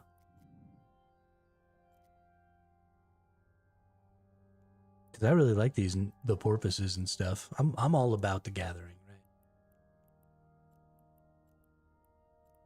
Nope, no builds. These ships over time were released into the game for various reasons and do not have blueprints, or only in the game from players when active at the time and redeemed. Ooh. That makes me wonder why some of them are so inexpensive, though. I mean, like, 37 million's not nothing, but for a ship that maybe only has a few copies out there, how is 37 million even a thing? Special edition recon ship, the Envolsa. Hypothesis. Oh, there's another one of those cool little half-moony ships. Oh, no, it's not. This one's totally different. Oh, these are shuttles. Okay, I don't care about shuttles. Oh, Special Edition Covert Ops, the Pacifier. Oh, we already looked at that. That's just, I kind of like it, though.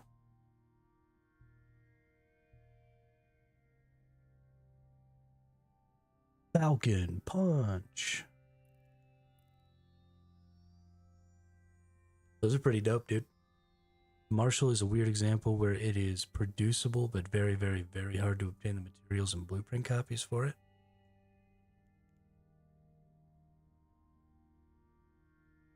Is the Marshall super good, too?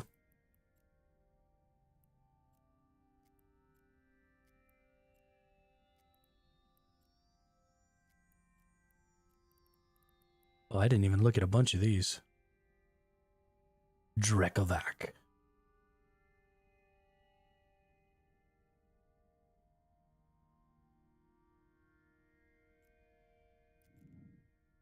Isn't this what that person killed me with? No, he killed me with a cruiser. But it's got a vac at the end of it. The cruiser that he killed me with. Luxury Yacht was a competition between, at the time, Serenity, the Chinese Eve server, and Tranquility, the rest of the world server. Tranquility won the challenge.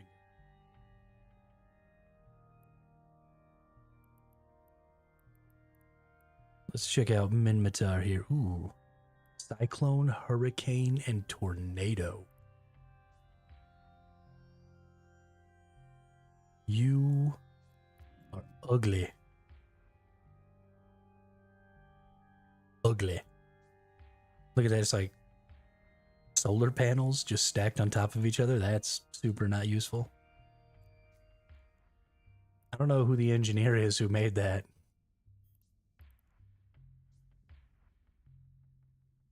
The Hurricane. Trinity shut down and merged to Tranquility, so it didn't matter in the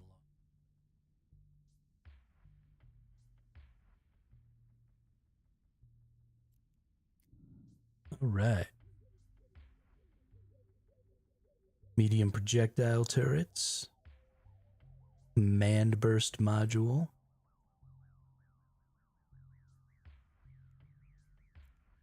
Check out this fit.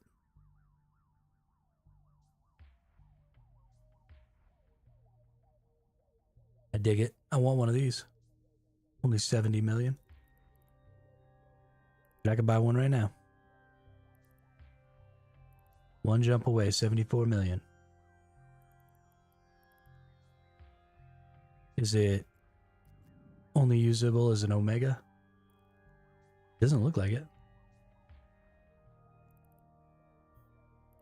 Tornado.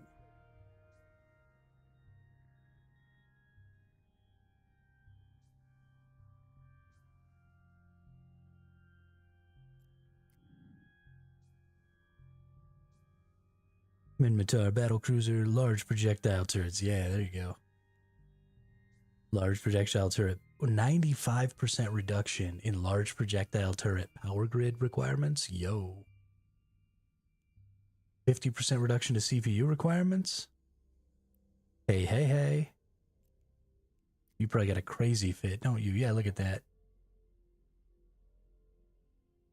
8 hard points. Oh, yeah. This is just a glass cannon. Just a glass cannon. You just run that thing out there with 8 things. And just punch somebody in the face really, really hard. Totally into it.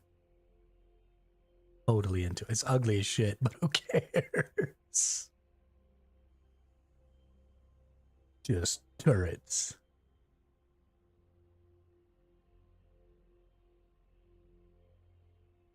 I dig it.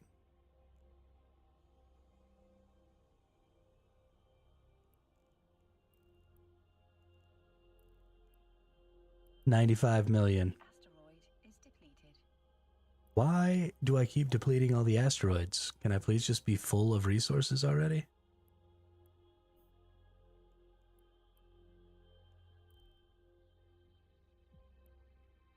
All 4 of those ships were designed by players? Oh, really? Well, I don't know who designed the ones for the Minmatars, but they ugly. They ugly. I mean, I like them. Minmatars are supposed to be ugly. But they ugly. What do we got here? Brutix, Myrmidon, Alos.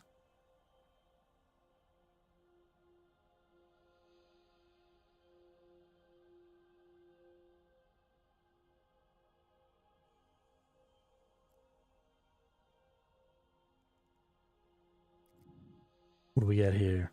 Hybrid turrets. Oh yeah. See, these tier 3s that you're talking about are nightmares are sweet. These tier 3s that you're talking about though all seem like they're super glass cannony. Like all of this is just bonus to turret stuff, and then I'm sure if you look at its hard points, yeah. 8 slots, 8 hard points. This thing is just here to beat on people as hard as it possibly can, as fast as it possibly can. There's no subtlety. There's no anything, just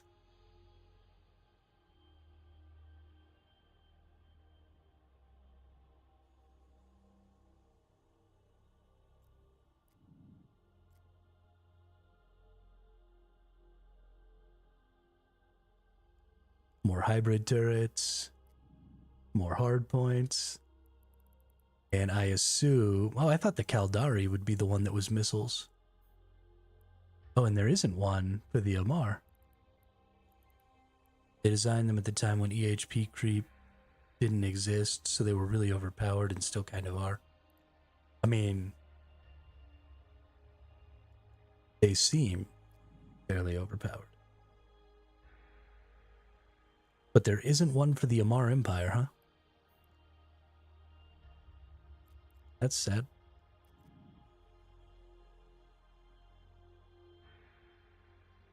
I mean, fuck the Amar Empire, but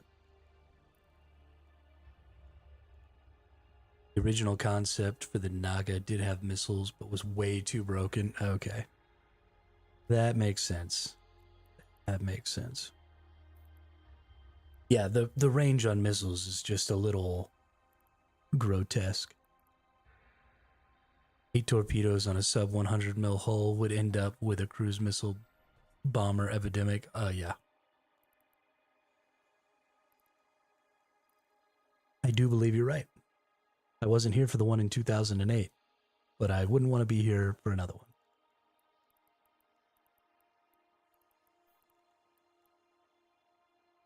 Warp drive Oh. active. Bye, drones. See you when I get back. Did my ship vanish? No, it's just taking me forever to warp. Okay.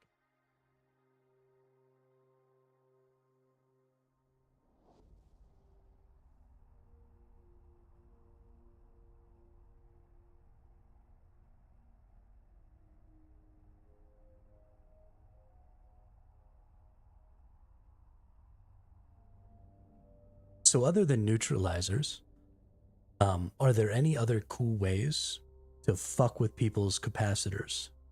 Because neutralizers are super low range. And I think we're going to be able to overcome that with a micro warp drive or, something like that from a cloaked ship. Be able to just get closer and get on people who are trying to kill my barges. But it'd be cool if there was maybe a longer range way to fuck with someone's capacitor. And by cooler, I mean it would make my life easier and that would make me happy.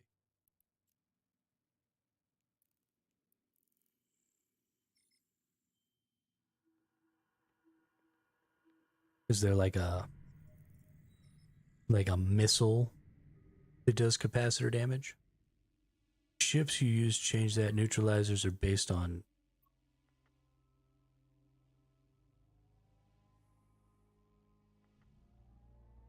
look at Balgorn simulated dead space neutral. Okay.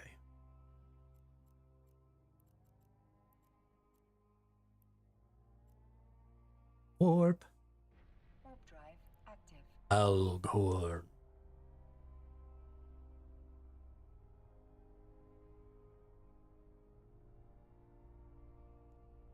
Balgorn.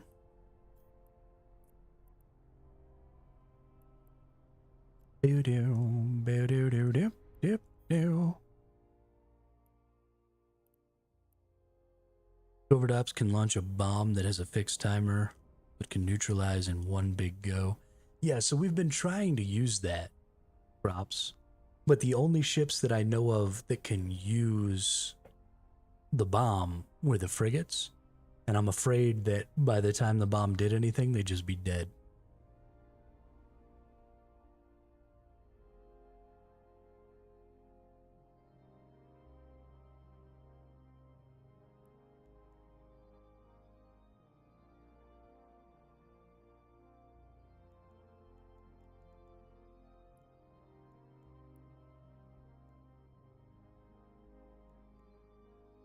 We're looking at dead space.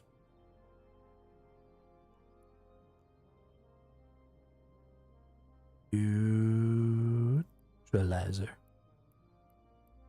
Dead space neutralizer. Well, that's boring.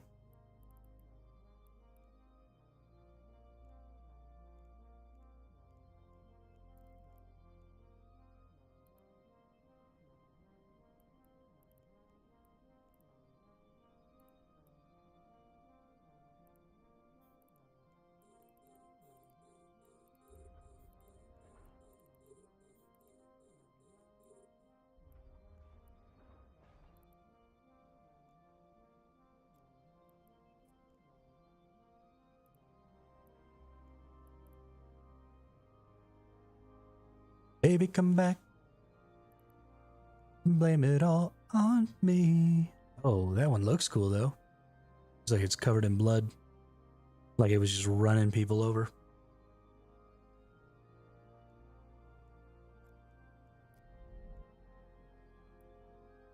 Okay. So we are looking for neutralizer.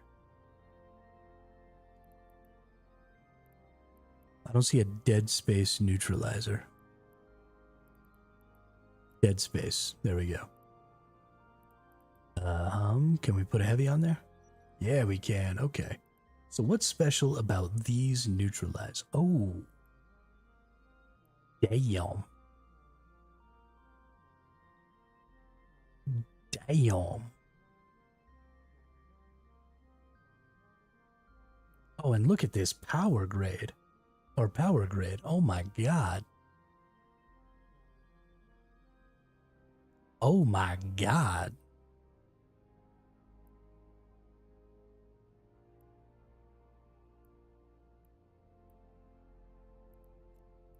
So what's the difference between some of these?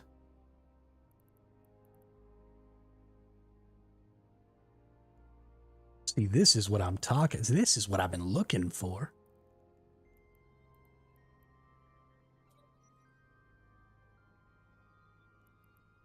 So I can put a bunch of these on here. Just fucking go ham. And the power grid can handle it. The problem is the capacitor can't handle it. Which is fine. Because we can get capacitor shit for all this. We could just go balls out. Because if these are hitting for 600. Oh, so it's every 24 seconds though. That's why. So here's my question then.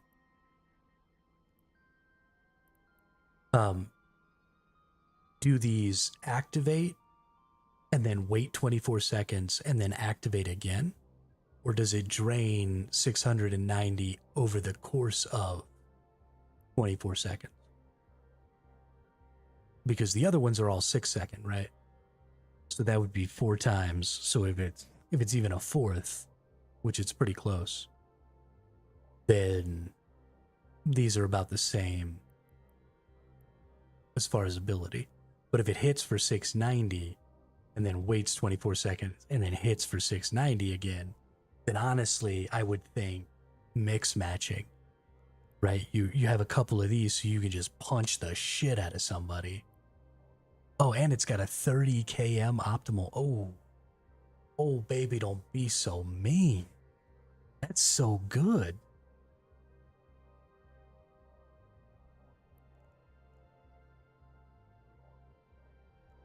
That's so good.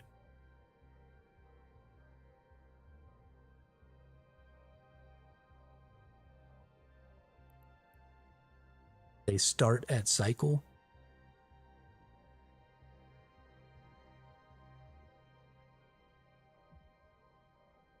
I don't really understand what you're trying to say there.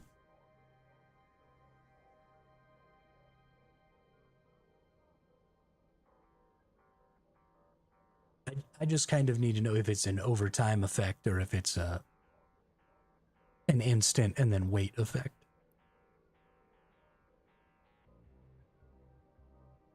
The skills and implants lower that as well as increase range, and there are other things like ship type, like the Legion bonuses versus Ashimu versus the Balgorn. Okay. Yeah, let's actually go back and let's look at this. So what do we get here? Stasis web of... Okay, so energy Nosferatus and energy neutralizers. Oh, that's something I didn't think about either. Is I was trying to remain cap stable, but I could do that with a Nosferatu. Okay, so it is overtime. But the range is so good. Okay. Okay. I feel all of that. I feel all of that. So you can use these dead space types on other ships too, right? It doesn't just have to be the Balgorn.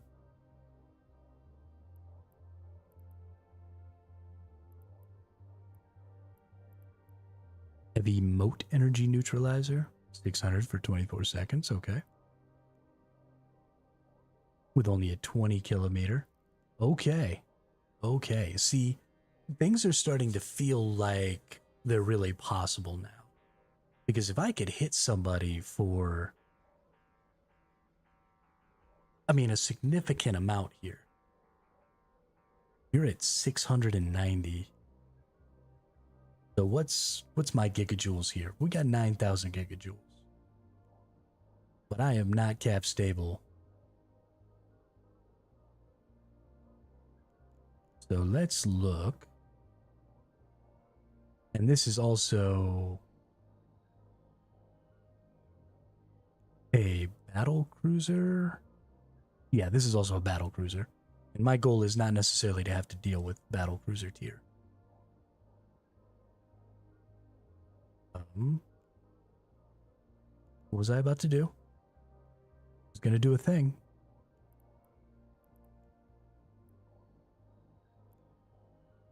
I was going to do math. That's right. So we have 690 gigajoules every 24 seconds. So 690 times 1, 2, 3, 4, 5, 6, 7. So every 24 seconds, we can absorb 400 or 4,830 gigajoules here. So then we divide that by 24. We're rocking 200 a second from 30 km. Look at the lowsec ship with the same neutralizer on it. Lowsec. I wonder if this this already has. Nope. Okay, so what does this do? This is a battleship, not a battle. Okay, it's the same tier, so battleship.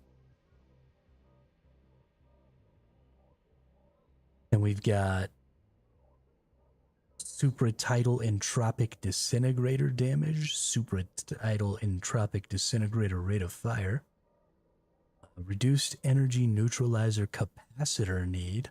Ooh. Reduce remote Amar repairer capacitor need. Smart bomb. Field extender. Armor plate. Okay. I get it. I understand.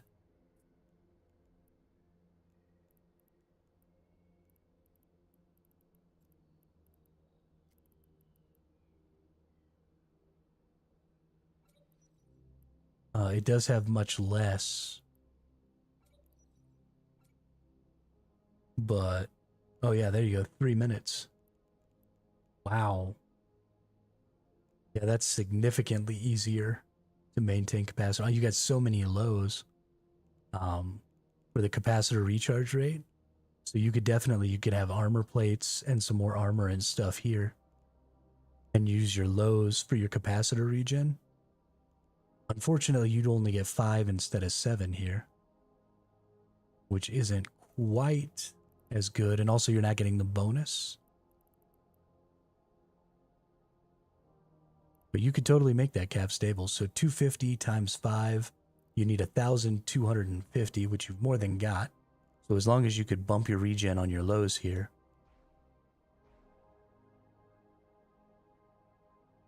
You could definitely make this cap stable at about 80%.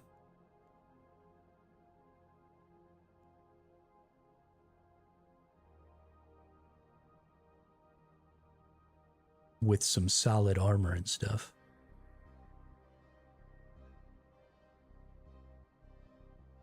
So yeah, so I mean the goal here is hopefully to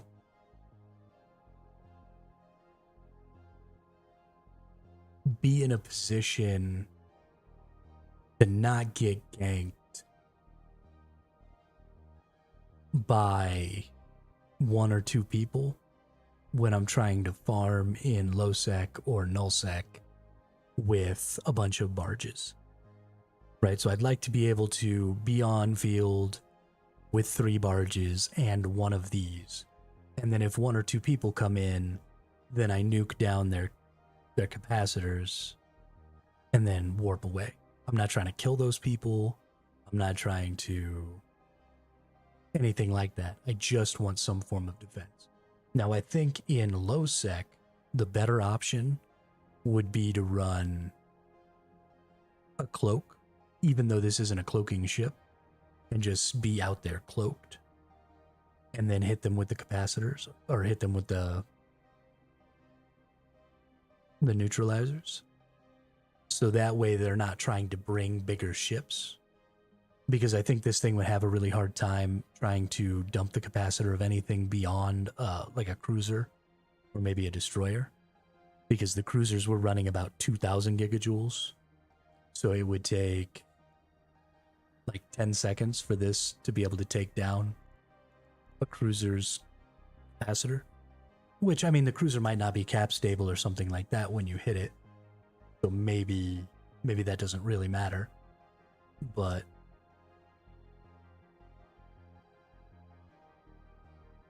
yeah, it's a lot to think about. These Dead Space ones. I'm glad that you brought the Dead Space ones up there, Crops. Because that was definitely a huge issue that Skip brought up earlier, is the regular ones are Oh, this extends its range out to 45 kms. In high sec, it would be better to have a porpoise with a remote shield repair.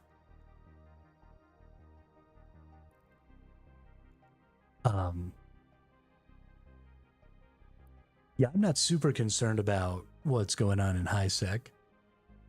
Maybe it's just because I haven't been attacked yet, but I don't actually think I'm gonna get attacked.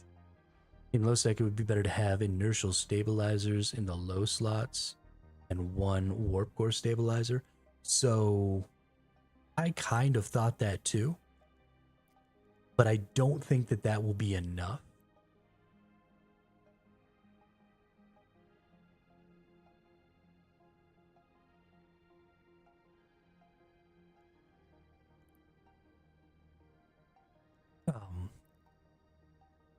The warp core stabilizer, because this doesn't have the same natural bonus that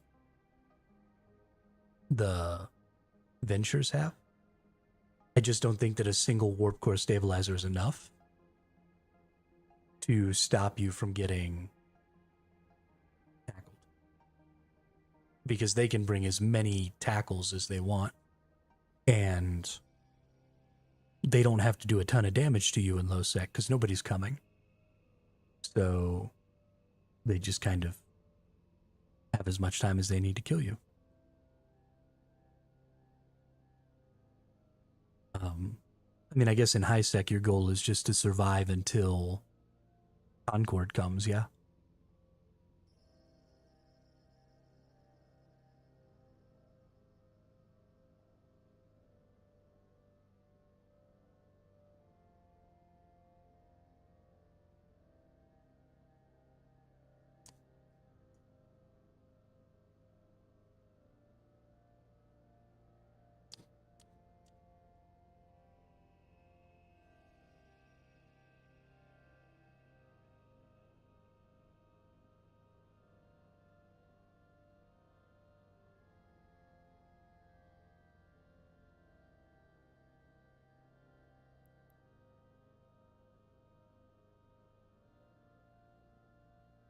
I don't know. I don't know.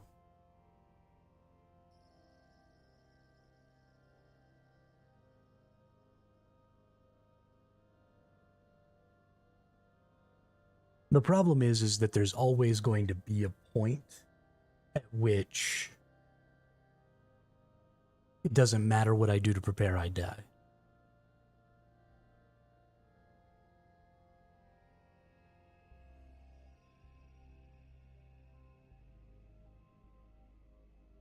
So it's fun to think up all these things, but ultimately, if anyone else exists, you're dead.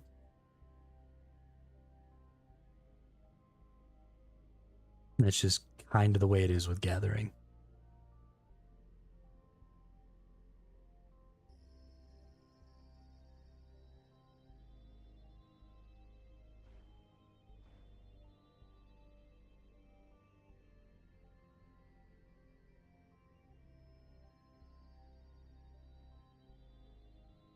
Which is ultimately going to end up pissing me off a lot.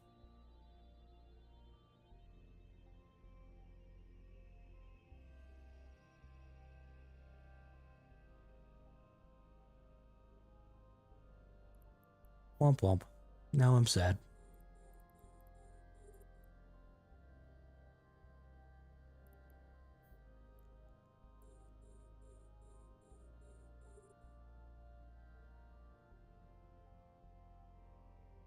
Well, so it's not about being unwilling to lose it.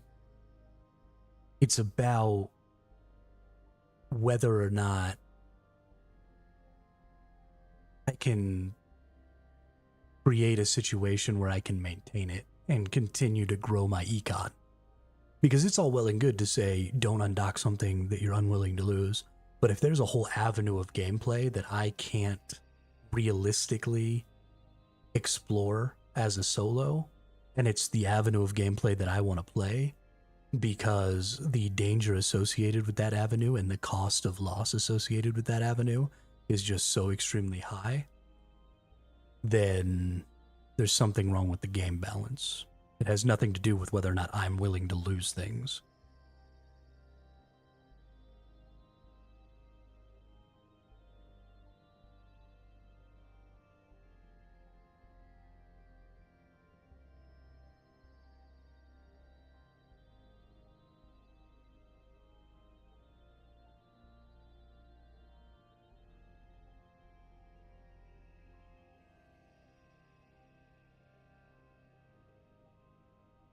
Gathering has the slowest ships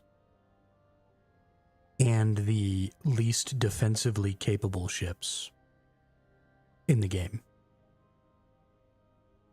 So if you want to gather, everybody can catch you, and you can't fight back.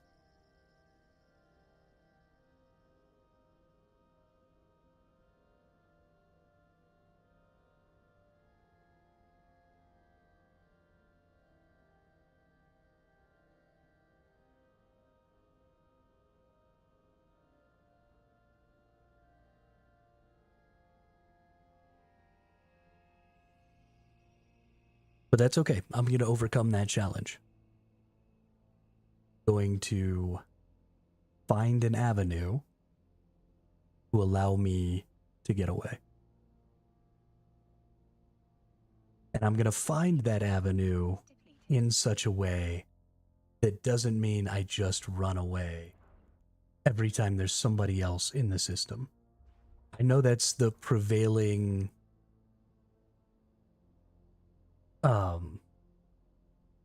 advice is if somebody else exists in the system you're mining in, go back to a station. Especially in lowsec and nullsec. If anybody shows up in local, you just leave. But that's ass.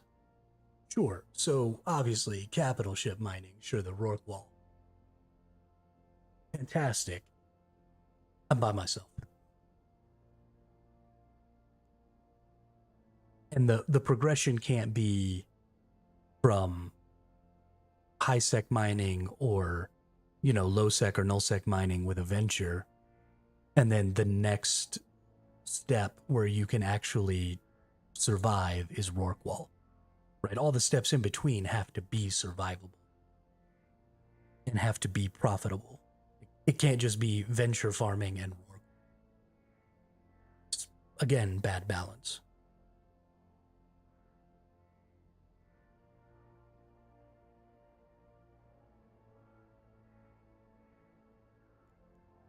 The Rourke wall's super cool. And I'll totally get one eventually. It might be a decade from now, but I'm gonna have a Rourke wall.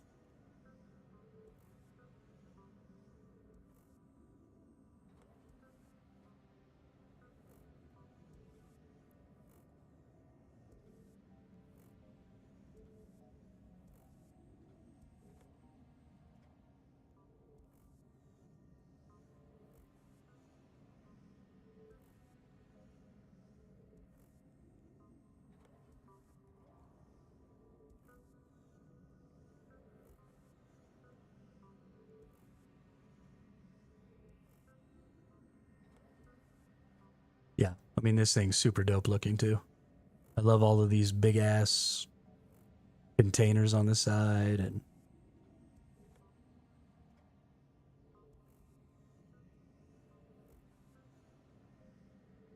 what is the skiff?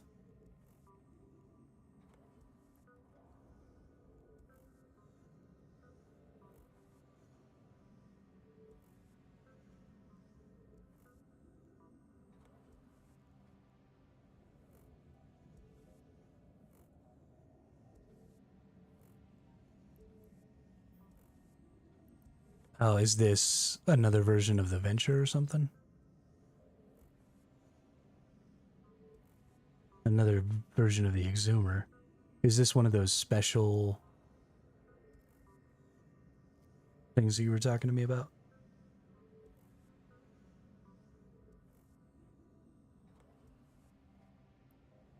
Um, 6% bonus to ship shield hit points, ice harvester duration, strip miner yield, all shield resistances, gas harvester duration, strip miner yield. 50% bonus to drone damage and hit points. Okay.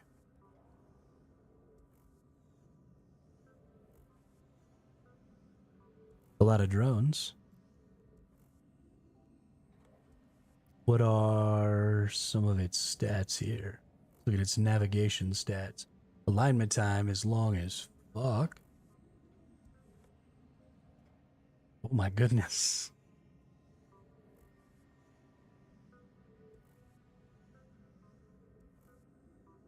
So what is it specifically about this that...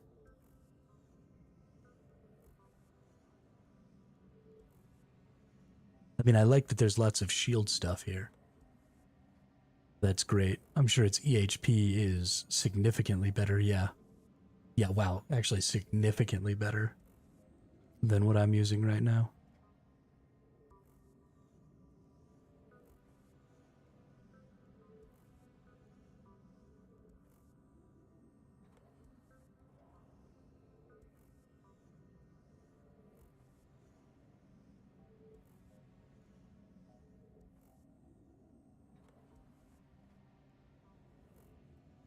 But I'm not seeing anything about it that would maybe give it any sort of viability in lowsec or nullsec. Like, it's still got an extremely long alignment time.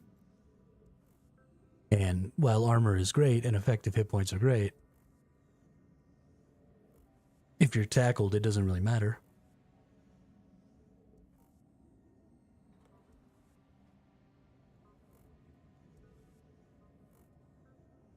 It's more defensive and can dish out DPS as well with the roll bonus. Okay, yeah, so it does do a little more damage. That's true too.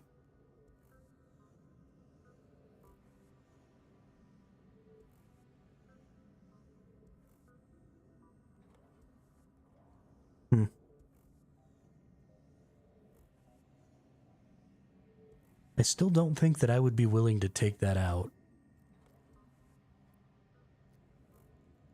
This show in ship tree, but I don't remember. Oh, okay, no, the skiff is in here. Let's say I don't remember seeing it.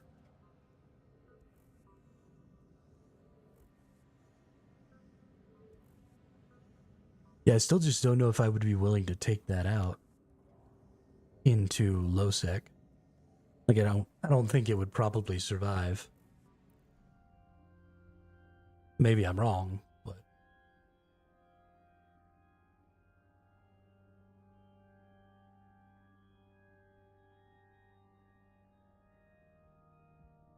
I mean, I guess if you had some really good attack drones, you might end up doing okay.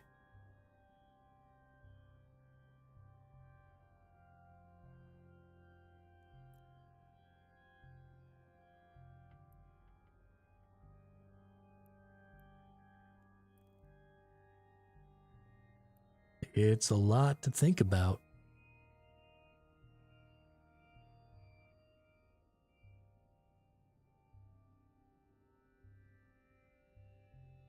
Counterplay to someone attacking a miner or recess collecting ship is not aligning out and escaping. Say they are tackled is more people or as much HP for response or to outlast them with DPS.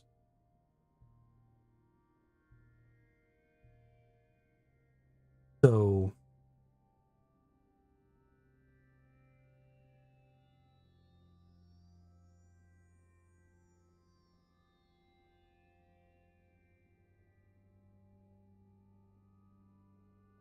and I totally agree with that. I do. Should have friends. I have no intention of having friends. I'm not a friendly person. A lot of people keep mentioning aligning and warping away.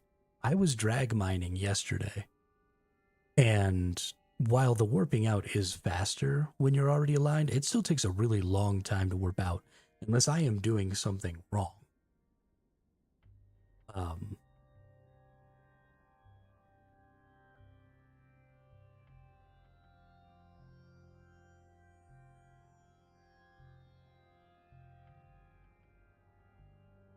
don't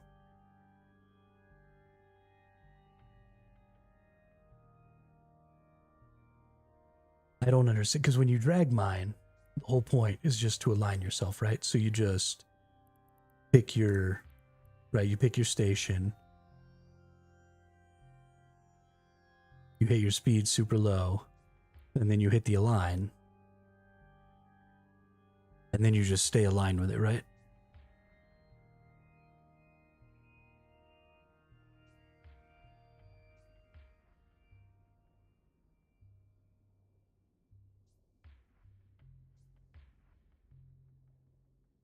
And then that's just, you hit warp from there.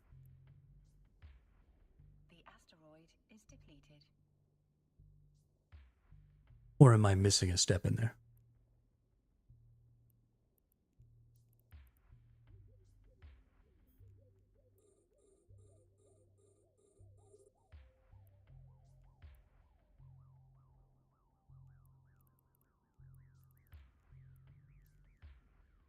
Oops, I hit the wrong button.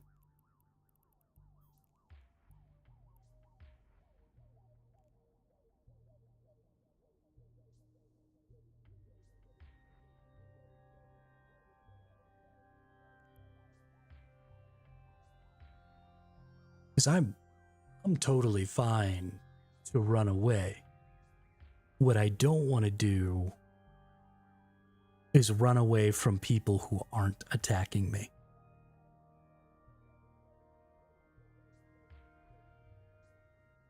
And that's kind of where everybody's at, right? At this particular juncture, especially if you're not in a fleet with defensive defensive ships, then if somebody enters the same solar system as you, then you just immediately warp to a station. And it doesn't, it doesn't matter if that person is just passing through. It doesn't matter if that person is so oblivious that they don't even notice you. It doesn't matter if that person is just scanning down artifacts. It doesn't matter anything. You just leave. And that's an extremely ineffective way to mine. Right? Because if every time somebody enters the local chat I'm leaving, then I'm spending minutes not mining in situations where maybe I had minutes more to mine.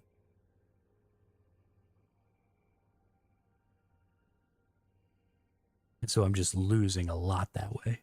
And especially because I want to play solo and free to play, I don't have the ability to miss out on gathering time. If I'm not gathering, I'm just losing money.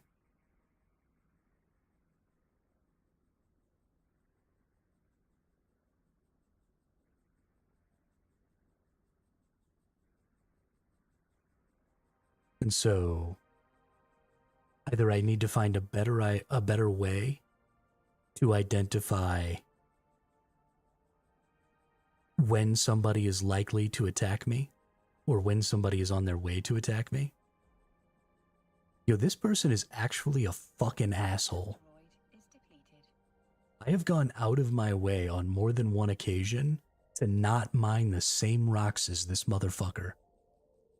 And he's over here zapping my rock. Just piss off, dude.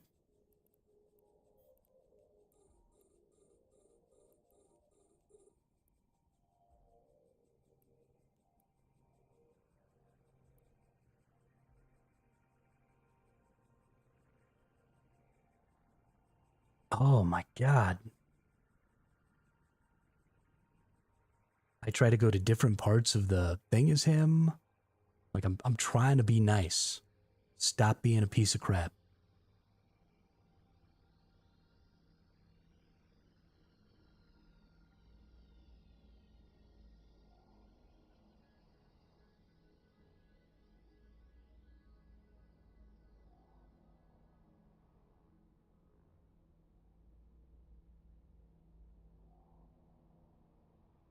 But so either I need to be able to create an opening where I can leave after they show up to attack me, or I need to be able to identify people who do have an intention to attack better. And I'm fine with doing the second one. I just don't see a path to that in the same way that I see a path to potentially being able to create that opening, right? Because I'm not looking to win those fights. I'm not looking to, kill those people. I'm not looking to, I'm a solo, right? The point is that sometimes you got to run away, and I'm okay with that. But I would like the opportunity to be able to create an opening to escape instead of having to preemptively escape.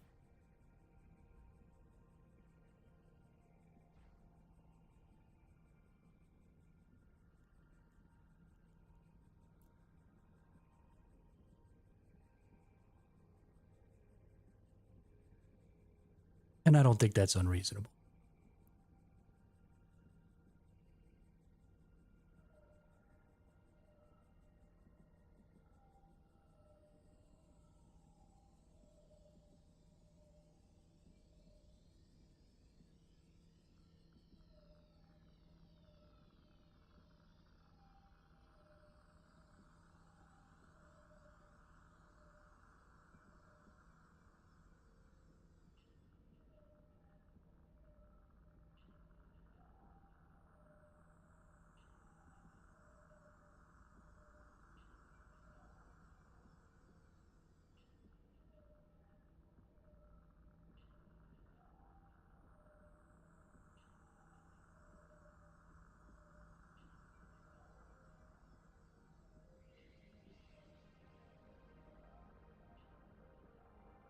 The asteroid is depleted.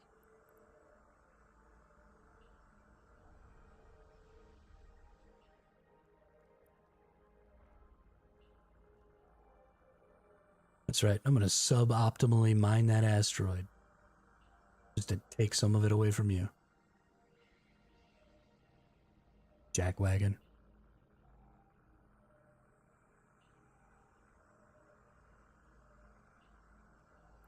Starting to really hate this person.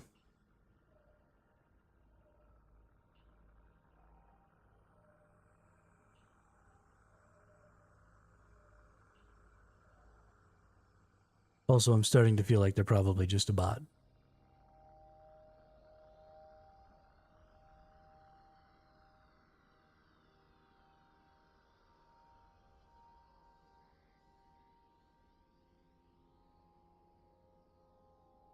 The asteroid is depleted.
Or maybe I just bring that ship with the cloak. That gathering ship with the cloak.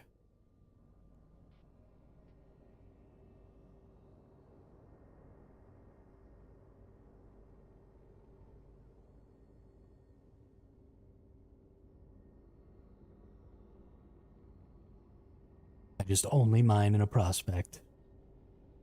Every time somebody comes, I just cloak and run away.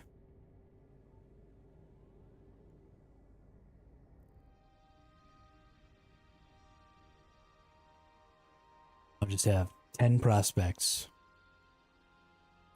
That'll be how I earn all my currency.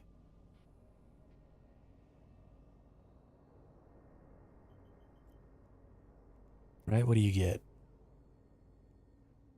12,500? Yeah, that's totally worth it.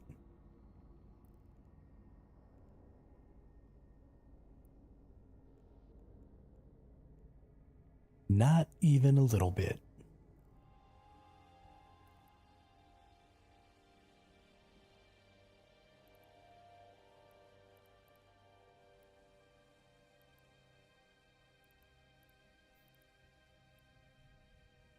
Warp drive active.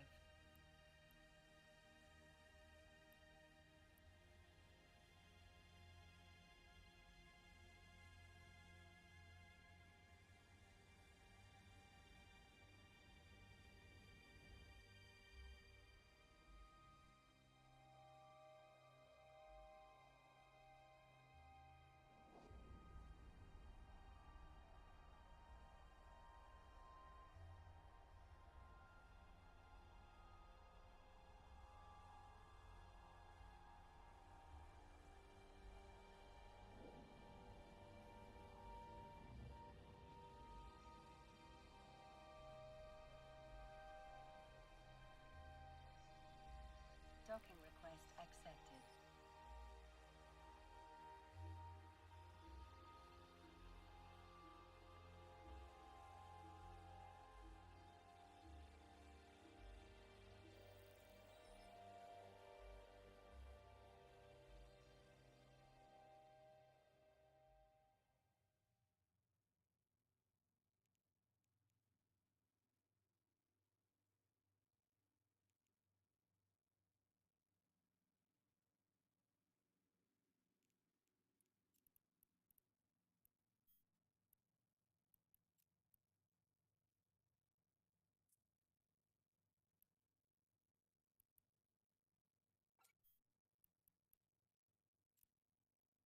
Black.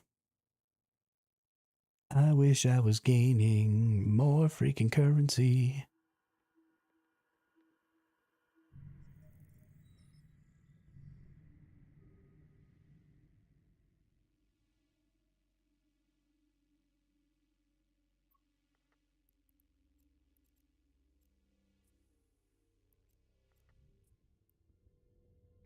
Warp drive active.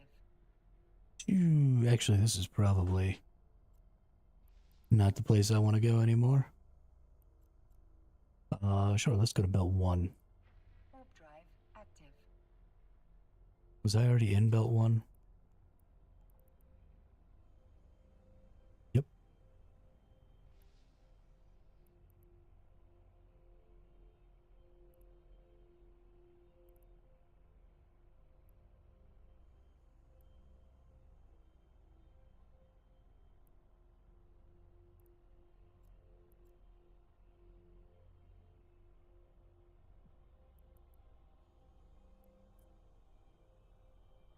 Warp drive active. Let's try this. I might get stuck. Depending on where the curve is, I could end up really far away, or I could end up like right where I want to be.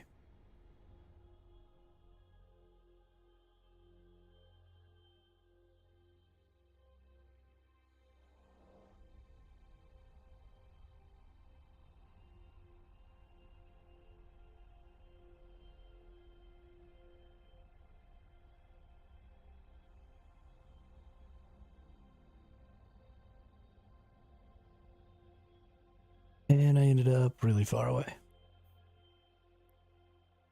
Is this a person? Nope.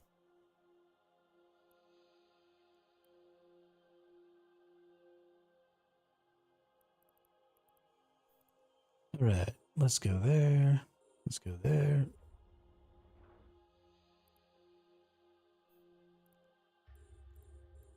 That.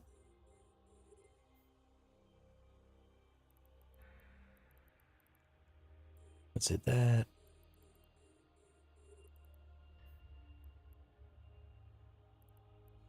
Fly boy and a scorpion. What's a scorpion?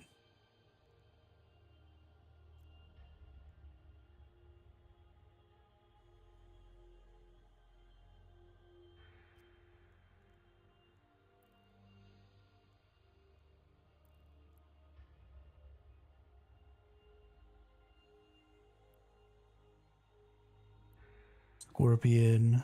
Scorpion.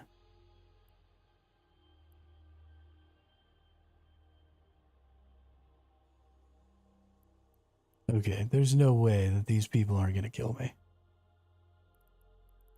Right? It's totally a thing.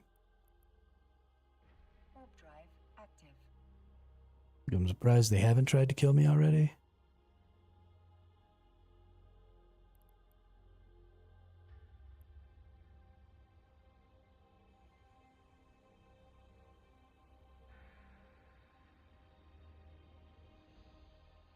But I'm definitely not gonna sit around with 5 enemy ships there. Seems like a horrible idea.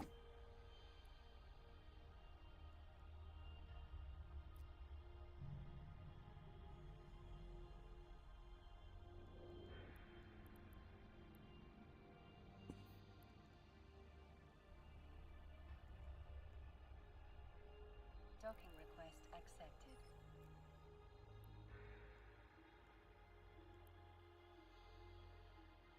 Nope, I accidentally hit dock instead of warp. Dum dum.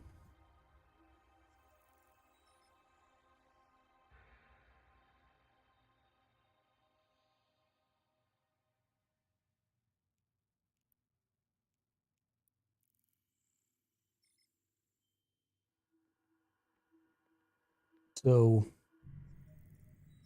what happens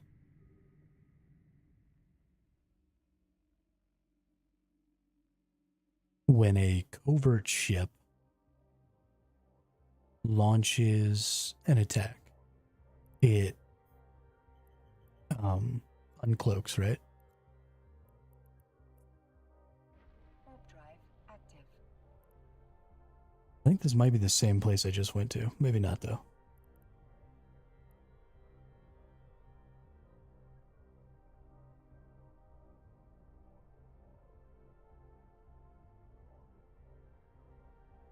Because I'm kind of going back to this frigate idea.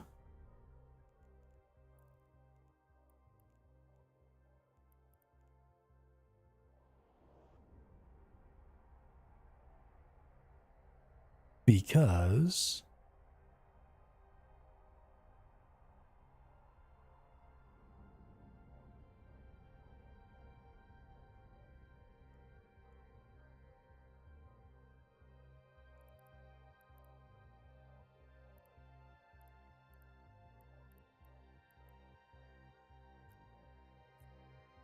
what's this? Nothing. Okay. The reason I'm kind of going back to the frigate thing. This is the same group of people I just was at.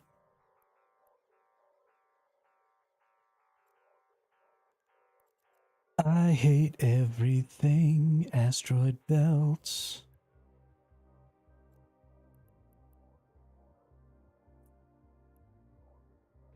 Warp drive active.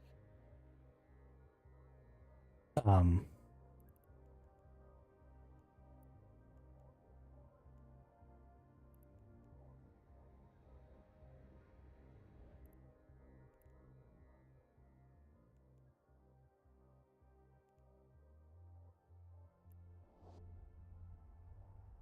So the reason I'm thinking about that explosive is because it also has a range. So if everybody is warping to the same location effectively, then that explosive should also temporarily hurt a lot of people's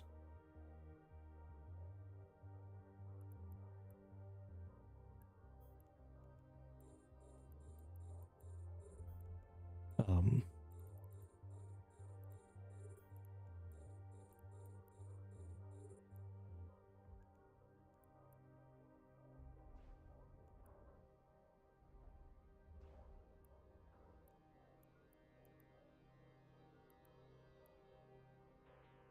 oh, Jesus fucking H Christ.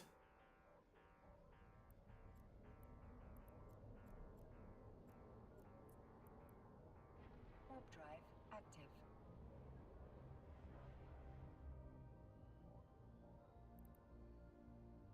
Okay, never mind.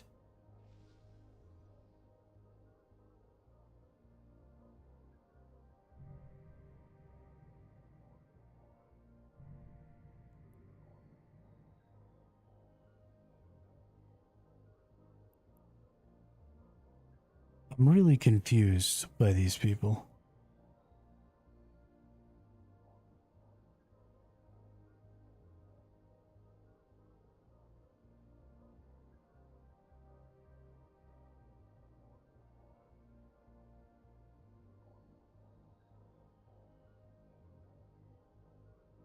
Oh, it's you.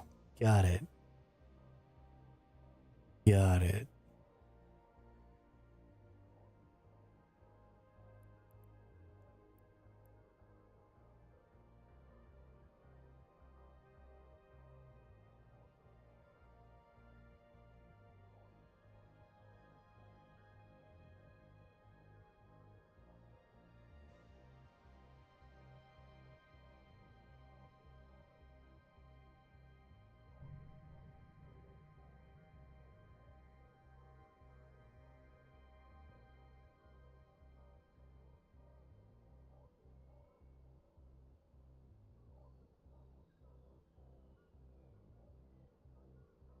I mean, nobody's going to attack me in high sec. I haven't.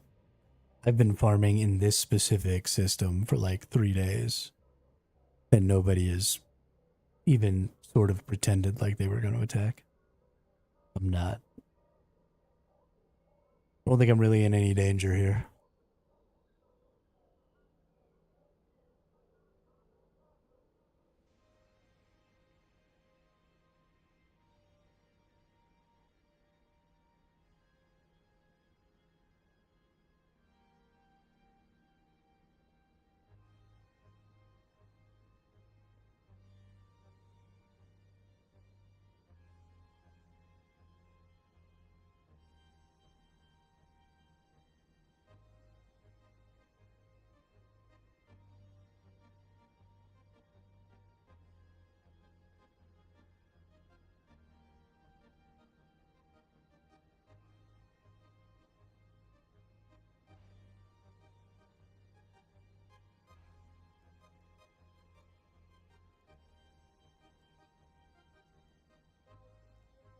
What I do want to look at, though, is I want to look at that bomb.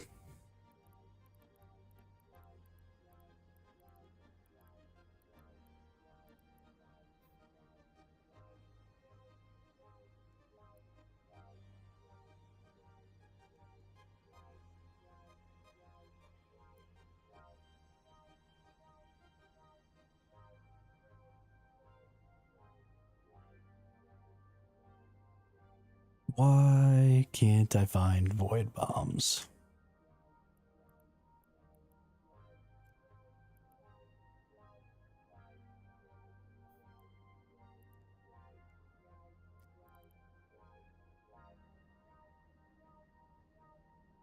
I really like the look of those ships. They look pretty dope.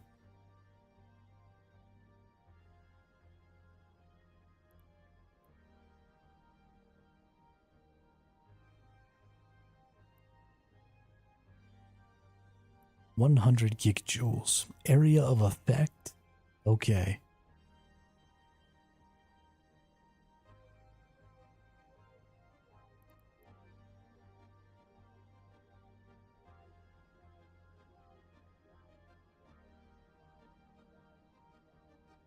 Yeah, so see, when I'm looking at this, this doesn't seem like nearly as bad of a choice as I was previously thinking. Because this is 4 meters per second, or 4 kilometers per second. It has a maximum flight time of 7 seconds. What's its reload? I'm sorry, what's its reload timer?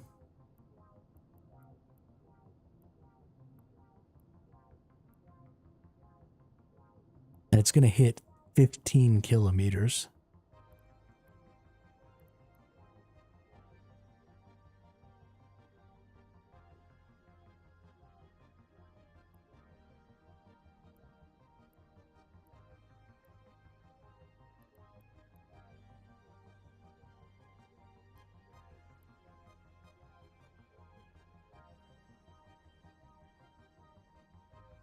Open launcher to see reload. All right.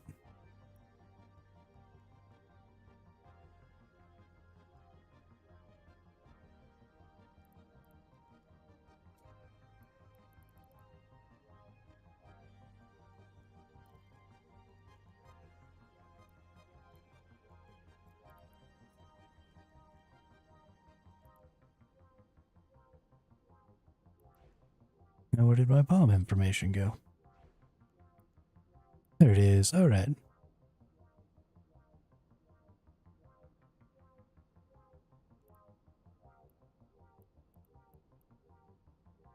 You can't even use a bomb launcher in Empire space. Nice.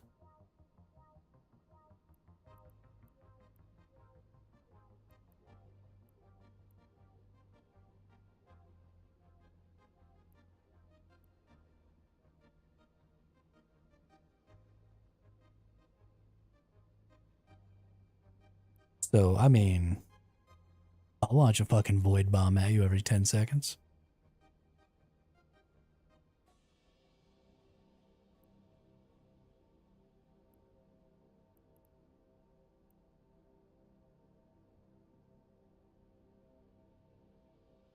That even seems like a way that maybe I don't have to worry about anything else for a lot of stuff.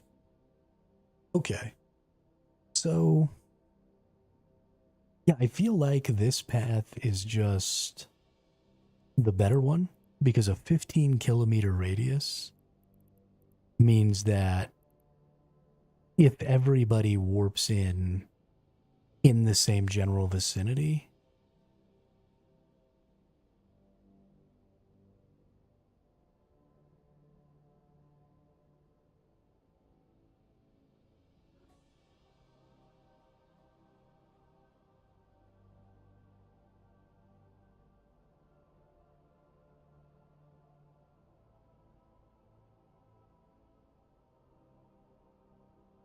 that's a good point.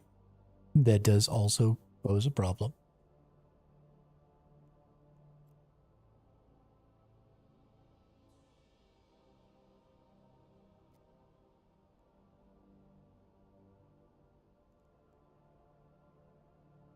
Does also pose a problem.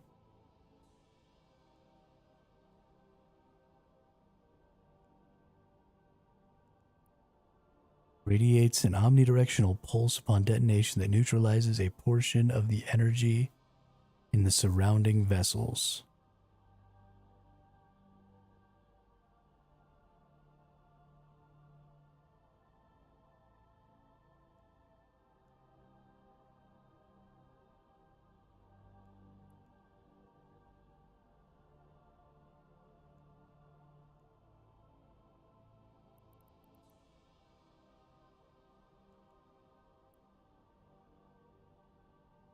Bomb launchers can only be equipped by stealth bombers. Each bomb can only be equipped one bomb launcher.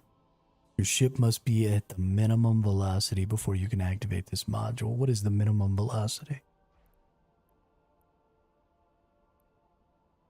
Reactivation delay. 2 minutes and 40 seconds. So even though it takes 10 seconds to reload, I think you can't actually use it for another almost 3 minutes.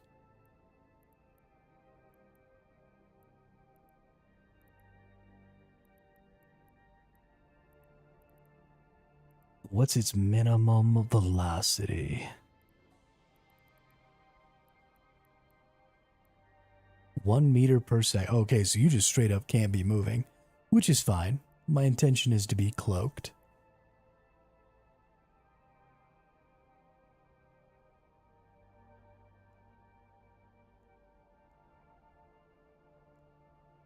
You know, some weapons don't take capacitor. The tornado you were looking at could land nearby quickly. Fire on the stationary / low speed mining ship with a big structure radius.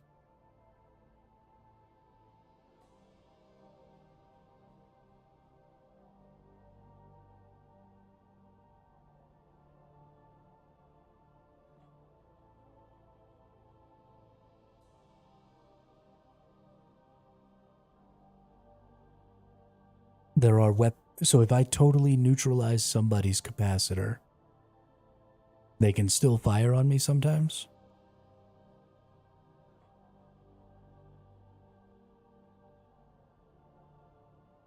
And also, how common are those ships? It's all well and good to say, you know, this thing could happen. But if 1 out of every million ships that's used is one of these ships, I'll take a 1 in a million shot. Missiles, projectile turrets, and drones will work if you have 0 capacitor.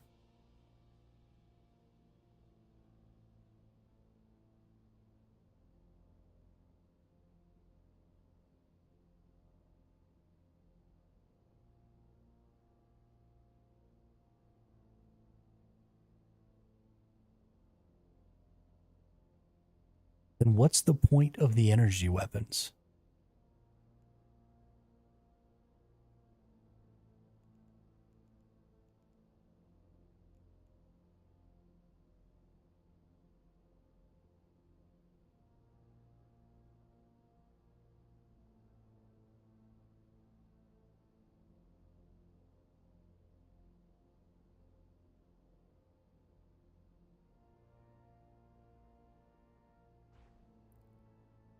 The asteroid is depleted.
I mean, but you can still shoot people.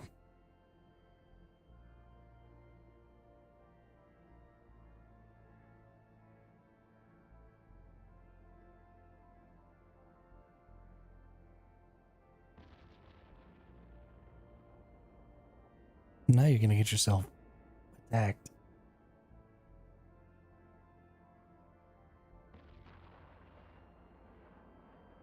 I mean, that's stupid.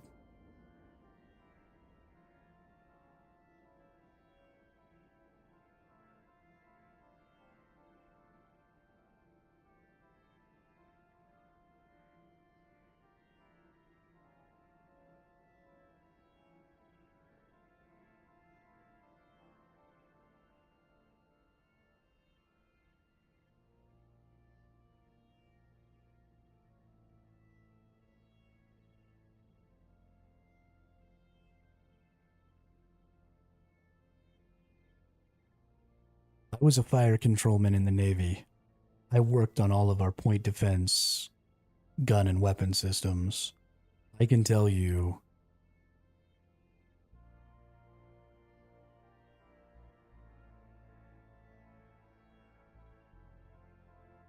beyond a reasonable.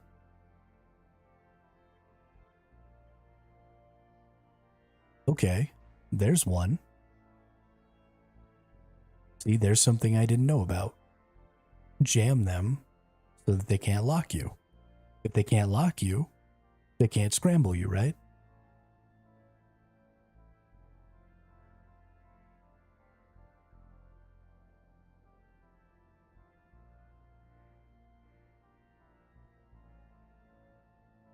Sweet. I'm totally down for that. Didn't even know that was a thing.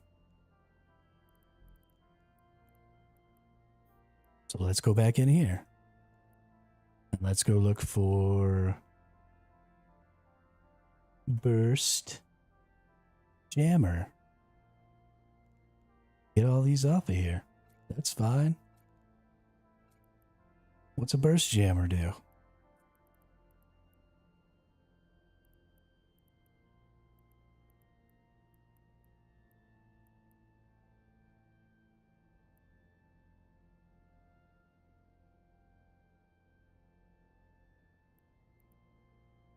Battleship Marauder, Black Ops Hauler. Does Black Ops mean covert ops? No, it does not. Battleship Marauder.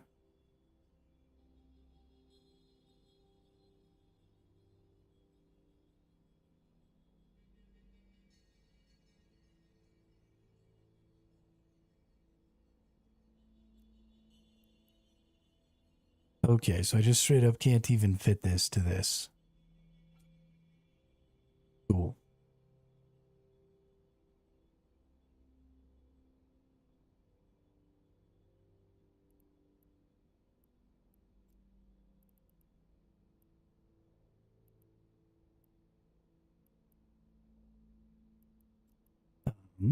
Anyway, emits random electronic bursts which have a chance of momentarily disrupting target locks on ships within range. This module can be equipped to Battleship Marauder, Black Ops Command Ship, Hauler, Blockade Runner, and Deep Space Transport ships. Note, only one module of this type can be activated at the same time. Additionally, fitting a burst jammer module will disable interdiction nullification. Ooh. So if you do this, then you can't nullify interdiction spheres.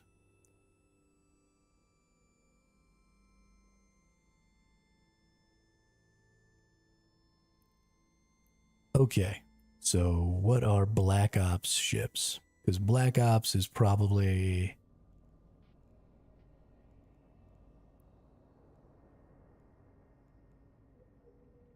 Black Ops, okay.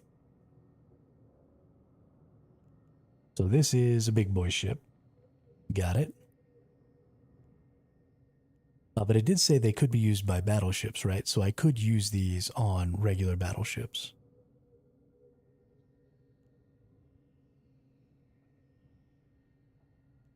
And it also said command ships. So even the Orca could technically use this, right? Because the Orca is a command ship, so is the Porpoise.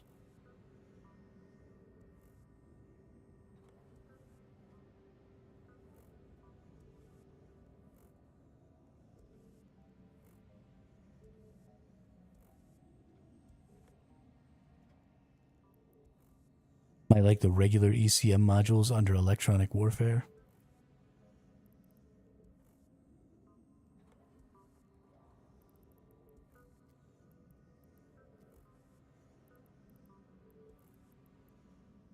Electronic warfare. Electronic countermeasures.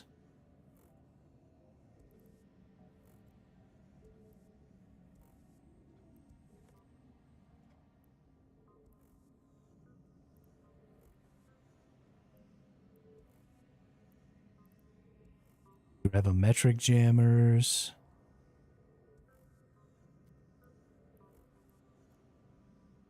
Radar jammers.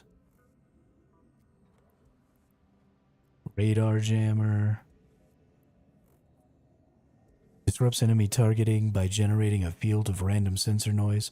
Works especially well against the radar systems incorporated in its ships, built by the Amar, Blood Raiders, Sancha Nation, and Triglavian Collective.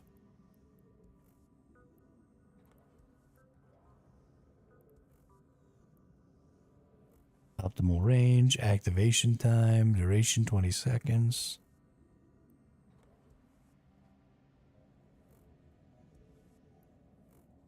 Okay. So what is... So this is associated with targeting, right? So this 3.3 would be in counter to the signature radius.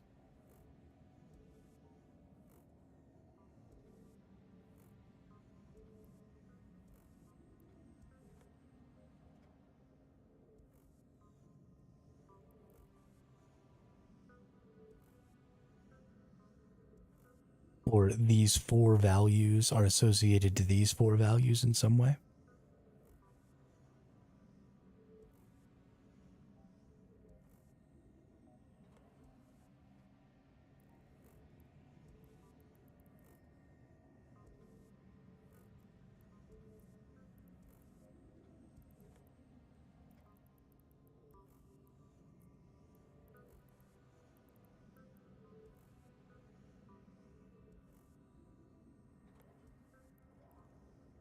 The points one. Larger values reduce the chance of being jammed by ECM and assist in avoiding detection by probes.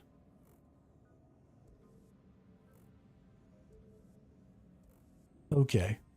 So then I want a LiDAR jammer.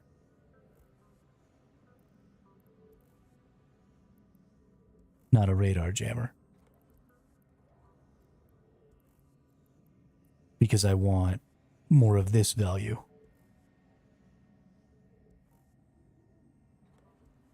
Because I'm trying to get rid of this, right?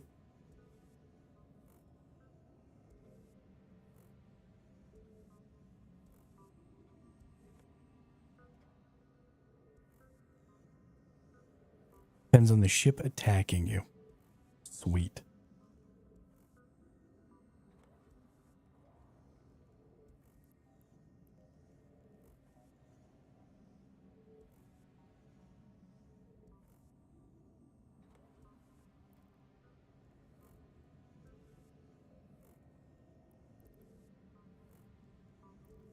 Okay. Well, let's go see what's up.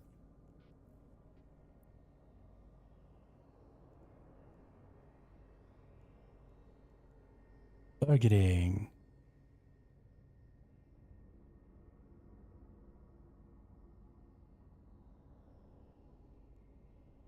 Okay, sensor strength.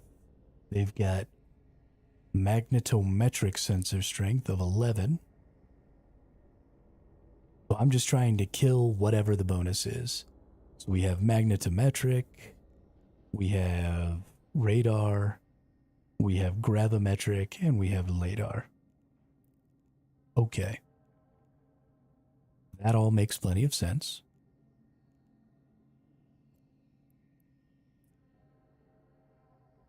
So when I pick a ship for this, what I'm looking for is something that has bonuses to ECM.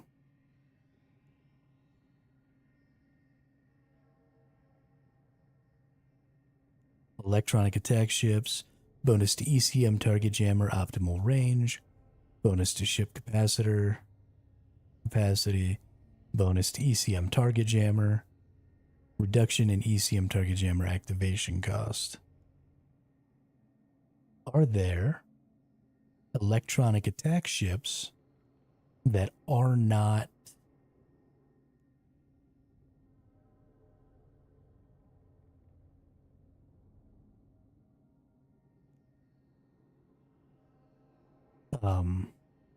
frigates?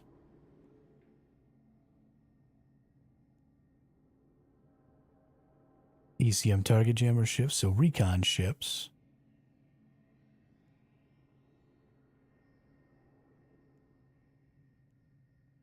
Which are of the cruiser class.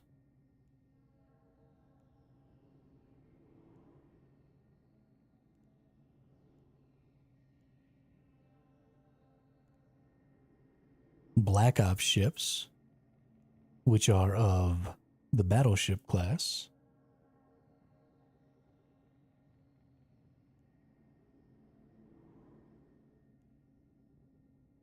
Okay. Perfect. Fantastic. Wonderful. So this is something that scales, can be used at different tiers of play.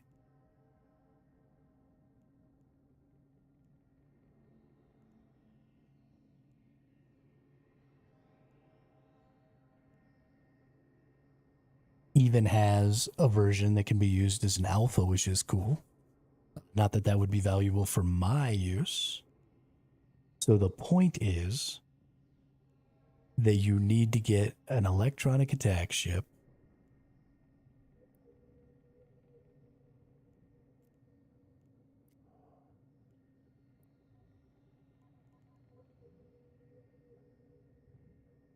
that can disrupt large amounts.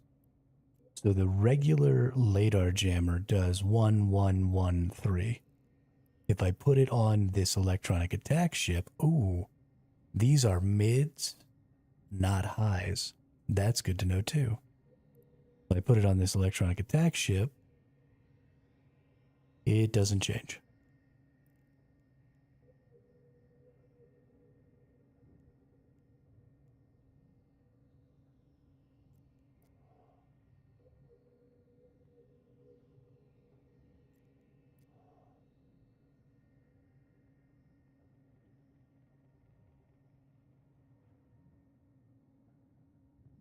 I'm going to end up having to run like 8 accounts. And I'm not going to be able to do it because I'm stupid. Oh, that's because this one doesn't have any ECM stuff. Got it. So even though it's the electronic attack ship, it doesn't have the things I'm looking for. So I know for a fact the Caldari one does, right? Because it's the Kitsune.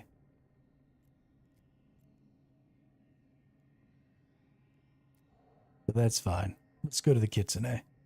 And let's see how this does. Now we're at 1.3 for 1.3, 1.3. Now this one has a pretty serious number here, 24 points. What kind of values am I looking at? Large values reduce the chance of being jammed by ECM.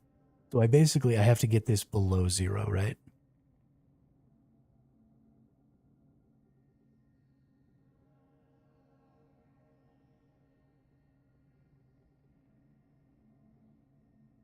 Yeah, I'm aware that I can't multi-box alpha accounts.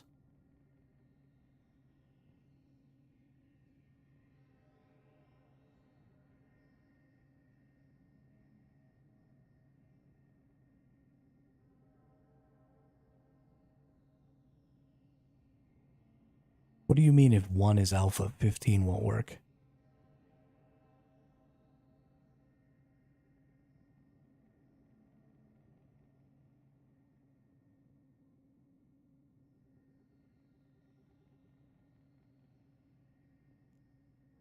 You could still multi-box with the other 15 of them. You just can't multi-box with the 16th.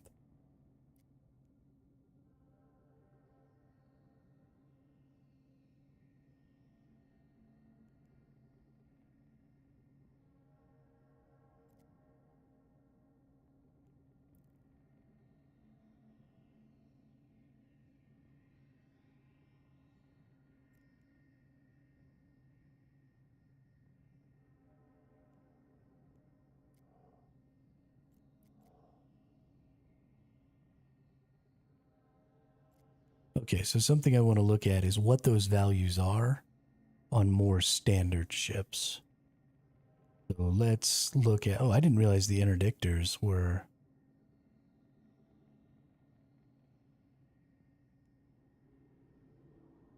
gross. Right. So I just want to see what some values are as we move up.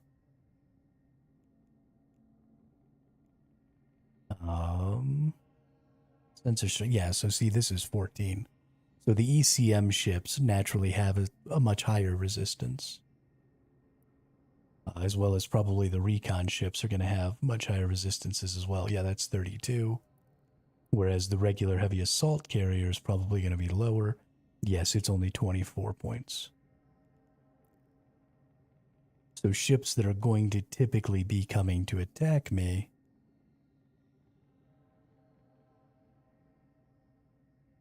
now, we do have interdiction spheres that obviously are extremely easy to use because you only need an interdiction destroyer.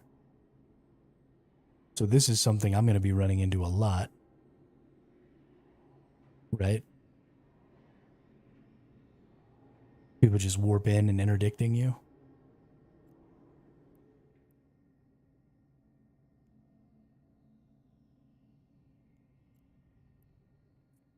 So simulate the Kitsune.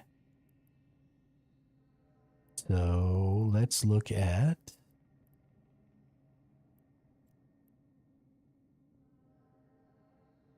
in nullsec, yes. Okay, can they not do it in Empire space? Do they not work in Empire space?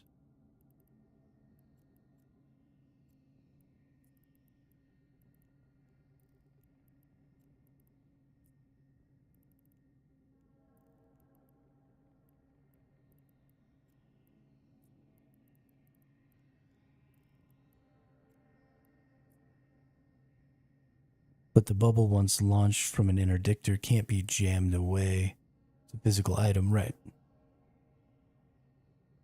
They do not work in Empire. Okay, so at least this would work in lowsec. So the thing that I was trying to get at there is I would need some way to get out of the interdiction sphere with my other vehicles. Because there is like interdiction nullification, right? Interdiction nullifier. Temporarily nullifies the effects of warp disruptors, probes, and mobile warp disruptors when activated before entering warp. As a side effect, the host ship's max targeting range, scan resolution, and drone bandwidth are penalized while this module is fitted. This module ceases to function when a burst jammer module or Higgs anchor rig are fit. Like a micro warp field generator. Or micro jump.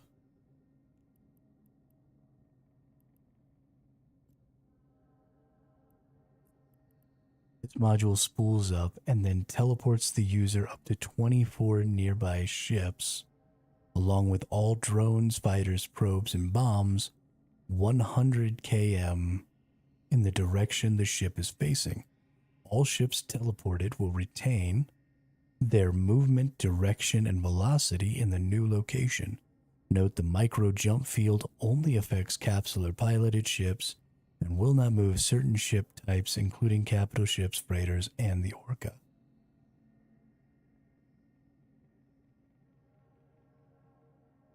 Okay.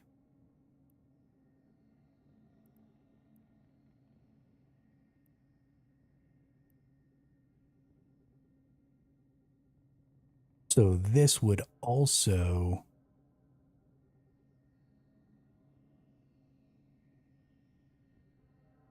grab enemies, though.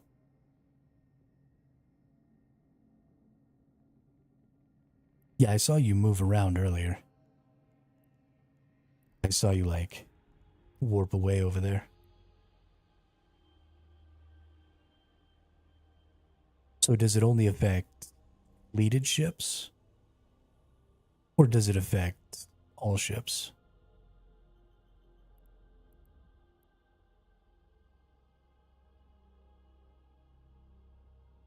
Oof, where'd he go?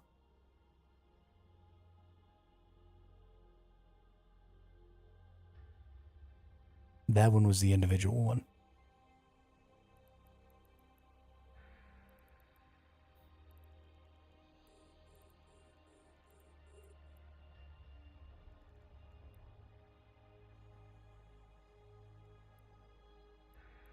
Micro jump drive.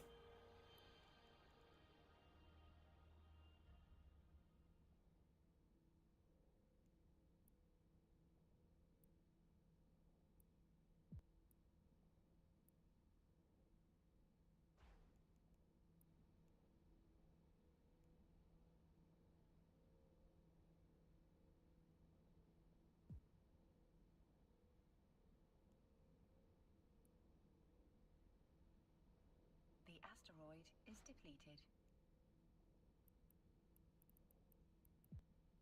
Are you trying to kill me, dude?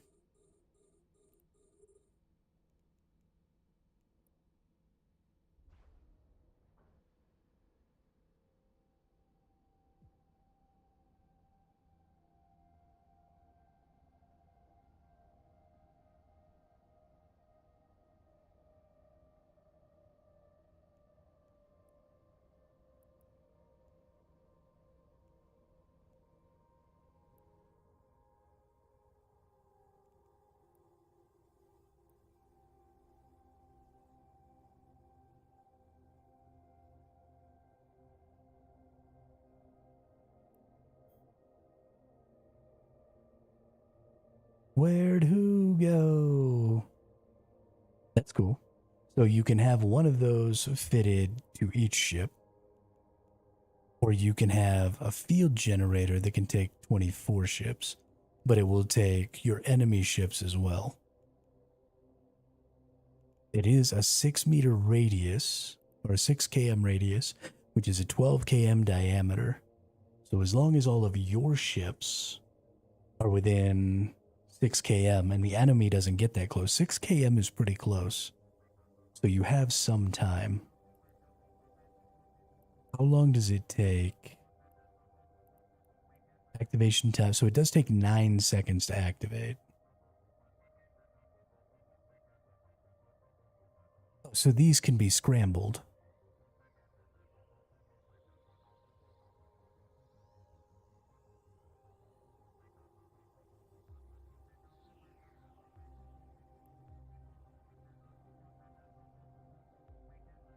Well, that puts me in the same position I was in just a minute ago.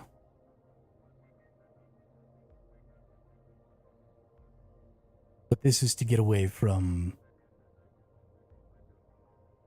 indiction spheres.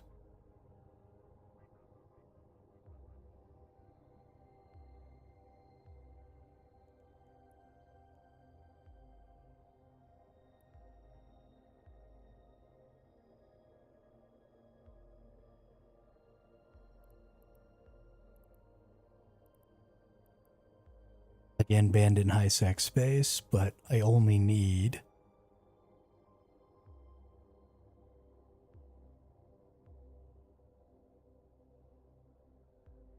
smart bombs can clear interdiction spheres if within range. Okay. But that requires a covert ops ship. And this can be fitted to like any ship, right?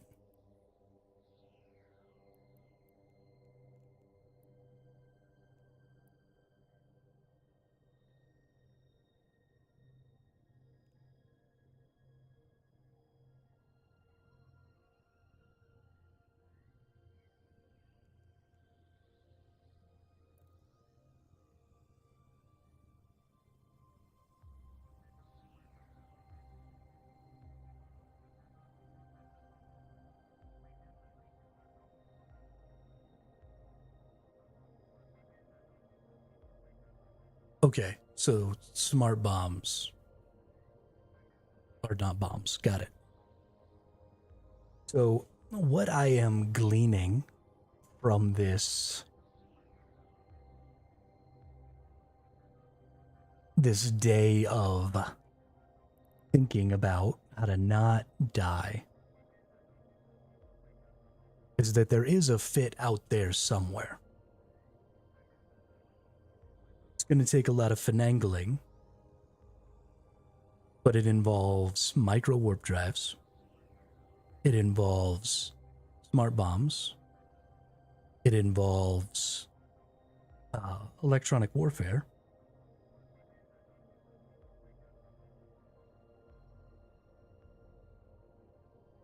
I think the micro warp drive thing is probably the most important thing.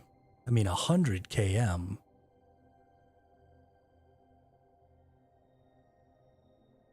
is a long way. Well, so I don't think it's going to require a lot of ults. I think it's going to require one really good Kitsune build. And then obviously tiering up into the bigger ships as you expand your fleet of gatherers and stuff like that. But even right now, I guess I wonder, can you not fit a micro jump to a retriever? Is that not a thing?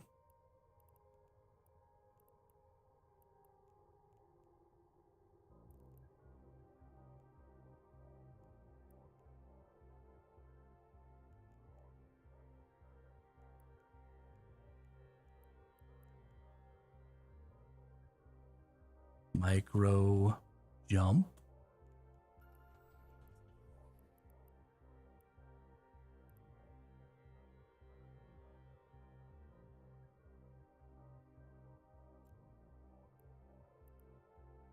Okay, so I can't just fit a micro jump drive on here or a field generator. So what are the ships? Because it doesn't say in here in the requirements.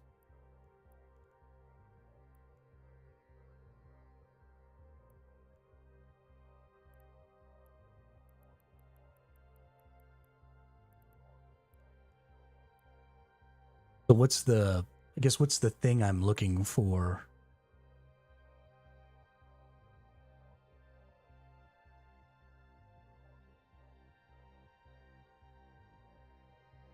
What's the indicator I'm looking for on the ship to know whether or not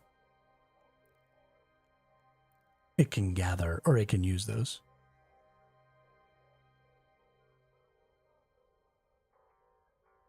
Can only be fitted to command destroyers. Okay.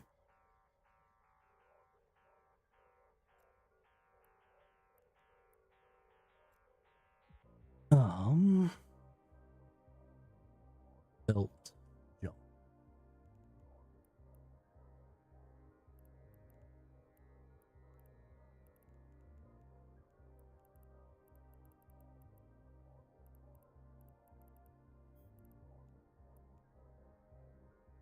Warp drive. Can only be fitted to command destroyers.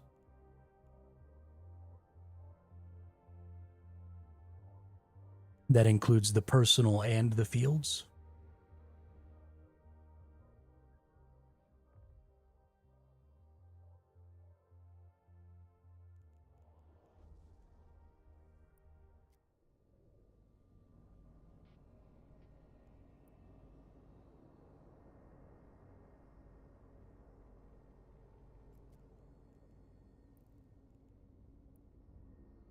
Just the fields. Docking request accepted. Yeah, have a good evening, Twist. Thanks for hanging out. Did you ever manage to get into a place where you can actually use the market?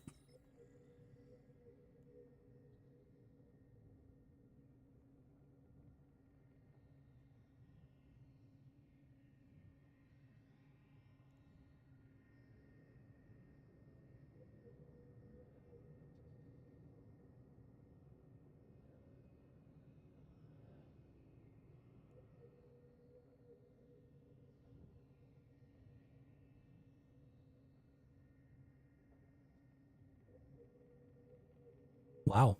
Yeah, I don't think I have any other ideas. You might have to go to Reddit. I'll see about maybe looking up some information tonight too.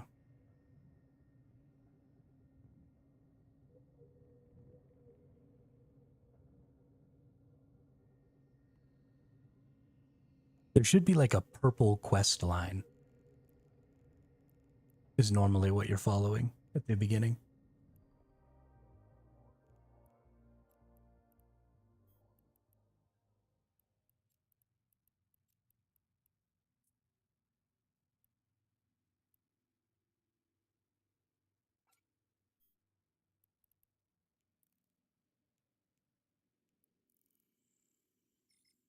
Actually, I'm going to put y'all on the old Be Back Soon screen for a second. I've got to restart my GeForce Now session.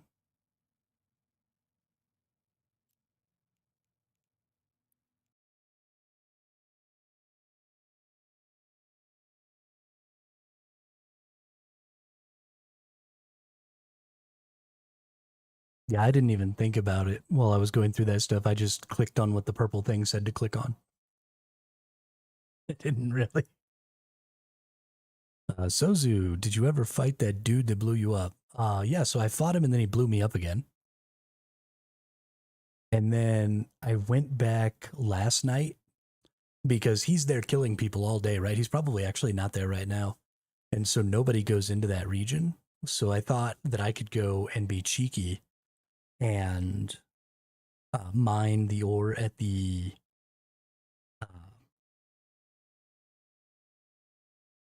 anomaly there. And so I did. And for like 5 hours, I was basically all alone just mining ore. And I stopped paying attention and I was alt tabbed out looking at a YouTube video while I was mining. And some other random person came and blew me up and killed my coveter.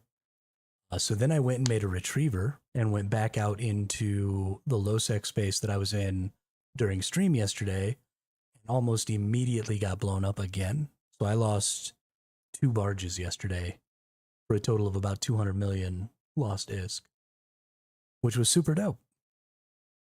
Super dope.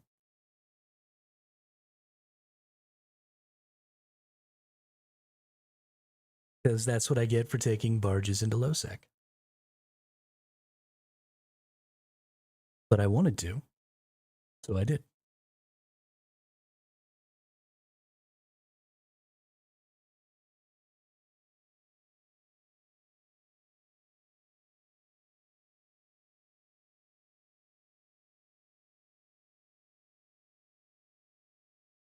Lots of Eve players stream snipe. Well, I mean, I did die both of those times while I wasn't streaming.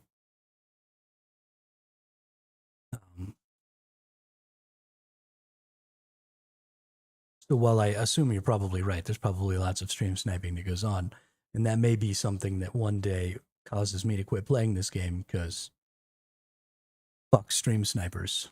But and I'm not gonna blur out half of my screen so that I can't get stream sniped because that's just annoying and I don't want to do it. So either I'll be able to play without doing that or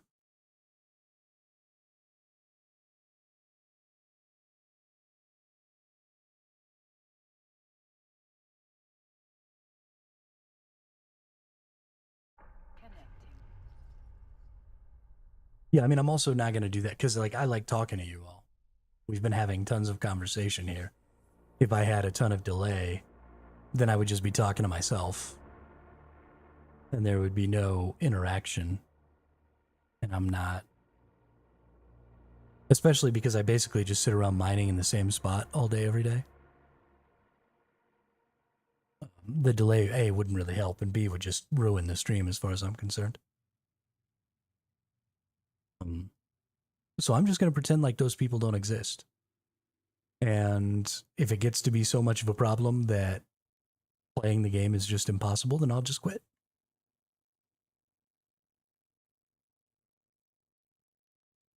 I'm not going to adjust the way I want to enjoy the game and my streams to combat the bullshit of a small percentage of the player base.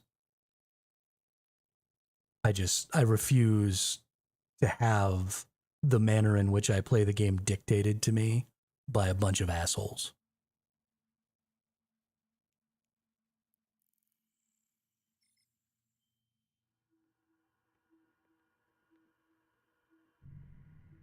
Yeah, I can't watch a stream of Eve with half the ship blurred when most people don't even look at the ship in the first place. It's all about, yeah, exactly. Exactly. The side panels are super important to the game. And if you've got it all blocked, I mean, I have to block out all of this. Because if I don't block out all of this, you can just figure out where I am. I gotta block out this. I gotta block out this. I gotta block out the local chat because you could tell where I was based on who was there. Like, I mean, I gotta block this out.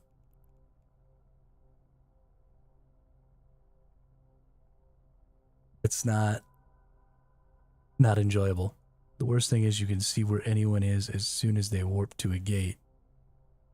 Yeah, and that. And that. You just see a big giant ass fucking, I'm in Easter. Come and get me. Or join wormhole space, hard to snipe when the doors change every day.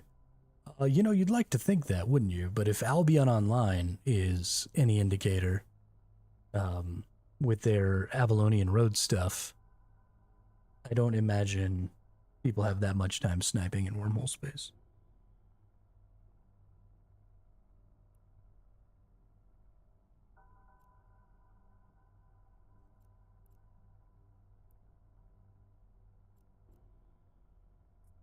Yeah, I mean, the problem is ultimately that the game has to give me a bunch of information so that I can play the game effectively, and that information can all be used by people who want to be butt faces.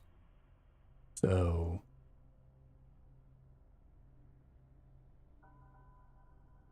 I guess we'll see what percentage of the community sucks. A large enough percentage of the community sucks, then we won't play. Move on to something else. I've played like 8 games on stream since I started streaming. I will happily move on to another one.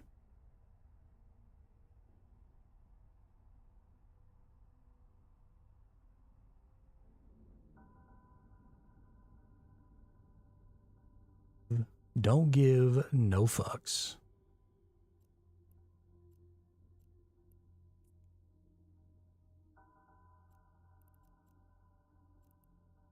Oh, I got my mining drones back. Back in Faction War days, the Galantine fleet had one dude streaming, and we were like, what? So we countered their entire massive fleet. Sometimes they hurt themselves. It was a big no-no during those big fleets. More so when they're forming to hit a player station. I mean, I don't care why you did it, Sozu. If at any point you recognize that you're watching a stream that is directly associated to something you're doing, then you should just stop watching. It's not, right? There's lots of streamers that are doing other things that you could also watch.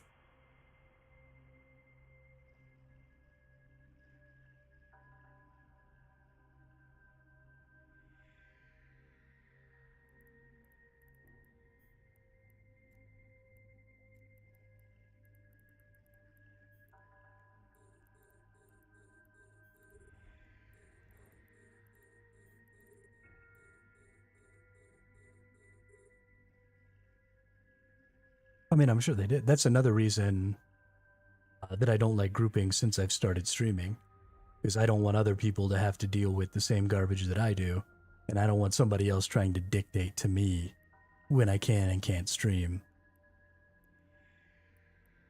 because, you know, of whatever OPSEC garbage. I will not be told what to do, but I understand you don't want to have to deal with my shit.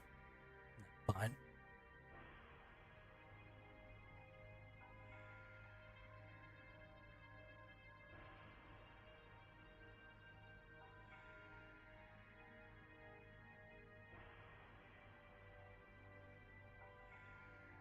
So we need to get back in here, and I need to learn more about these micro jump, because this is just a jump drive, right?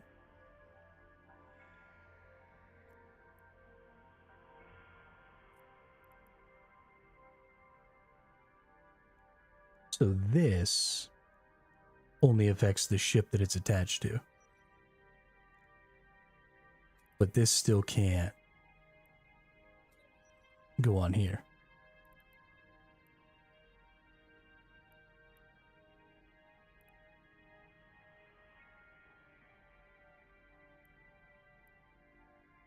Oh. Yeah. I definitely forgot to take y'all off of the Be Back Soon screen. There you go. Sorry. Hey, what's up, animal? How you living?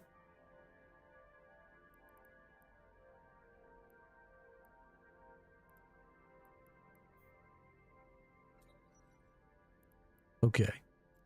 So what is it?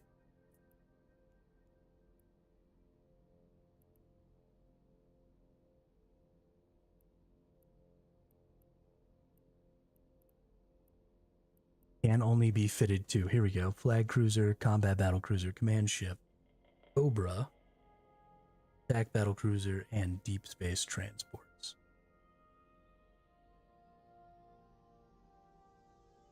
I used to like those gate camp streams, but they really hinder some gameplay. Had a hauler hunted because somebody watched me pop through them. Yeah. Yeah, those gate streams are interesting because, you know, they help you kind of identify what's going on in the world. But also, like you said, they can be a pretty big hindrance to gameplay. You kind of just have to avoid those sectors, those systems. Okay. Oh. This one has, okay, Battleship Black Ops Marauder. And then these can only be fitted to command destroyers.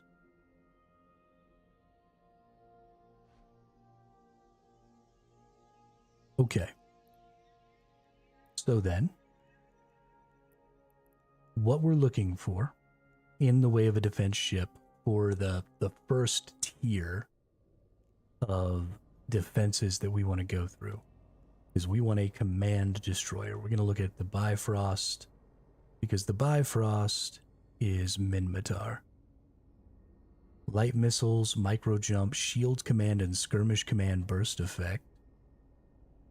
Reduction in power grid requirements for command burst, reduction in micro warp drive signature radius, reduction in reactivation delay from defender launcher, can fit micro jump field generators, can use command burst module. Okay. Great. Fantastic. Ooh, I guess the other thing I want to look. Let me go back to that.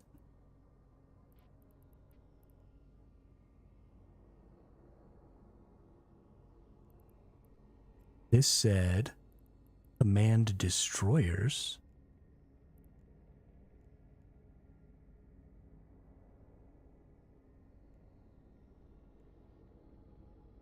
Now, I am working towards trying to find a way to create opportunities to escape.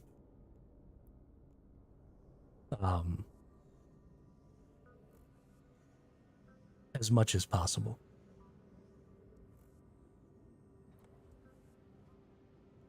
So I guess the question is, does this count as a command destroyer?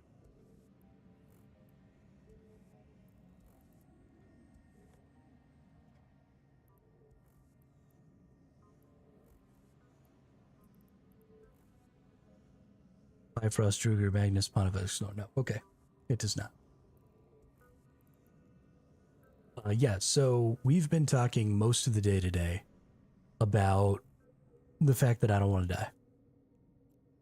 And I also don't want to have to run away every time I see somebody pop into local. Right? I don't want to go out, so I followed the tutorial to mission to sun and looted some cargo. Civilian mining upgrades, so this is path I needed to follow for progression, it seems. Good job, Twist. I'm glad you figured it out. Fantastic. Yeah, it's possible maybe it doesn't even allow you to access the...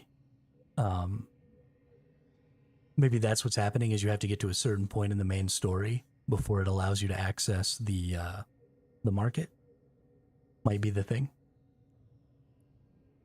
And just none of us knew because we had just clicked and followed without even thinking, instead of trying to go off on our own. Yeah, so the goal is to not die. And the way I want to not die is I want to be able to create an opportunity to escape, not to have to preemptively escape, if that makes any sense. So I don't want to just run back to the station every single time somebody jumps into the same system as me. I want to be able to proactively and reactively do something when somebody warps onto grid with me and decides that they want to attack me. So my goal is to use a combination of ECM and, well, because you can only have a warp core stabilizer, and that only gets you a +2. And so unless you're using the Venture that gets a natural +2, you're still extremely susceptible to getting tackled. If I could I would give up all 3 of them. If I could use 3 and get myself a +6, I would drop those 3 mining laser upgrades right now, and I'd throw on 3 warp core stabilizers, 100%. But you can't do that. You're only allowed 1. However, you can put as many scramblers as you want. Right, but 1 warp scram is a -3. You have to be close to use it. You have to be within 9 kilometers to use it. But 1 warp scram gives you a -3. So if I have 1 warp core stabilizer, you hit me with 1 scrambler, I still can't warp. So now I've just completely lost that low slot.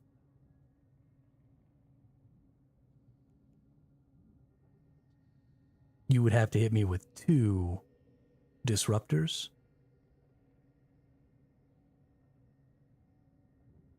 Because I think the disruptors only give -2. 2 heavy disruptors or 2 large disruptors or something. But you only have to hit me with 1 scram.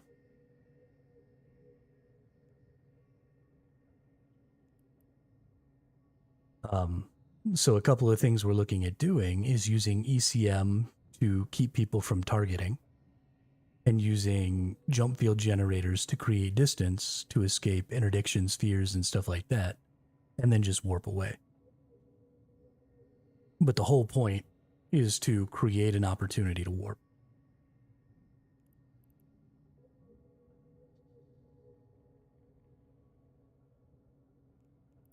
So micro jump field generator can take capital ships, freighters, and the Orca. So it cannot move capital ships, freighters, or the Orca. So we would put that on there. We would also want this to be our ECM vehicle. So can we use burst jammers with this vehicle?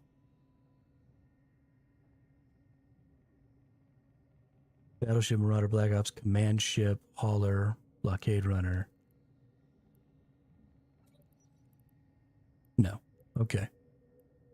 Which scram did you look at? Most are just strength 2 unless you get heavy ones.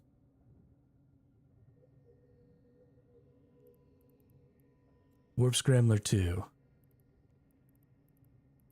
is 2. Okay. And then Warp Disruptor. But you also have these faction ones down here. I forget which one it is. It actually might be all of these Navy Warp Scrams. Yeah. So every single one of these are 3.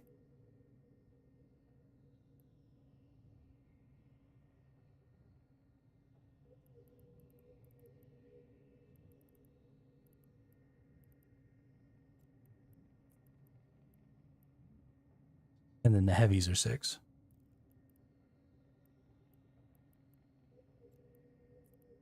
That one's 3. And then disruptors, which have a significantly larger range, because they can be used at 24 kms typically have a scramble strength of 1. If you get their Navy counterparts, they give you... Nope, that's still a scramble strength of 1. So you'd have to use 3 of these from a much larger distance. But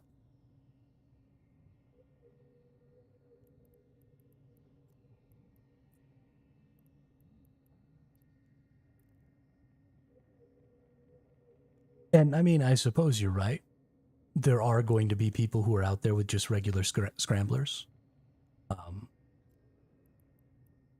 That's totally going to be a thing. But if I'm losing my bonus from my laser, what percentage of people that try to gank me am I actually defending with that? Those will get you for sure, but they're generally not used a whole lot. It's a gamble, but in my lowsec mining, I always use 1 on a venture anyway instead of a retriever, just so I didn't lose 100 mil. Right. So 100% the venture will absolutely benefit because you have to take 2 scramblers no matter what configuration you're using, because you get to a 5 because the venture naturally has a +2 to not being warp disabled. So you put one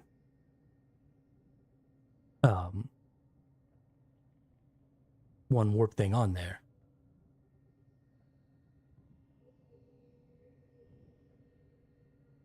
And then you're good to go. But the venture is only going to be as effective in low sec as the retriever is in high sec. So I don't want to be running around in high sec or in low sec, risking potentially getting killed and losing part of what I'm trying to gather. If I could just get the exact same amount in high sec with a retriever with literally no fear.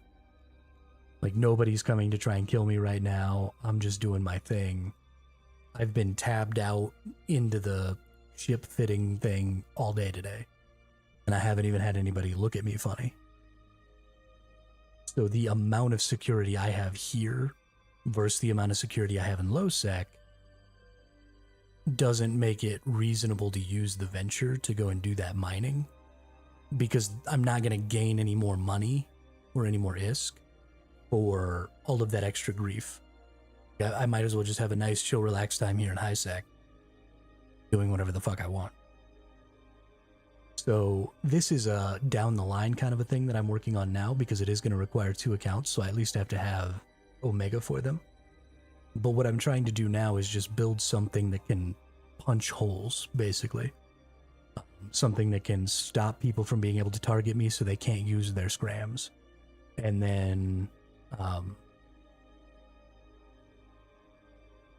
you've been watching my drones. Are you over here too?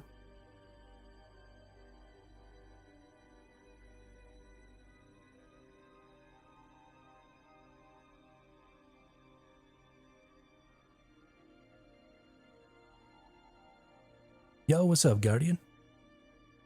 There's no spice mining. I'm not playing Dune anymore, dude. But yeah, so we're gonna use ECM to keep people from targeting me. We're gonna use micro jump field generators to get us moving along. Space mining. It's funny that turned into Spice, which was the last game I was playing.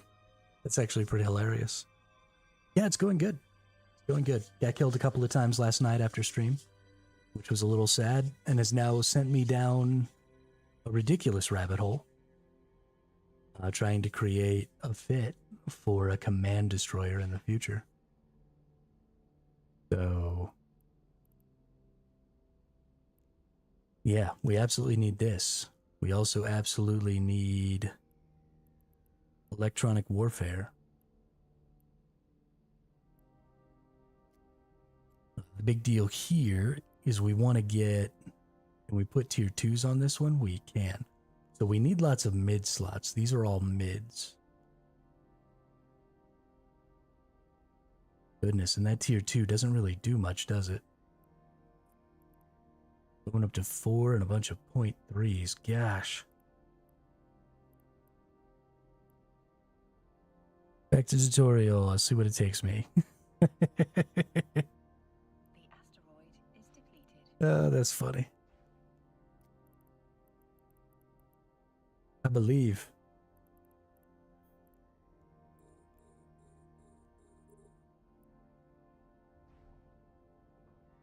Now.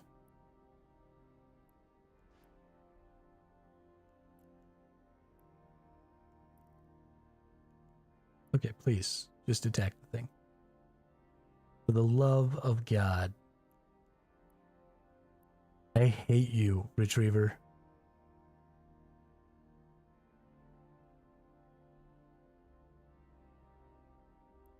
Oh shit. Somebody's got an orca. Where did this person come from? Have they been here the whole time? Have I just not been paying attention?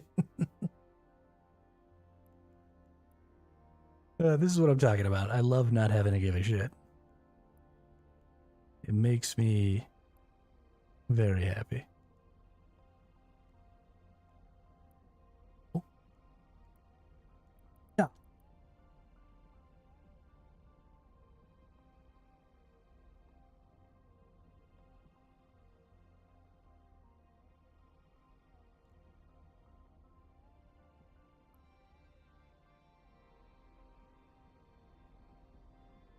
What's up, orca dude?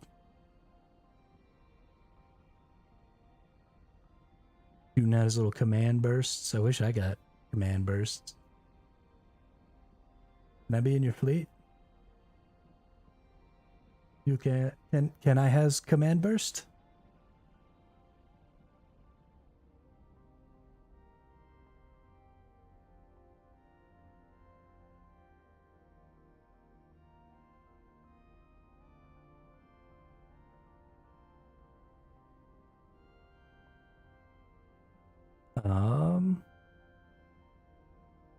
Oh, it's your orca?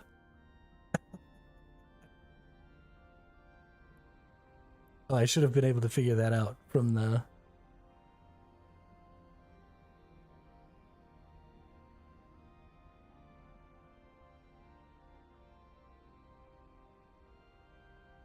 I'm not oblivious, you're oblivious. I'll be right back, I'm gonna use the restroom.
Left my tractor beam somewhere. I have to stay close to the orca to pick up cans.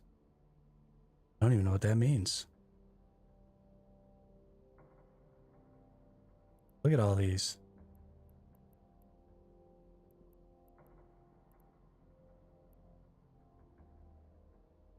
I love how much more prepared people are than me for everything in this game. I'm just like chilling out here, no defense, no nothing. Get us in the ore, the retrievers gather, pick it up with the orca. I didn't know that's how that worked.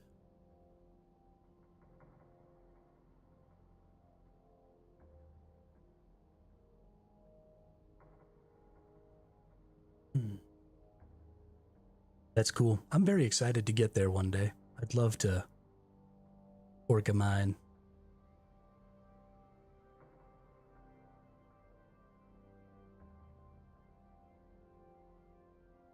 Unfortunately, based on some of the things I've looked at here, it does not look like I'll be able to orca mine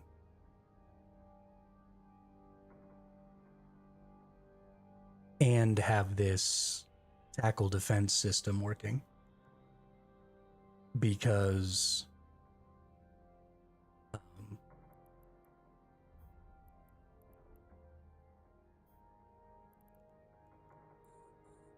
it looks like the orca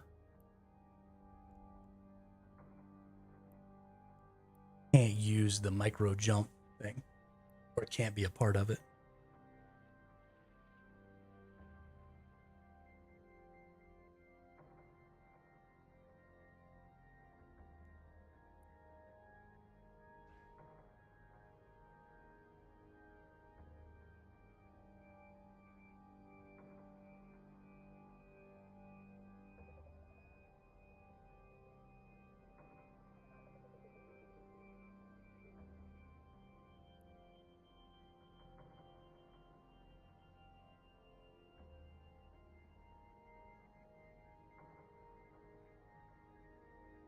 Yeah. Yeah, that's a lot.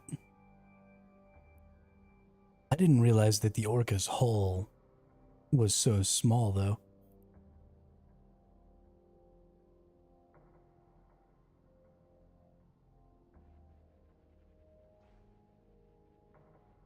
Because you're compressing it, right? The orca compresses it? Or are you not doing that?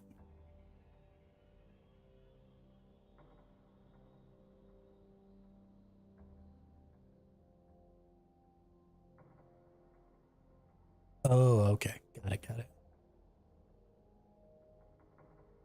Yeah, so if you had the compression module, you could carry 100 times that on the orca.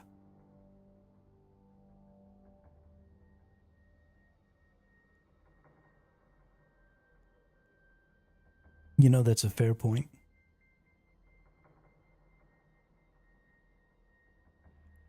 Okay, back to my fit. So we'll be running this probably with a porpoise.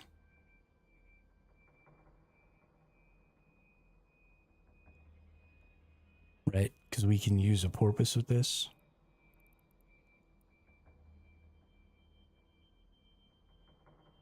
Oh no, the porpoise is a capital ship, isn't it? No, the porpoise is a command ship, not a capital ship. Yes, okay. So this will be happening with a porpoise. So it'll be this thing, a porpoise, and then as many retrievers or mackinaws or whatever as I can possibly fucking manage. So a big part of this is going to be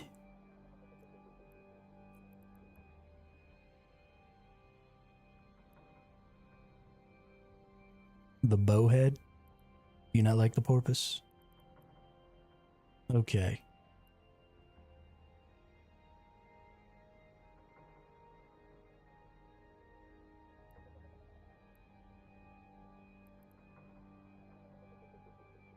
I mean, it can put out the mining boost, can it? Isn't that like the whole point?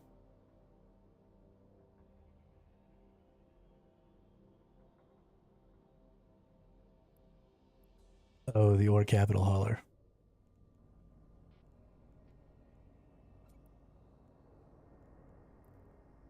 The freighter?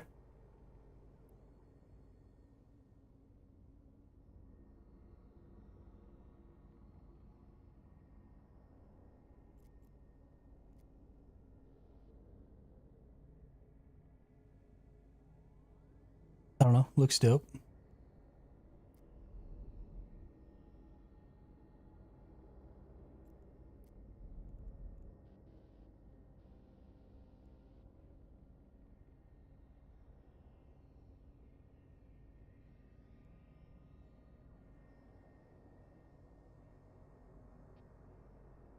Like a freighter that sucks at everything. It doesn't have any space. What's up with this?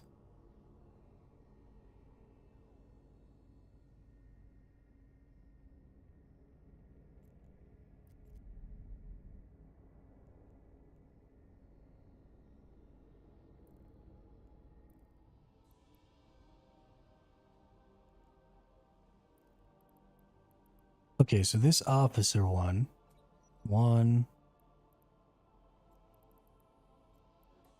Does this officer one also do the same? It does. Okay. 2.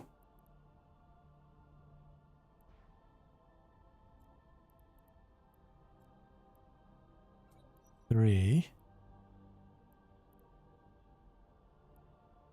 We've got LADAR and gravimetrics.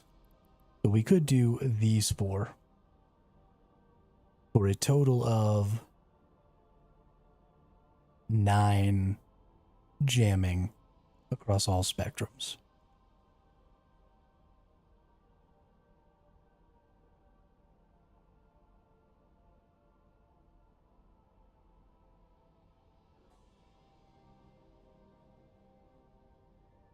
Well, that's pretty good. I mean, that's a lot of ore. That's a good deal.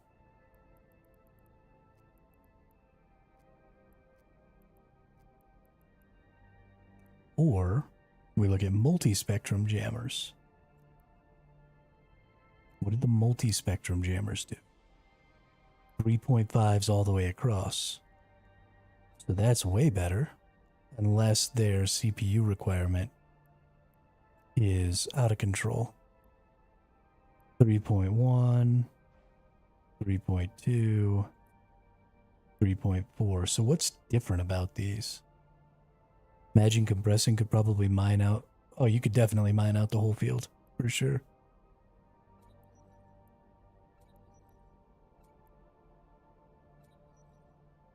Okay. So I gotta up some CPU here. Is that a rig thing? We have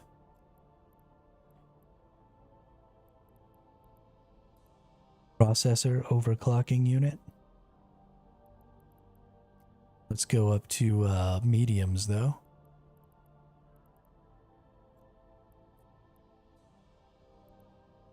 %7 CPU bonus. Okay.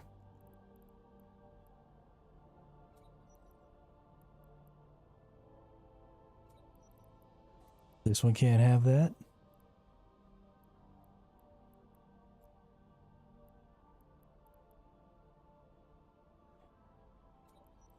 It can't have these. Oh, so close. What about lows? Are there any lows that help processors?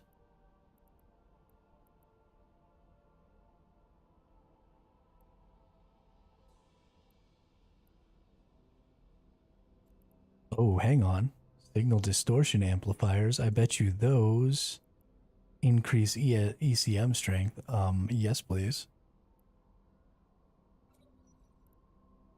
Too bad we're gonna not be able to make enough CPU for this.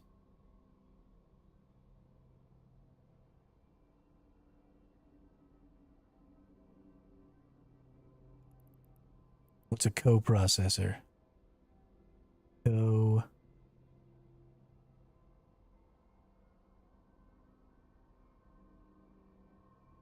Coprocessor.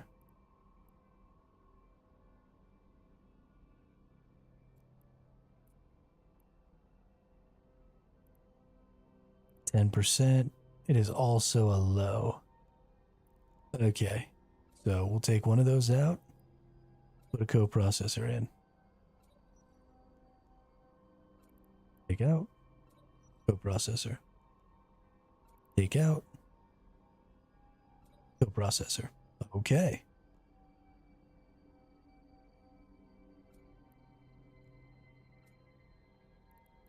Okay, so we still need one of those processing units.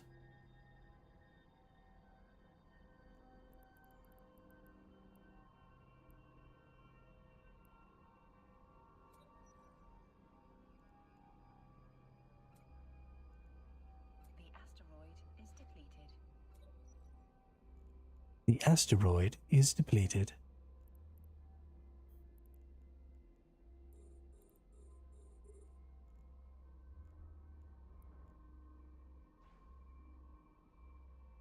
Okay, then what are we using for highs? We need... I don't know what I want for that other rig yet. But what are we doing for highs? Are there any high electronic warfare?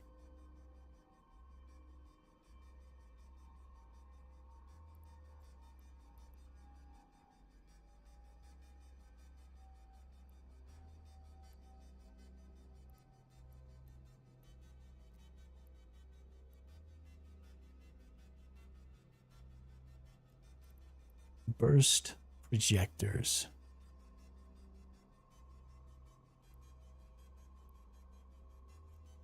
Sensor dampening burst projector.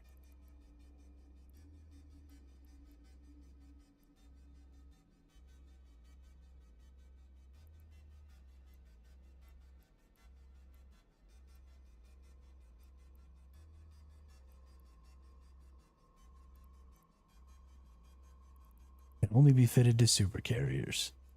Let's actually just see if any of this stuff... No. Okay, so no burst projectors for me. Don't care about interdiction spheres. Don't really care about warp disrupting either. I'm just trying to warp. So it doesn't look like any of the electronic warfare high slots are available to me. But looks like I finished up with that one too.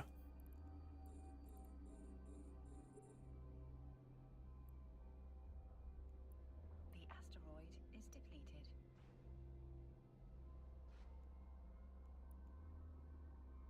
Shoot the asteroid, dude.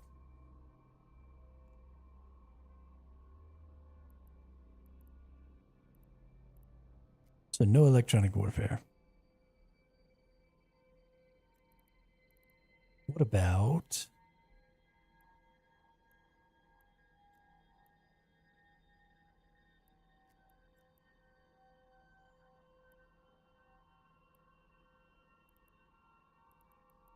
Don't really care about cloaking devices. I don't think any of that's useful. Harvest equipment, all in armor. Ooh.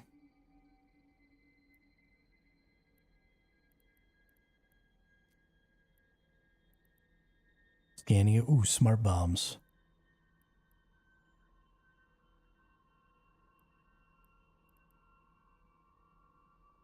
Which smart bombs stop the interdiction spheres again?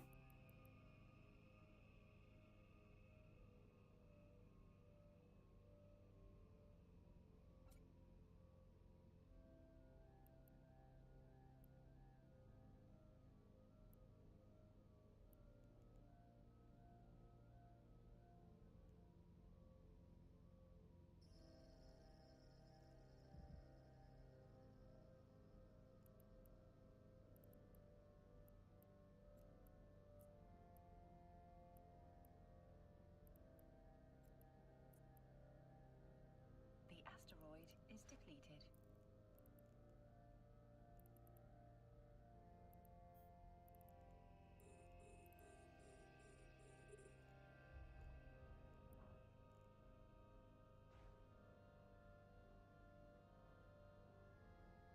Who's this? Oh, that's the... Got it.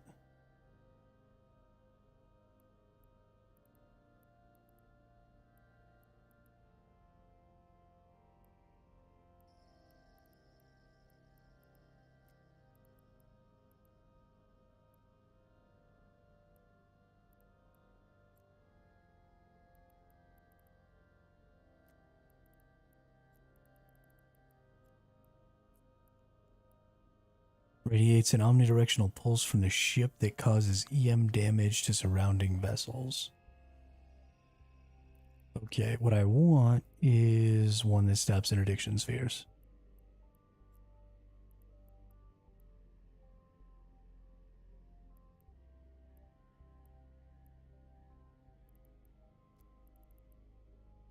Is that not a thing?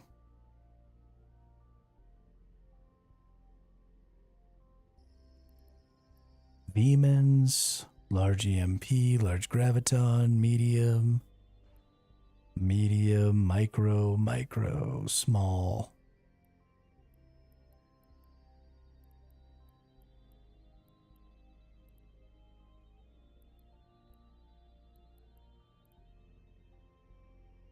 Oh, is it the proton? Explosive damage, nope.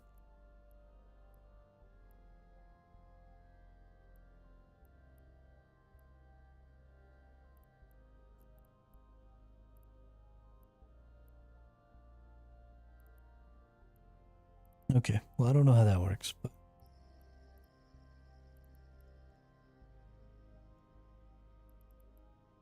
what else is there? Shields, turrets and launchers, compressors. It's compressor. Oh, can't use that. Right, I don't think.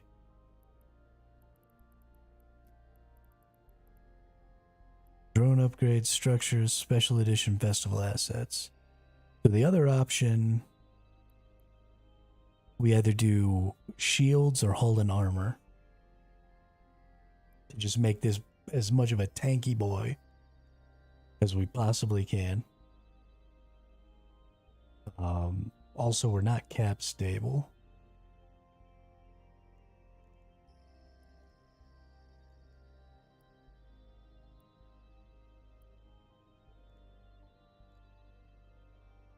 Do we have a capacitor thing in the highs? Capacitor.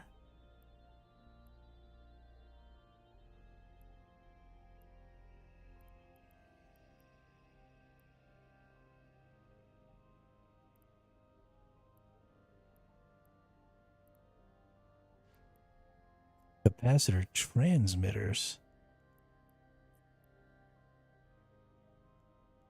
Transfers capacity energy to another ship. Definitely not what we're looking for. So there's no capacitor here.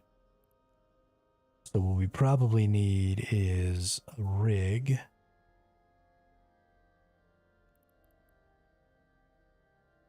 With the control circuit. Can't use the large. Can't use the medium. Can use the small.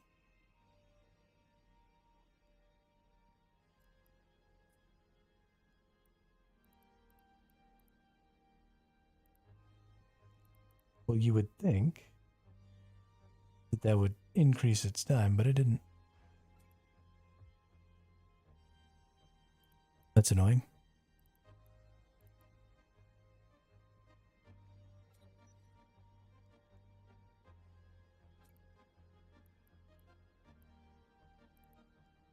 So we only have 20 seconds of this stuff before we blow.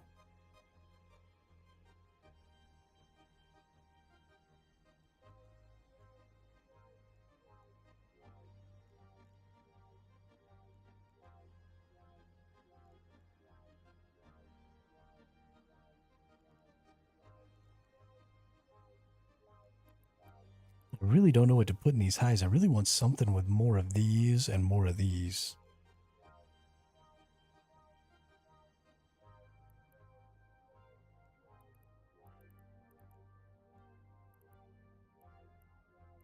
Like, I mean, I guess I could put a bunch of launchers on this, but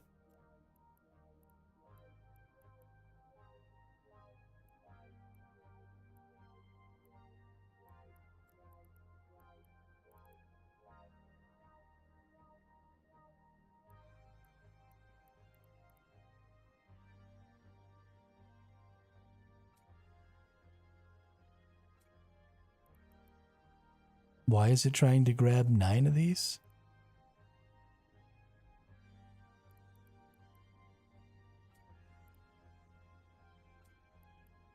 Oh. They didn't go to the right one. Ugh, and they're all going to use CPU too, aren't they?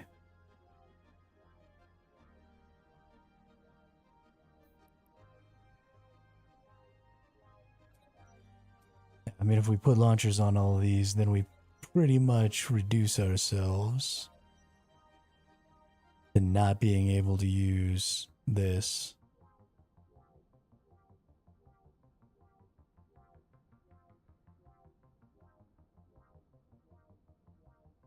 Hmm.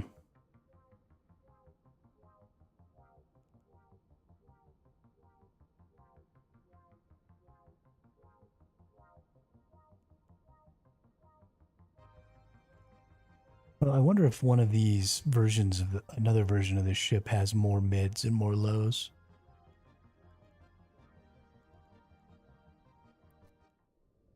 Let's go check.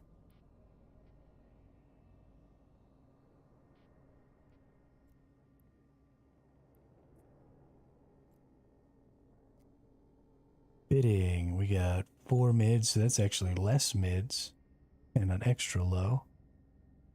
That's not what we want.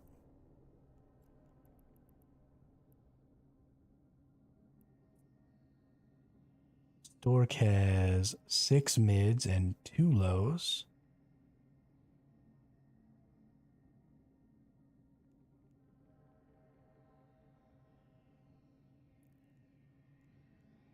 Okay. And the Pontifex has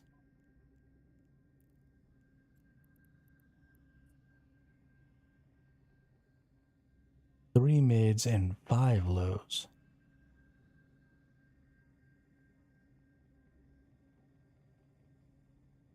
That's kind of interesting. Now, that's not the only command destroyers, though. It's not just those 4. There's another one out there somewhere.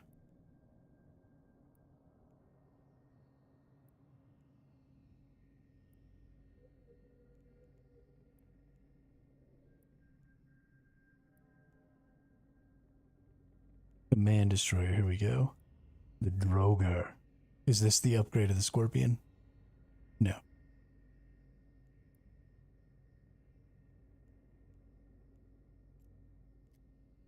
Here we have 3 mids, 4 lows. With only 3 high power slots. That's interesting. 220 CPU.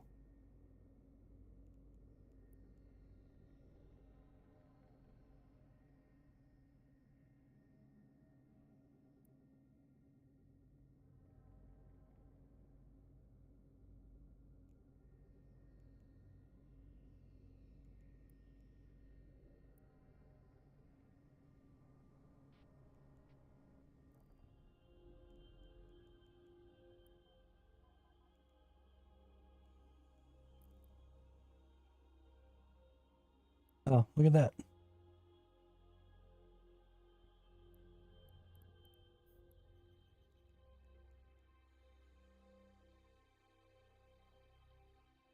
Sorry, I wasn't reading the chat. I'm not trying to make an ECM boat that I can mine with.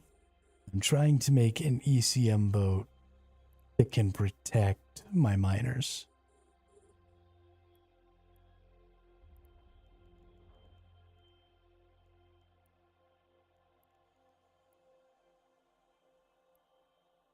So the goal is to have something that can create distance by using the warp jump or the micro jump.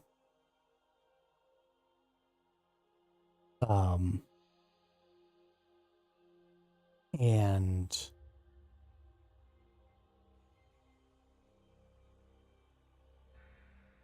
have something that can stop things from being able to target my miners so that they can't tackle my miners.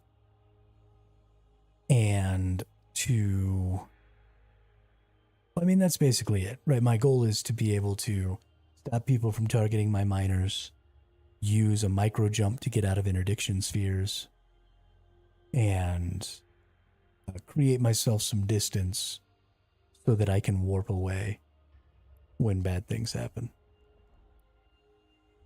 And I think there is some combination of stuff out there, but I'm trying to do it in a single vehicle, right? Because I don't want to take the fewer vehicles I have actually mining, the more each of those miners have to be able to do.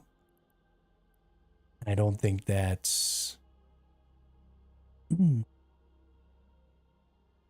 really the best, because I don't want to be relegated to venture mining or, using some upgraded version of the venture in lowsec and nullsec. I at least want to be able to escape sometimes. I'm not necessarily saying I should always be able to escape, especially if I, get outplayed or a huge number of people show up or something like that. But what I do think is that I should be able to react and create space and create an opening with my gatherers. So I want to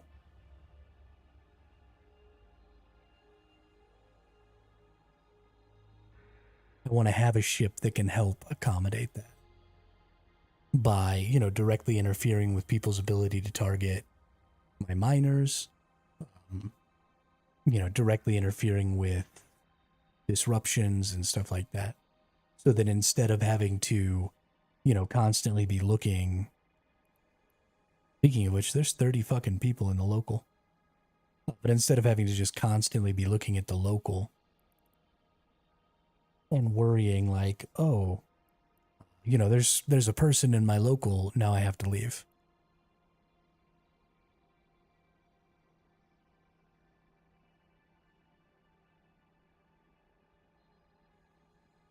Yeah, but I don't want to fight.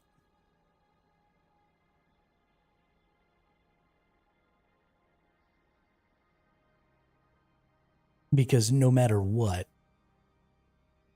if I choose to fight, then I can never be as strong as they can be given the same number of accounts.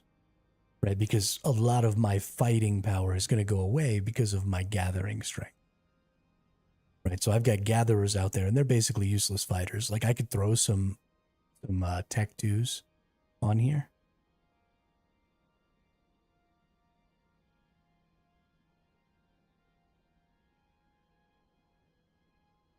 I was looking at it like you'd have enough space to put a smart bomb cannons, jump drive, and have less fitting issues.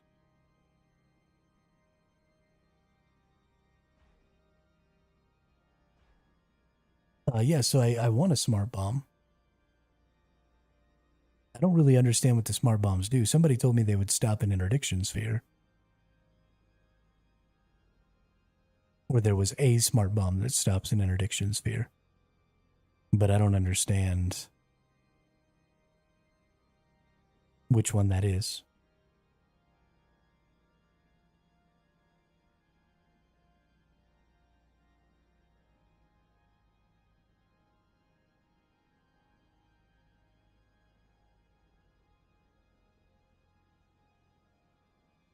I also, every time I've been in a sphere, I've been smart bombed by a silly pipe bomb ships.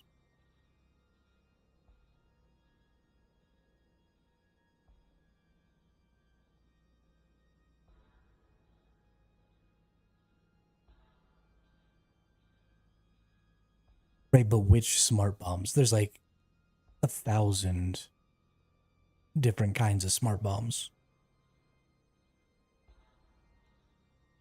And I don't know which one is supposed to stop interdiction spheres.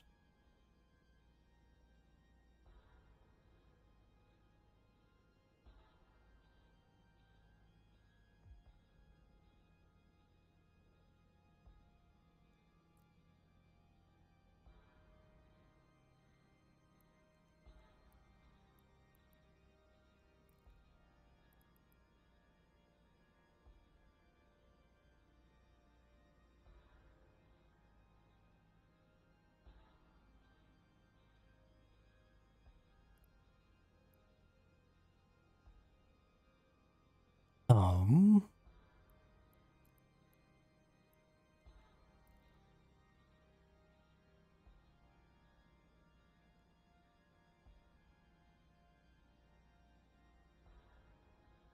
I don't know. I think it's just going to take a lot more research, a lot more learning to get to a point where I can really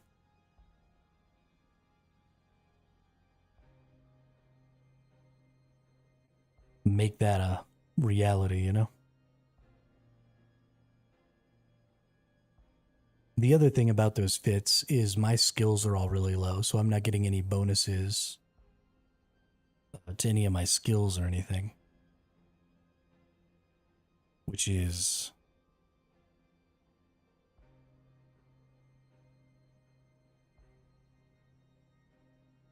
not helping the situation, like, at all.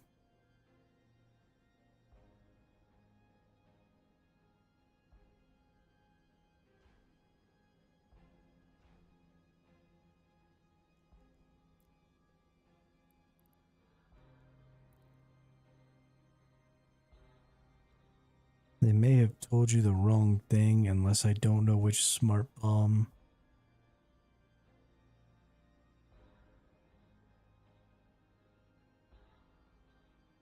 Right, but is that an AoE?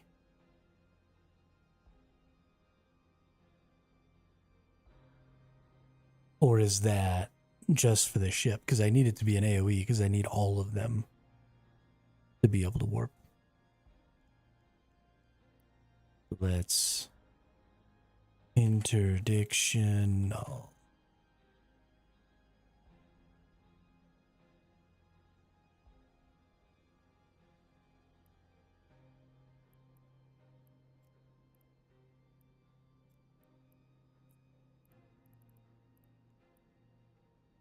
Temporarily nullifies the effects of warp disrupt probes and mobile warp disruptors. When activated before entering warp, as a side effect, the host ship's max targeting range, scan resolution, and drone bandwidth are penalized with this module is fitted.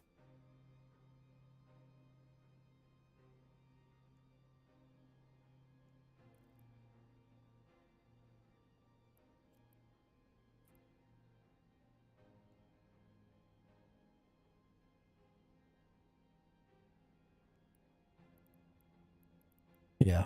Yeah, if it doesn't have an AoE, then it doesn't really, because it can't be.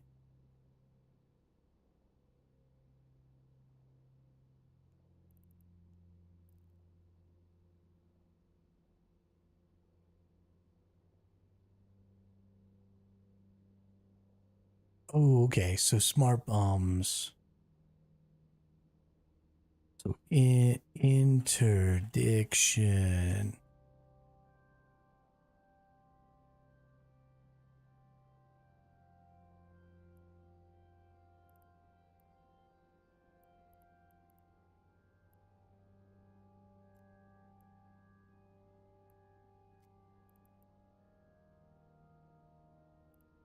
Interdiction sphere launcher. So the interdiction sphere can be destroyed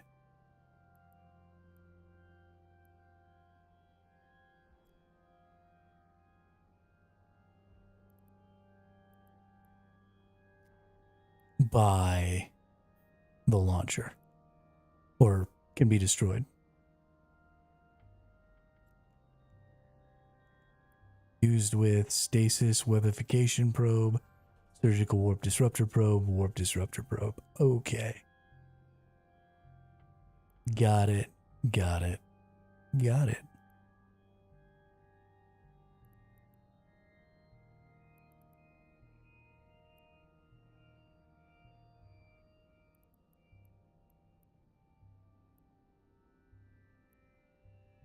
A 1,000 hit points.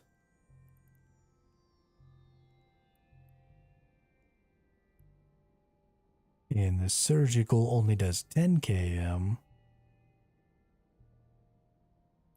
Also has 1,000 hit points. And stasis webification probe. Probably just reduces. Deployed from an interdiction sphere launcher fitted to an interdictor. This probe lowers the max velocity of ships in its area of effect. Okay. So you just have to be able to do 1,000 damage to it.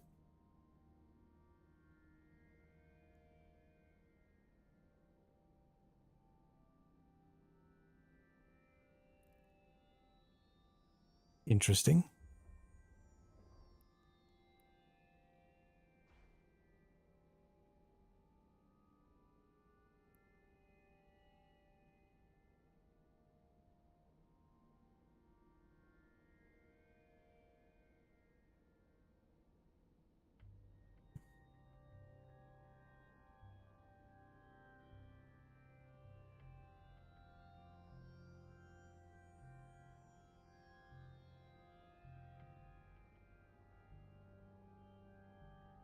Okay, well that the smart bomb thing makes it so that I can kind of use two different ways to get rid of interdiction spheres.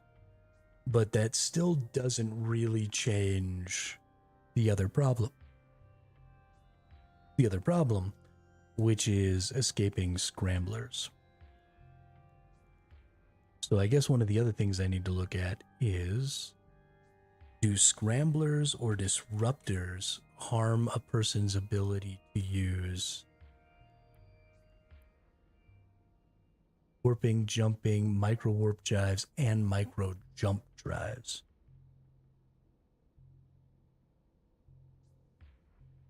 Okay, so scramblers do negatively affect micro jump drives.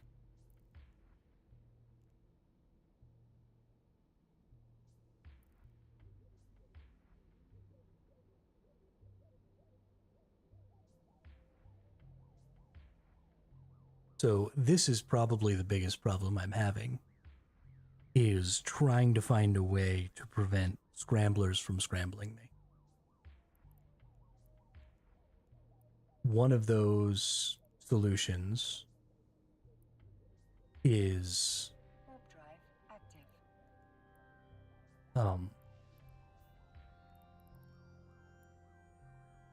Warp drive attempting to make it so they can't target.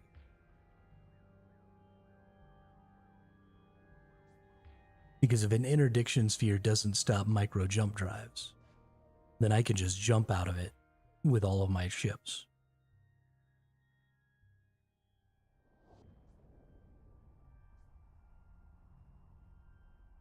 And not really have to worry about it. So I guess the other option is then, so I'm using the micro jump specifically so that I can create jump space. request accepted. So maybe I don't need the micro jump. Maybe I use smart bombs to blow it up and put that on my ECM ship, right? Because the ECM ship is running mostly mids.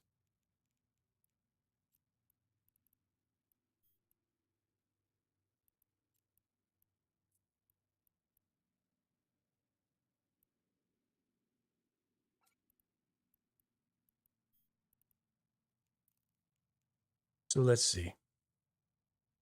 Let's go back to the ship tree. Let's go back to the Kitsune.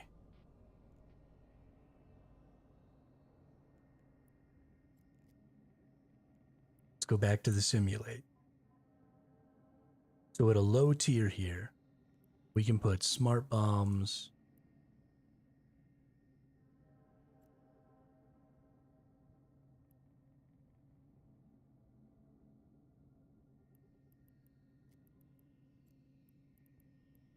Well, so the smart bombs don't even matter for the Kitsune, because the Kitsune would be the one that I took.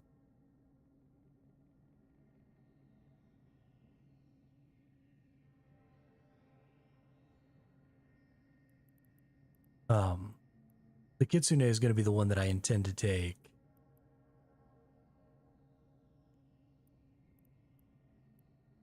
Yeah, 3 kilometers. But this one only does 50 HP. I assume I would need a large. I mean, that's 250, so I'd have to trigger 4 of these to kill an interdiction sphere.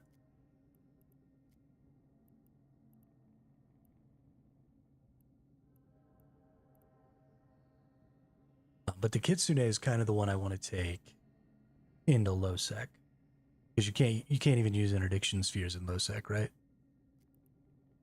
So I don't even have to care about that.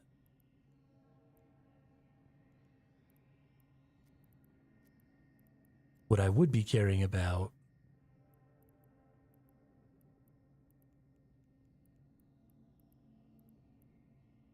is these multi-spectrums. So this is 2.2, and the multi-spectrum 2. Ah, right, it's this one that I was looking at. With the requirements here. Oh, I even have the requirements already. So 1, 2, 4. So I can hit this pretty insanely hard.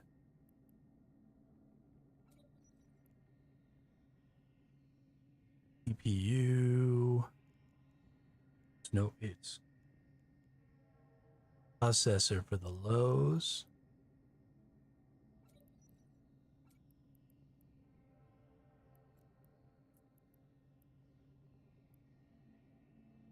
And I'm learning electronics upgrades. Okay. So one more on this, and I'm good to go here.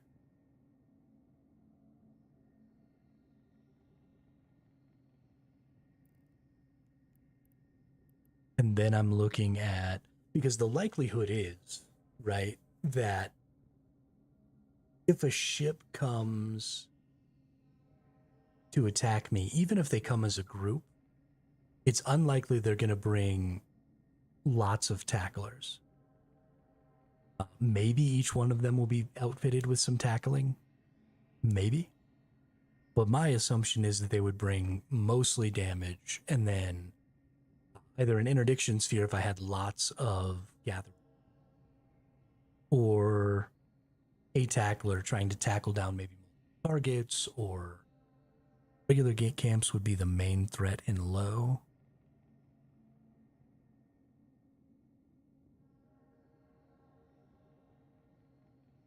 I haven't really run into any gate camp problems in lowsec.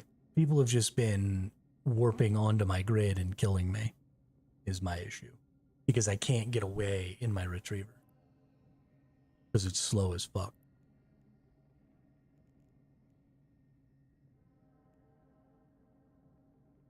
EU. Processor.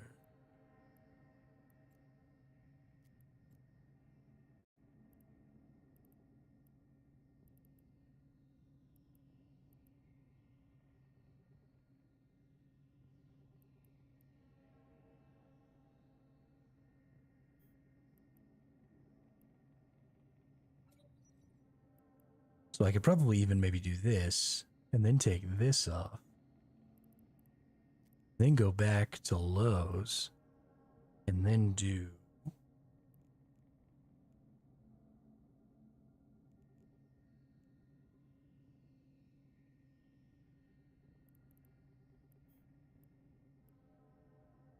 signal distortion amplifier. Oh, so close. Well, I can still get one on there. A one on there, right? And I'll probably be able to get a 2 on there when I like level up everything.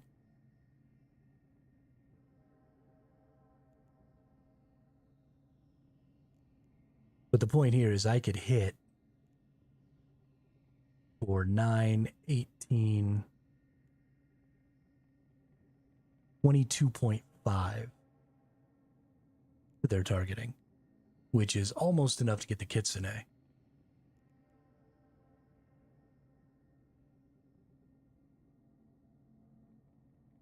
And that's at where I'm at right now, which I don't even have. You know, my electronic warfare isn't all the way up. My electronics upgrades aren't all the way up. Stuff like that. So I think this would work really well. Rig calibration overload? What's a rig calibration overload? Can I not have both of these? Is that the problem?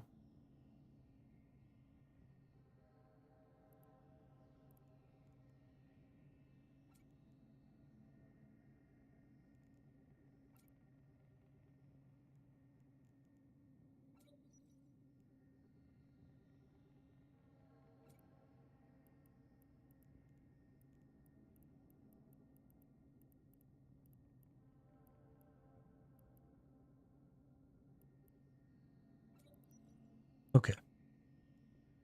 So that's enough right there to hit somebody for 8, 16, 21.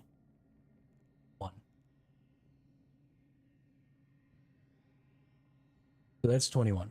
This only has 24, so even this probably wouldn't be able to target. And this has significantly higher targeting, and that's across all the spectrums. So it doesn't matter what ship it is, probably isn't able to target unless it's above a cruiser.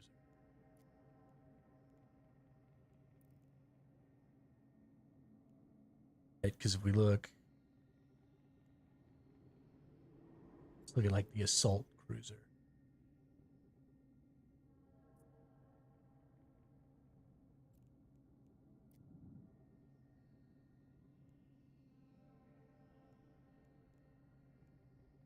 Its targeting is, 25 points on the gravimetric. Interdiction cruiser.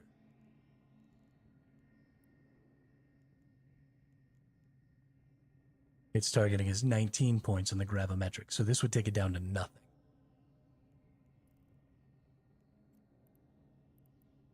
So I guess my question is, do I have to take it to 0 before they lose targeting? Or is the lower the number, is there like some sort of a chance for them to not target? How does that mechanic work? Because if I have to take it all the way to 0, then the Kitsune can hit most things up to cruiser tier, it seems like.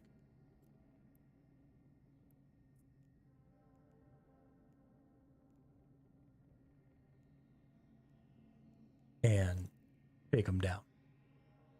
Make them not be able to target.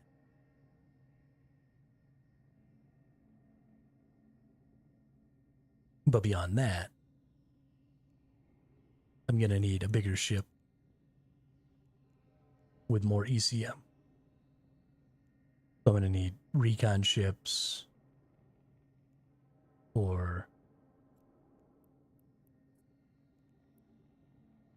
yeah, like this has tons of mediums. So I could put just tons of these on here. We'd be like, bam.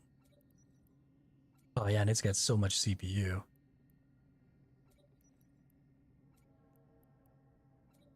Yeah, see, this is what I'm talking about.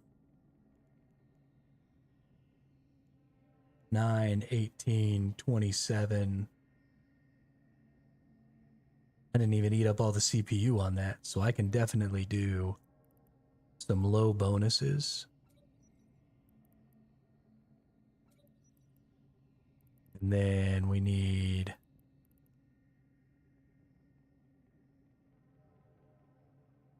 processor.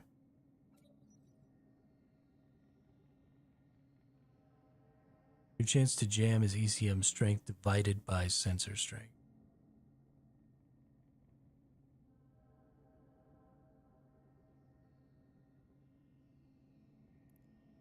ECM strength divided by sensor strength. So 24 divided by 20 equals 1 point. Or the other way around, 20 ECM strength divided by 24 sensor strength equals 0.83. Okay. So it is a chance. And this jams 10, 20, 30, 5, and 7, 37 point something.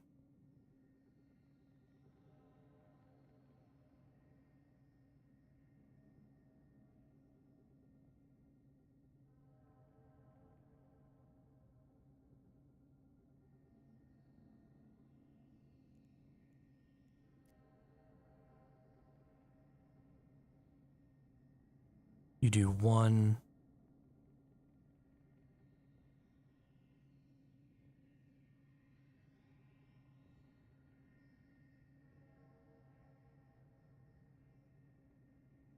I mean, I just added them all together and then did the division and called that the percent.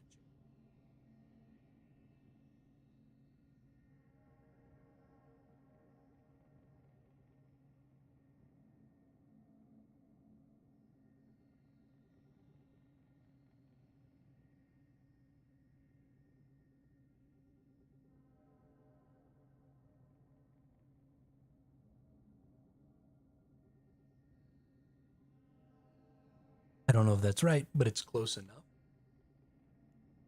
that I feel comfortable with.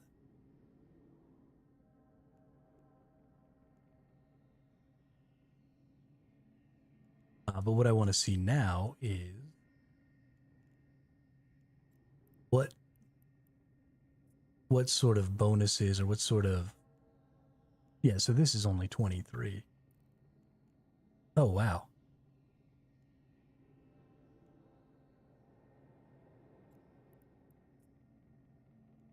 So targeting doesn't get above 30 very often, except for this. Okay, so the Dreadnought's got 70. Yeah.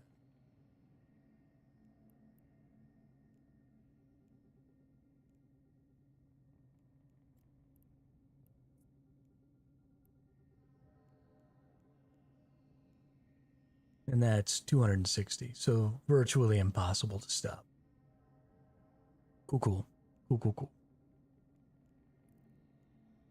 Also, the trick to using jams if you're not using multispectral is clicking the jam color that is the same as the background picture of the ship. Oh yeah, no, I'm using multispectral. Because there would be no way for me to identify which one was coming in.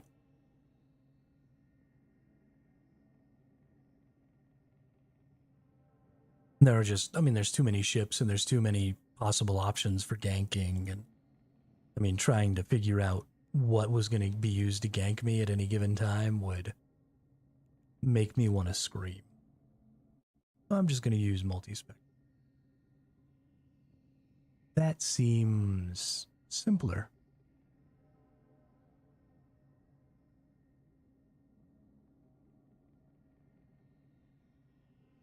And I like simple.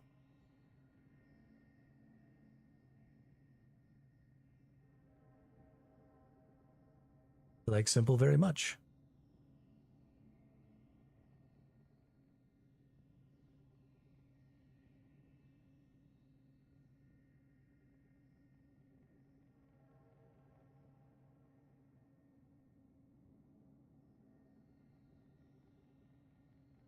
Yes. Yes. Well, and we should get crazy, right? Why wouldn't we get crazy?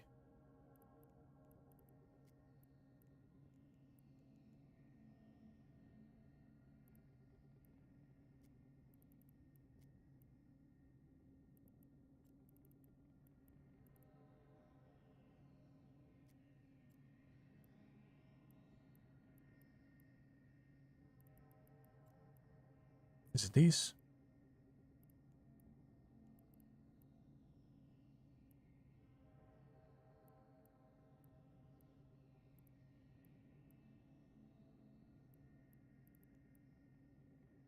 Nope, those are energy neutralizers. Oh, there we go. Electronic warfare drone. Oh my god.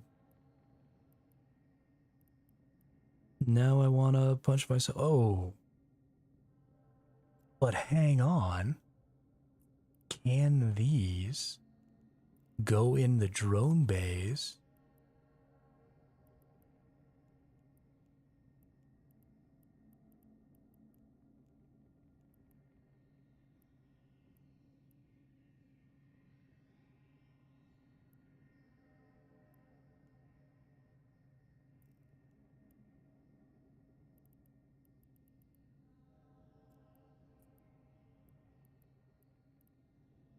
Which ones are they?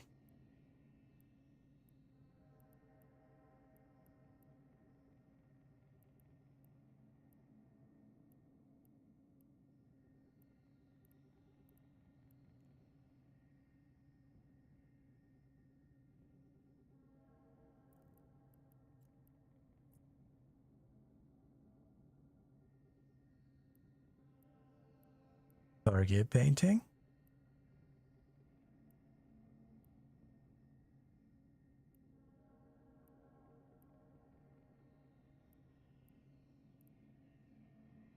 Ones like the Hornet.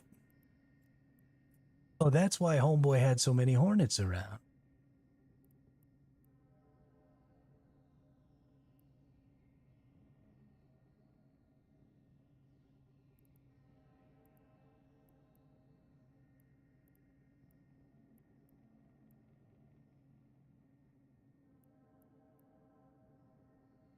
Okay, and then it does 1 to each one. I thought those did damage. Light ECM drone. Medium tracking disruptor drone.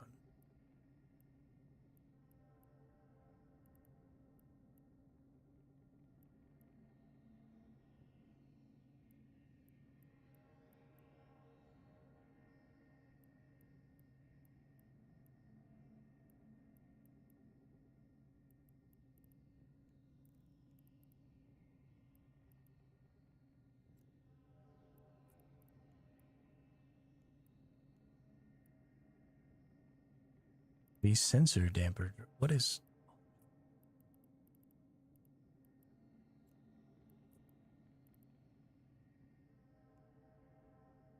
Okay, so the Vespa is the medium ECM.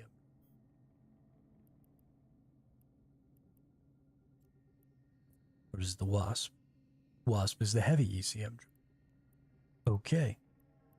I'm starting to understand.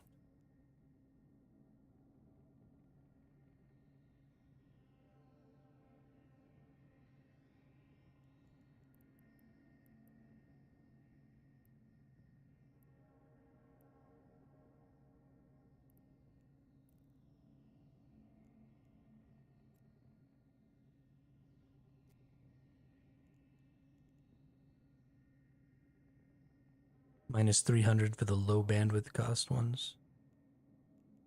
Minus 300. Oh, TAC 300. Got it.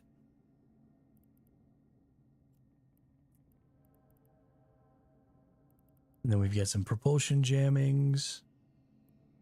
Target paintings. Okay, so it's all about the Hornet.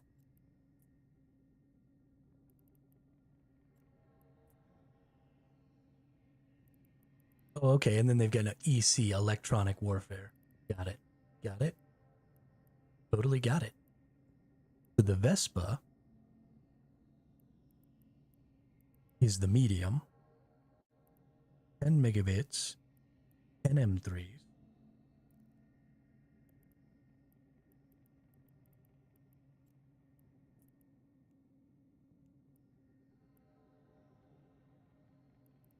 You need a lot of electronic warfare.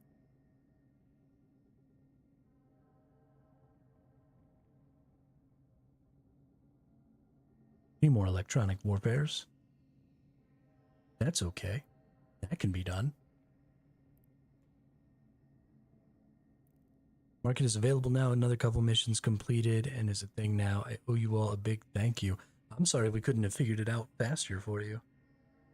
I wish, if I could have seen your screen and stuff, I probably could have. I'm glad that you eventually got there and that you can enjoy making some progress in the game now.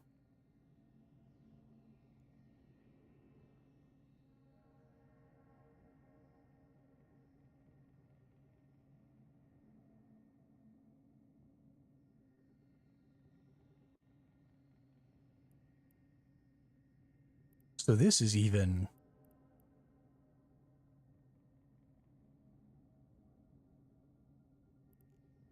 I mean, just taking a look at some of the types of things that have killed me. Oh. I'm definitely about to crash.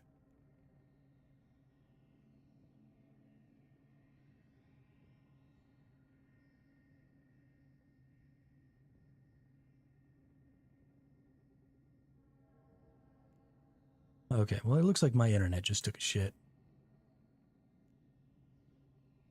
But that's okay, because it's probably about time for us to quit anyway. We've been going for about 7.5 hours here. I have a lot to think about.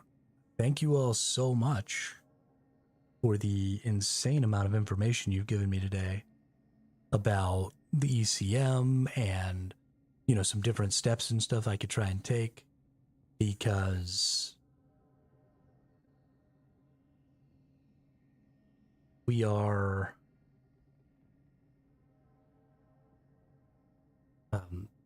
based on just kind of some of the things that we're getting to look at here, I'm pretty confident that we can put ourselves in a good position to be able to go back into lowsec, go back into nullsec, and try to really overcome some of those ganks and stuff like that. Because all we need to do is make it so that they can't dampen us. Right? If we can't get dampened, then we can warp. And if we can warp, then, you have things like the porpoise that can give you health. You have things like, where they can boost your armor, or whatever it does, repair your armor. You have a lot of other options as soon as your ability to warp is there. But if you have no ability to warp, the rest of it doesn't matter because it's just a question of time, right? You're not going to win that fight because you're in a fucking mining barge. So you lose. No matter how tricked out your mining barge is, it doesn't have bonuses to damages. It doesn't have any of that stuff. It's about gathering. So you can't, it's not a fighting ship. And unless you're also just fighting another barge, you're not going to win. But creating a hole, right? Creating an opportunity, generating some sort of space to escape in is not necessarily out of the question. And because of all the stuff that you all told me today and taught me about today, I am much more confident in my potential ability to make that a reality. So thank you all so much for that. I really appreciate it. I think we're going to call it at the end of the stream today, though. I will be back again tomorrow. So I hope everybody has a good evening. I will see you all